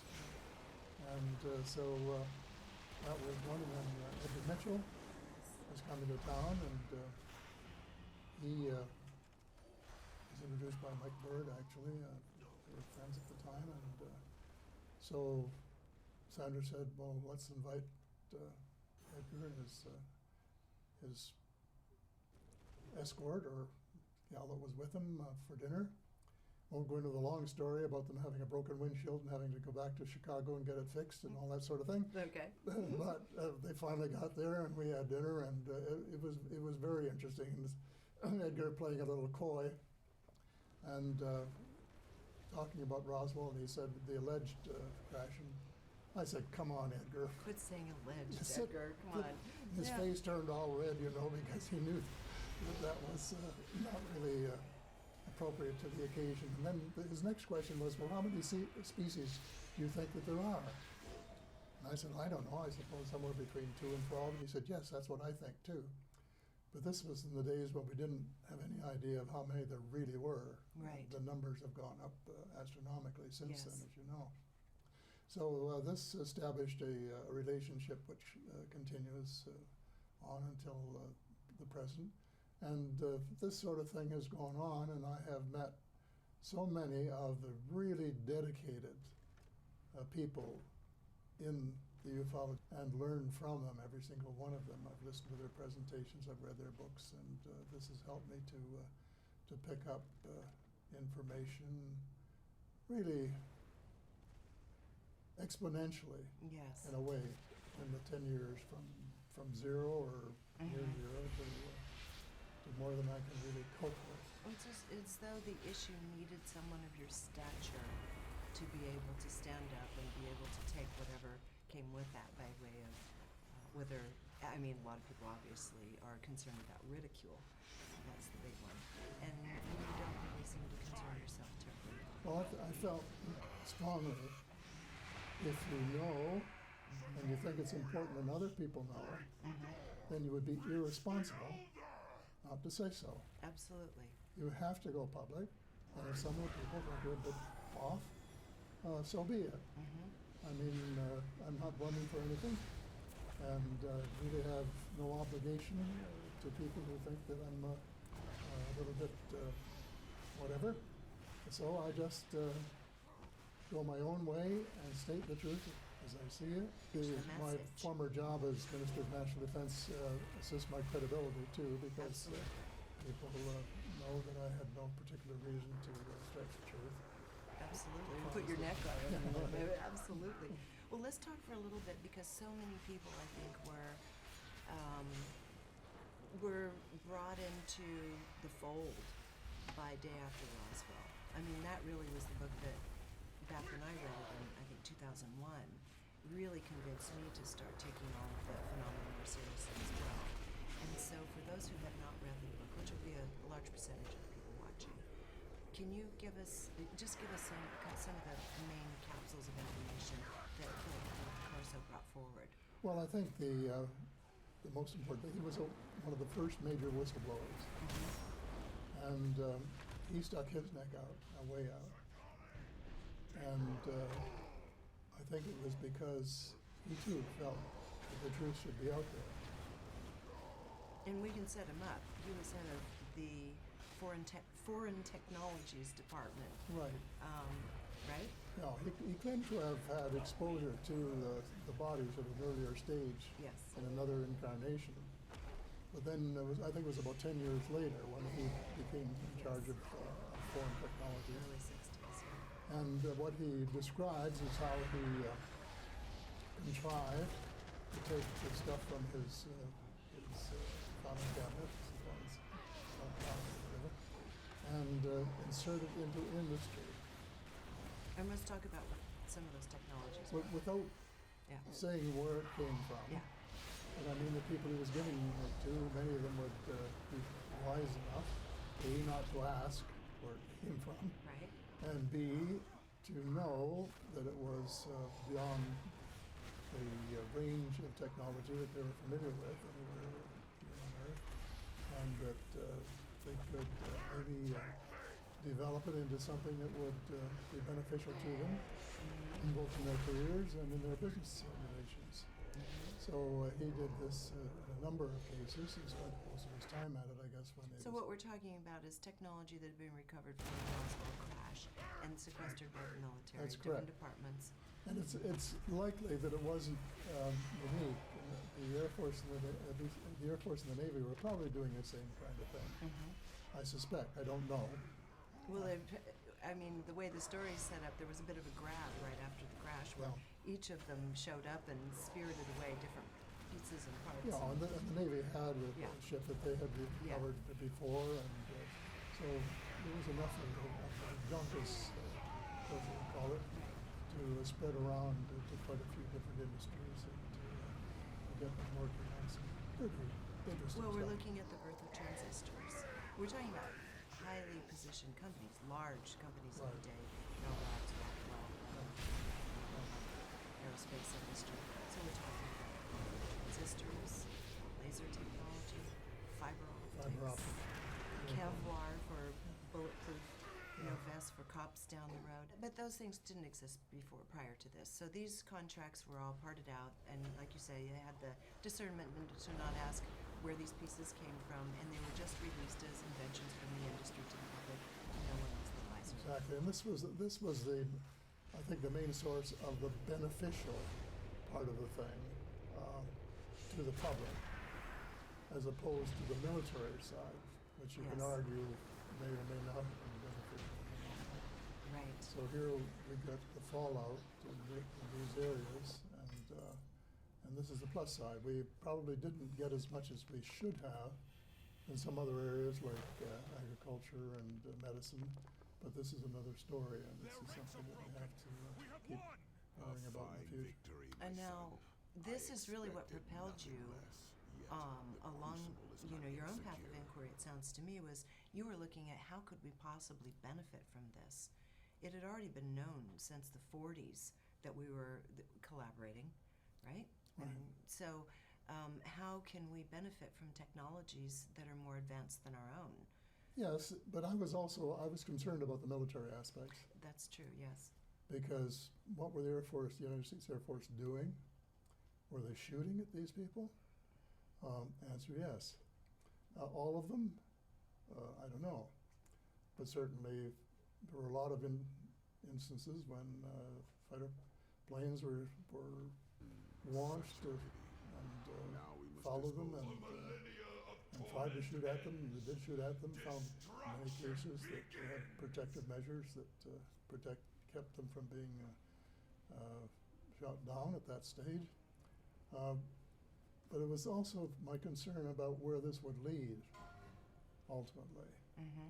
That I was concerned about, still am, and wanted to know more about, thought the public should know more about. And yet the public knows very little to this day still. I mean, it's shocking, if not criminal, that has been kept from our view this many years later. And so let's talk about the mechanism through which this happened. Let's talk about the intelligence communities that were given birth to, OSS, NSA, CIA, all of it, how this started coming about, and what impact that had at large on society once they decided that this had to be kept secret. Yes, somebody made the decision that this information should be kept from the public at all costs. And the cost has been very great in some cases because they have, in effect, taken the law into their own hands. They have become an integral part of the cabal, as I call it, and they just ignore ordinary laws in the sense that if somebody talks too much, they rough them out, threaten, or worse, threaten to take away their pensions, and in some cases kill them. And make this very obvious as a deterrent. And so this is not the rule of law. This is not the constitutional approach to things. This is an off-law situation and represents what has become known as the shadow government, or the alternative government of the United States, which President Clinton made very clear he didn't control. I have many other cousins. Famous statement, there is a government that exists in the shadows, and I am working. Yeah, right. after McClendon, I think, asked him the question directly of why he didn't affect people. Obviously, he didn't know what was going on, and that was his defense. Amazing statement, very true. Yes. And so they have been operating separately, and I think their main connection to the legitimate government is the receipt of funds. Because of financial backing. Massive amounts of it off the books. If we want to save our planet, if we want to save our species, we have to change. And especially since World War II, we have become so self-centered, so grasping, so determined, especially with the military-industrial complex, to start one war after another in order to require line their pockets. to line their pockets at the expense of the people. And this is wrong, wrong, wrong. And after the Cold War ended, we should have had a real peace dividend. We should have had them divert billions, hundreds of billions of dollars from our defense expenditures to build a better world, a peaceful world where ordinary people of all shades and religions, regardless of who they were, had enough to eat, enough to water to drink, and food on their back, and with a basic education, with a basic health care, and so on. That's what we should have done. The peace dividend was called. And some of us hoped and prayed it would happen. But it didn't happen. We went the wrong way, we made the wrong decision, and so you have this incredible expenditure on space technology. But somehow we've got to change our priorities, or we could end up losing our whole species. And unfortunately, some of the ETs don't care that much because it's the planet they're really concerned about. But they're more concerned about having it survive. And if you destroy the surface of the Earth, some of them would survive because a lot of them live underground or underwater anyway. But we'd be gone. The only thing we can do, and I've invented some of my speeches, as you know, with saying the missing link is a spiritual link.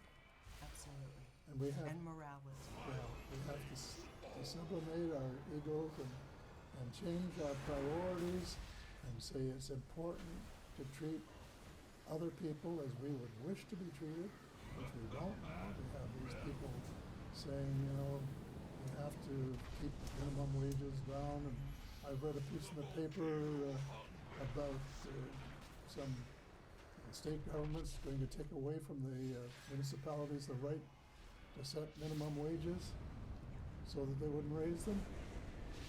What kind of an approach is that? What kind of a life is that? Very callous and uncaring. Absolutely. And so I'm with you. A reestablishment of some kind of larger morality. Absolutely. On the spiritual basis of some kind. And deference to the Creator and the creation. And if we did that, there would be hope. On that note, thank you very much, Paul.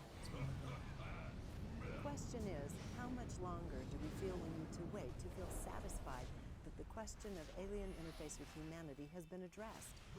Then what? Maybe we need to begin asking new questions. Until next time, thank you for joining us here on Open Minds.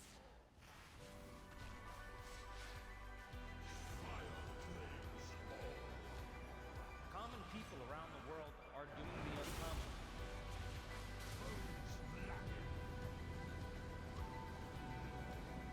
I mean, it is literally the Netflix of spirituality.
weekend, and That's gotta be fun for you.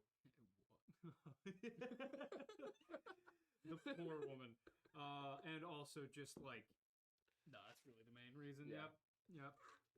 Remind me to like turn a fan over there. Yep.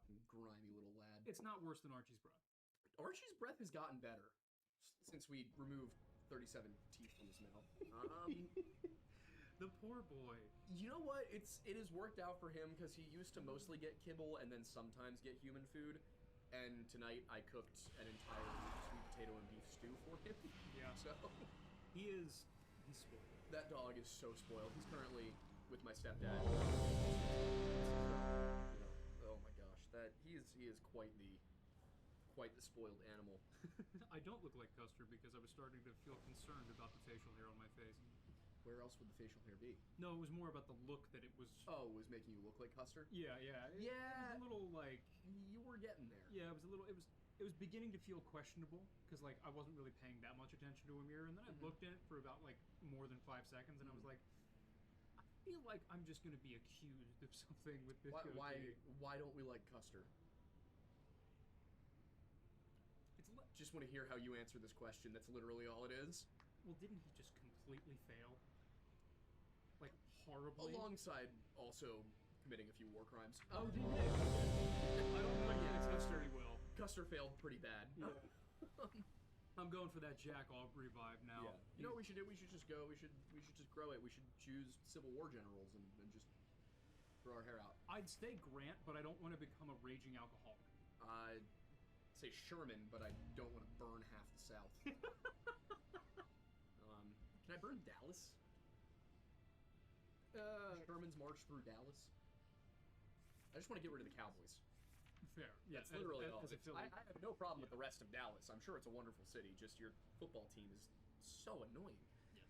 Like every I know that we're still not onto the topic of the show, but I feel like we always jump right in, and it's and then I run out of content. You gotta ease people. I run out of material. But what I wanted to say about the Cowboys is, like it's incredible that this is a franchise who refers to itself as America's team and constantly talks about having 5 Super Bowl rings when they haven't made the NFC Championship in my lifetime. You know what that reminds me of? What? Liverpool's soccer team. I don't know anything about soccer. Ryan, tell me if you're familiar with that. You're the only one that I know here is British. Yeah, it's like imagine not doing anything of note for 25 years and then being like, back in the day. They still brag about they say Dak Prescott owns the NFC East. I'm like, I am so tired of hearing the name Dak Prescott. He's won less playoff games than Nick Foles. Really? Yes. That's shocking. Nick Foles won more playoff games in a single year than Dak Prescott has ever won. Yes. That's shocking. So, sorry to open the episode talking about football, but I needed something because, to be honest, this has been... I have had the longest week. There is so much evil in the world. Yeah, this research couldn't have been easy for you. No, so the research for this video was a lot. And then the research I did for next week's video was difficult. I cried a few times. I'm not gonna lie about that. There were a few moments where I had to sit back and breathe. But it's fine. We just have to spend 4 hours shooting that after tonight's show. Yeah. Yeah, and we're probably gonna get backlash from both sides of the Do we want to say what it's about? Sure, yeah. I mean, so next week's video and next week's podcast, which we should have a guest for, who does not like So You Are. Okay. Who wants to, who was like, let's be fair, let's be balanced. Can we say who yet or no? It goes by stats on TikTok. So he wanted to come on. Also, Damian Moore from American Crime Journal. I talked to him about him coming on because I'm book. And I thought we had a productive conversation. He was supposed to reach out after. Got it. I'm going to give him some more time, but we'll see how it goes. But next week's video, next week's podcast, we're going to be on the movie Sound of Freedom, the organization Operation Underground Railroad, and the criticisms of those two things as well. So our goal with that is to be, hey, here's what the movie is, here's what happens in the movie, here's what the real story is, here's what the criticisms are of how the movie portrayed the real story and the organization itself, and then here are the alleged QAnons. Which will be good because honestly, I'm not even that familiar with it. And that's the thing is, as I was looking through it, there's a lot of examples of OUR and Tim Ballard exaggerating. All of the articles criticizing OUR and Tim Ballard exaggerate just a bit. Yeah. So it's like, shockingly enough, the truth is somewhere in the middle. Once again, I have to sift through the BS from both sides, which is basically what I did for this video. That's what we do, like, it's literally what we do. You know, I like how our content has basically become like, hey, here's this really bombastic claim some people made. A bunch of people said it's complete BS. It's only a little BS. Like, it is. Let's show you where the BS is, like we did with Bohemian Grove. That was the one that got us caught before that. But yeah, exactly. I'm like, my guys, said Bigfoot exists. Yeah. And provided evidence. And then proceeded to go, but it's not Bigfoot, so to speak. But yes, for the topic of tonight's discussion, however, we're talking about Malta, which I have always thought of as cool because back in the 1500s, after they basically land nowhere else, they managed to acquire Malta. They made it their home base. They weren't the Knights Hospitality. They weren't using all of that, but they were doing things. I'm actually thinking we might do a video on that. They already have the stuff for the Templars, so I'd spend a week researching hospitality. But Malta is cool because it is a tiny archipelago just south of Sicily, between Sicily and Tunisia. The volcano hunt. We're talking about 500,000 people. Basically, the entire population lives in the city of Valletta. But the culture is pretty Italian. Like, basically a mix of Italian and North African. But then what you got is a national language that's Semitic. So, think Phoenician, Hebrew, Arabic. But the second national language is English. Because until 1964, it was considered owned by the It has been populated and depopulated several different times between 59 and today, to the point of the actual culture on the island disappearing and then so basically, think about like if you boil down. I'm trying to think of a good example here, but say you boil down until you get to like you get the water out of it, you've got very and then you just add chicken stock and then vegetable stock, and you just keep repeating the process of boiling it down, and then you get a little broth. That's boiled. I wonder. Not good, not good. But things that do taste good are the creamy bolognese sauce I made tonight. I have to attest, it was delicious. Kat, how'd you think of it? It was so good. It's literally so good. I'm not gonna lie, I thought you were gonna plug the coffee there, but No. I'm so proud of that sauce. I'm telling you guys, three bottles of like your Barilla tomato sauce, a pound of chorizo, a pound of hot Italian sausage, and a pound of ground beef.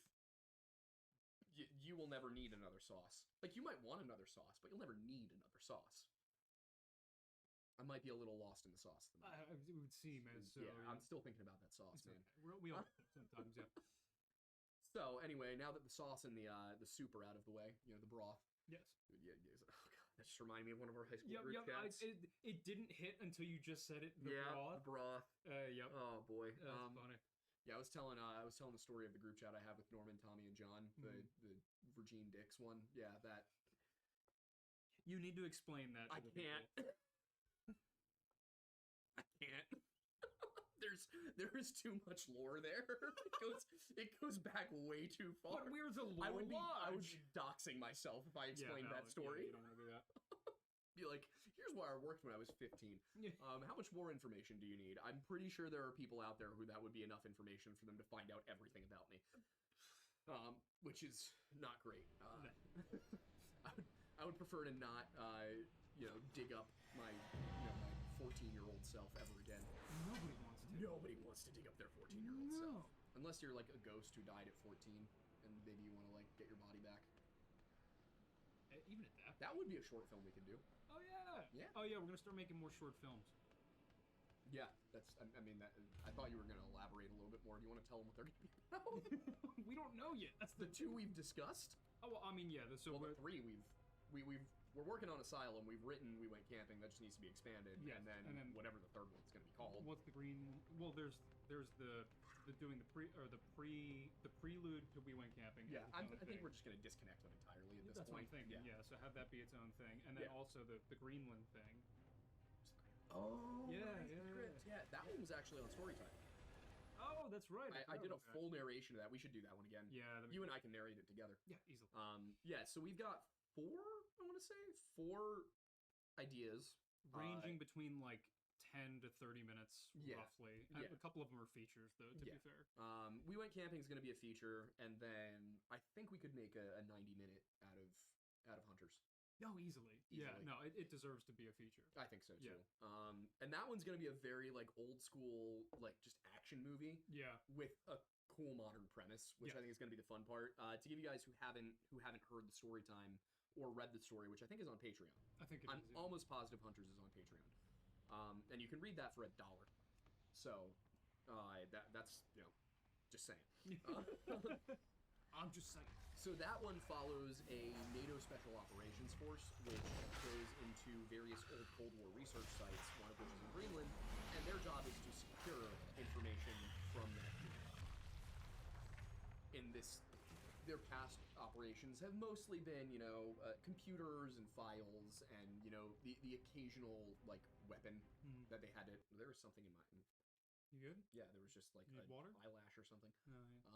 That's always annoying. So usually they're securing weapons or research or something like that. In this case, they come across this lab was used for human experimentation. Yeah. I'm gonna leave it there. Yeah. And I'll say this: explosives are involved. Yes. Yes. That's all you need to know about the story. I don't want to spoil it for you in case you want to read it. Again, it should be on Patreon. I'll go and check tonight and make sure it is. But that's a good one. I'll probably post like an excerpt as a public post as well in case you want to see it before you. We Went Camping is going to be a story about a group of college kids going camping in the woods, and they get hunted down by a Wendigo. Yes. So that should be fun as well. I think that was the first. To extreme temperature. That was written when I was a sophomore. Yes, and he wrote it. It was a short film, like a medium-length film, and I'm currently in the process of revising it and bringing it out for feature length. And then we've got there's a prelude in that script or in that story. Yes. We're going to make its own short film that'll probably be about like somewhere between. Yeah, I think it'll be 10-20 minutes. That one is going to follow the story of an early European explorer. We're talking like early 1700s, before the French Navy. But he's gonna. So the story follows him. He's out looking basically trying to find new partners for Native Americans. He and his partner are attacked by a Wendigo. It ends up killing his partner. He escapes to a Native American village. They've been having Wendigo trouble. He knows where the Wendigo lives, and he basically bargains like, "You guys, take care. Like, since you guys take care of me, I'll help you figure out where it is. I'll help you fight it." I'm not going to go past that, but that's the premise of that story. Asylum is Penhurst. Is our what we're basing it on. Right down the road. Penhurst. We are trying to talk to you. Respond to my emails. We're literally you're right here. I worked on the farm next to you. I know a guy who did audio work on World's Biggest Ghost Hunt when it was there. Like, it's right there, man. We're right here. But that one follows the story of there are, if I'm remembering correctly, there's a group of kids who went in, like were ghost hunting back in the early 2000s, and they disappear. And one of the first cops to respond basically is like, I saw some stuff. Like, something's wrong in here, the place is haunted, something took those kids.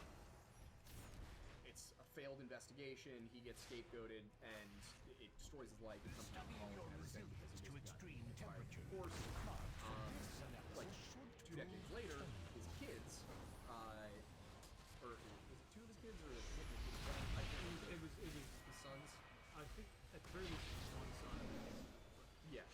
So they decide that they're going to go and basically try and vindicate their father, and the story goes from there. With of course the asylum. There's something in the asylum. Whether or not it's paranormal is for you to decide. Correct. And what was there was one more that I had. Oh right, Dry Skin. Yes. So Yeah, well, but that one, down the line. That's like Indiana Jones. That's we do not have the budget for that. Dry ski right now. But yeah, for those wondering, we will be launching a new YouTube channel that will be featuring all of these short films specifically. It's going to be a media production company channel. Yeah. Just for narrative purposes. Tell them what the company's going to be called. Yeah. It's going to be called Redacted. Or Redacted Media. We haven't settled on exact, but that's going to be the company. Yep. And I'm psyched about it. But yeah, we sat down and we planned out the next 10 years. Yep. So I'm psyched. We gotta launch a milk brand. I think at this point we do have that. Yeah, I think. Well, we probably need the lodge, and then we need a farm, and then we need cows to provide it. We can work with 7 stars. Oh, true. Yeah. Be a local thing. What do we even call that? Moorville? The Lactose Lodge? I like Lactose personally. That'd be fun. Yeah. Black Lodge. Be a narrow market. But yeah. But a passionate one. At the very least, for like Blogfest or something, we should organize. We should at least like let them put the on it. Yeah, I think that'd be fun. We're also going to try and do Blogfest every year now, which is a big thing here in Phoenixville, because the movie Blob has seen Colonial, which is a year.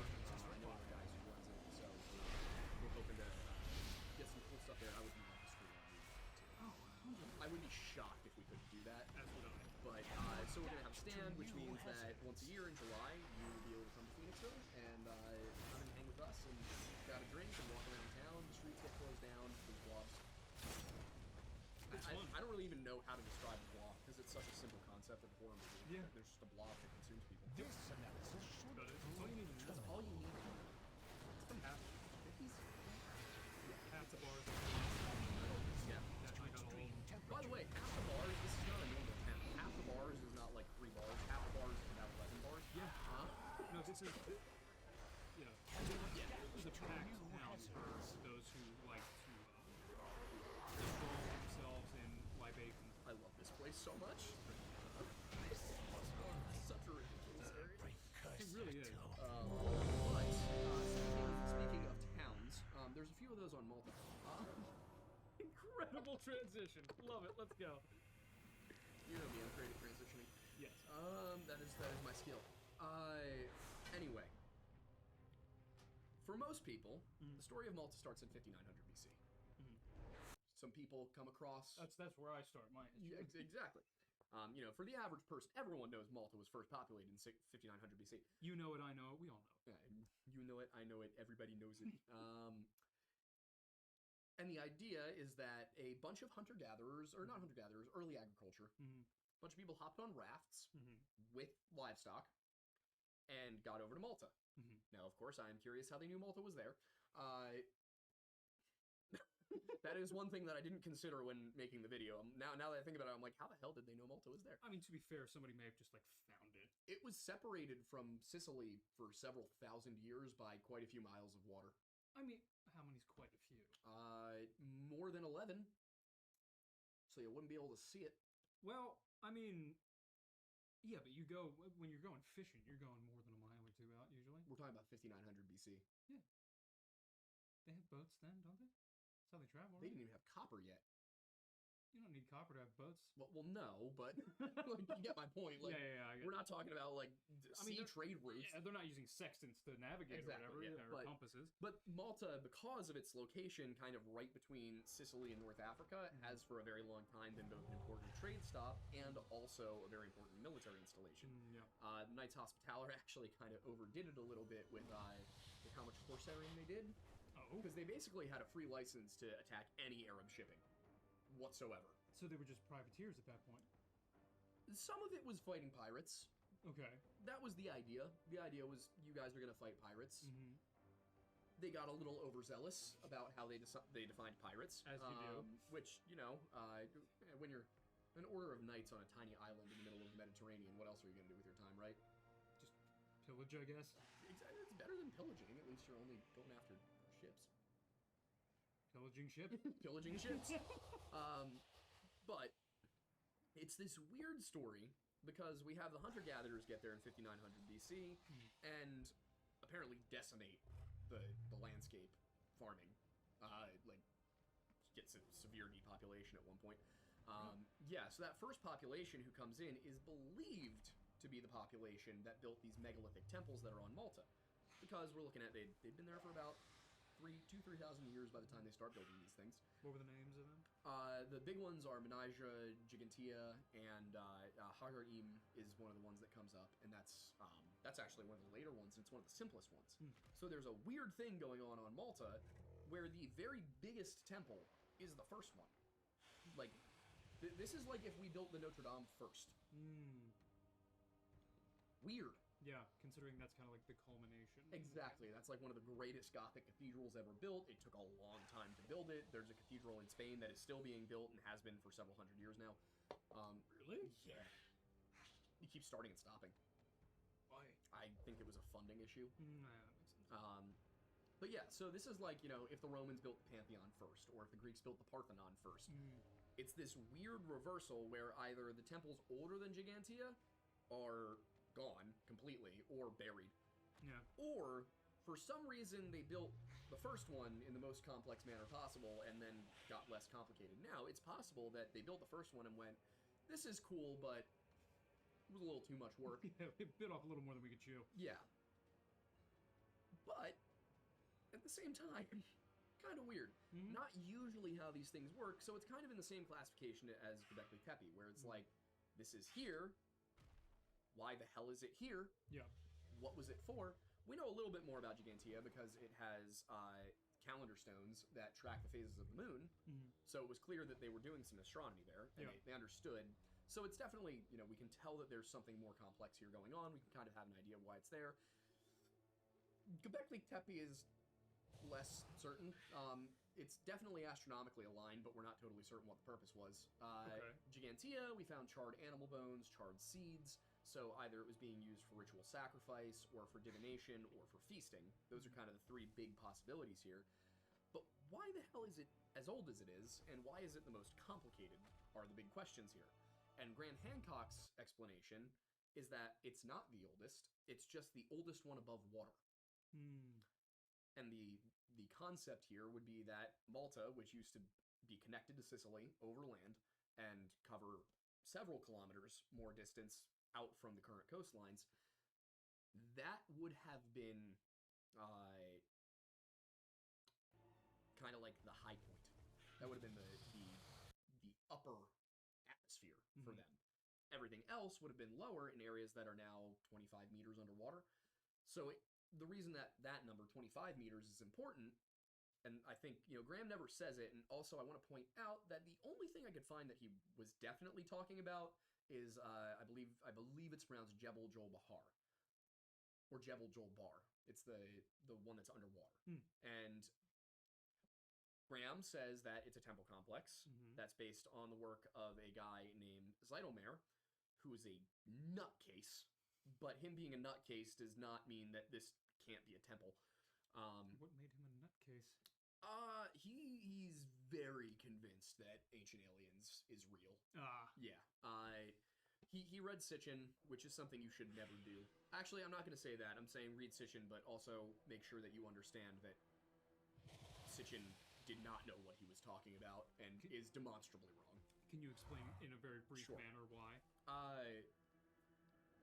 First of all, there's a website called sitchiniswrong.com. It was written by Dr. Michael Heiser, who, as you guys know, is someone we're a big fan of. And Heiser is a guy who can read Biblical Hebrew and was taught to read Biblical Hebrew, studied it. Sitchin taught himself to read Biblical Hebrew and Sumerian cuneiform. Problem with that is that he did not get Sumerian cuneiform right, nor did he get Sitchin is wrong. Sitchin is an I. S-I. Yeah. So just S-I-T-C-H-I-N is wrong.com. There you go. Nice. So Sitchin's whole thing was the Anunnaki, the planet Nibiru, the 12th. Like, he wrote the book The 12th Planet, and that's what everybody hears, and it drives me nuts when I go on YouTube and I see comment sections where it's like, oh, that's Nibiru, or this is the Anunnaki, and I'm like, Like, listen, if you said that's the Nephilim from the Bible, okay. That's a thing. That's a thing that's in the book. If you said it's angels, if you said it was the gods, sure. The Anunnaki are a specifically different thing, where we're talking about something akin to Nephilim, in the sense that Nephilim are the descendants of angels and men. If that's your take on Nephilim, which is not universal, that is a topic of debate. So Sitchin basically takes that, leans all the way into it, says that not only were the Anunnaki the gods, but they were also aliens from a planet called Nibiru. They came to Earth and seeded the human population because they needed gold. Why? Something to do with the destruction of their home planet's atmosphere, if I remember correctly. Interesting. I have not read Sitchin's work in a while, but that is the gist. The idea is that we were like a slave race. Oh, fun. Now listen, is it great fiction? No, it's great fiction. That is such a fun story. That is Stargate, basically. Yeah. Like, but the problem is that I actually wouldn't be shocked if Stargate was written by people who read Sitchin. And when this is great fiction. And then made Stargate. Fair. Also, I think we should watch Stargate. Have you seen the movie? No. Movie's good. They decided to make a TV show spinoff, but obviously you can't get A-list actors to do a TV show spinoff. Yeah. So all of the actors from the original are not the actors in the TV series, and that was jarring for me. But it was a really fun movie.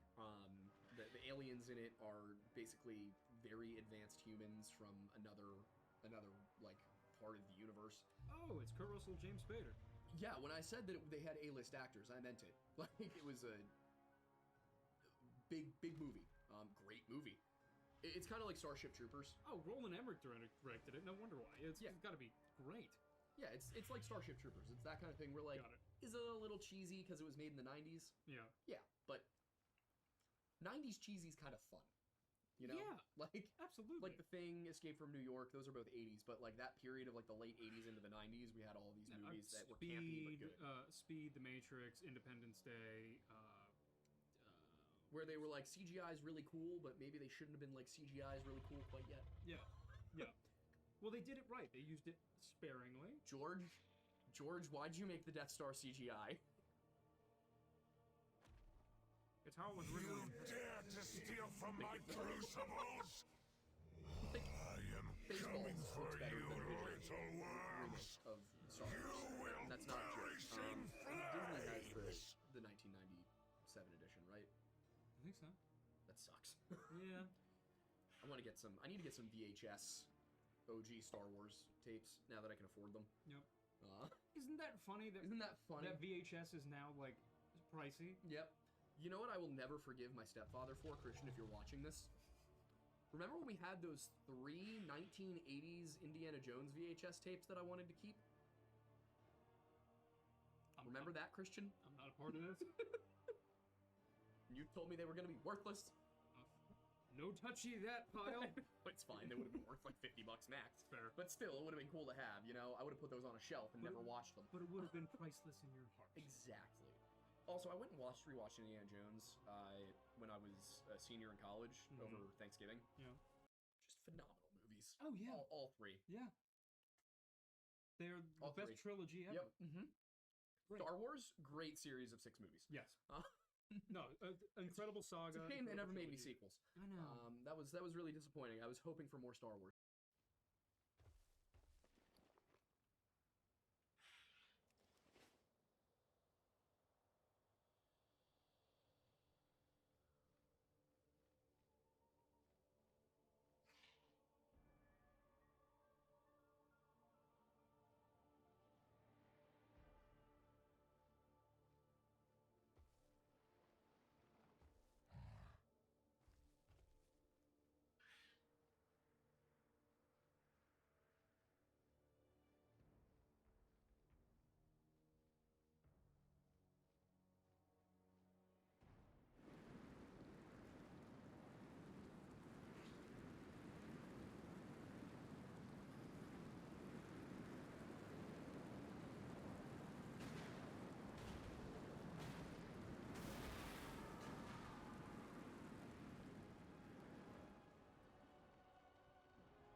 universe. Would have been cool to see another 3, like Luke Skywalker adventures.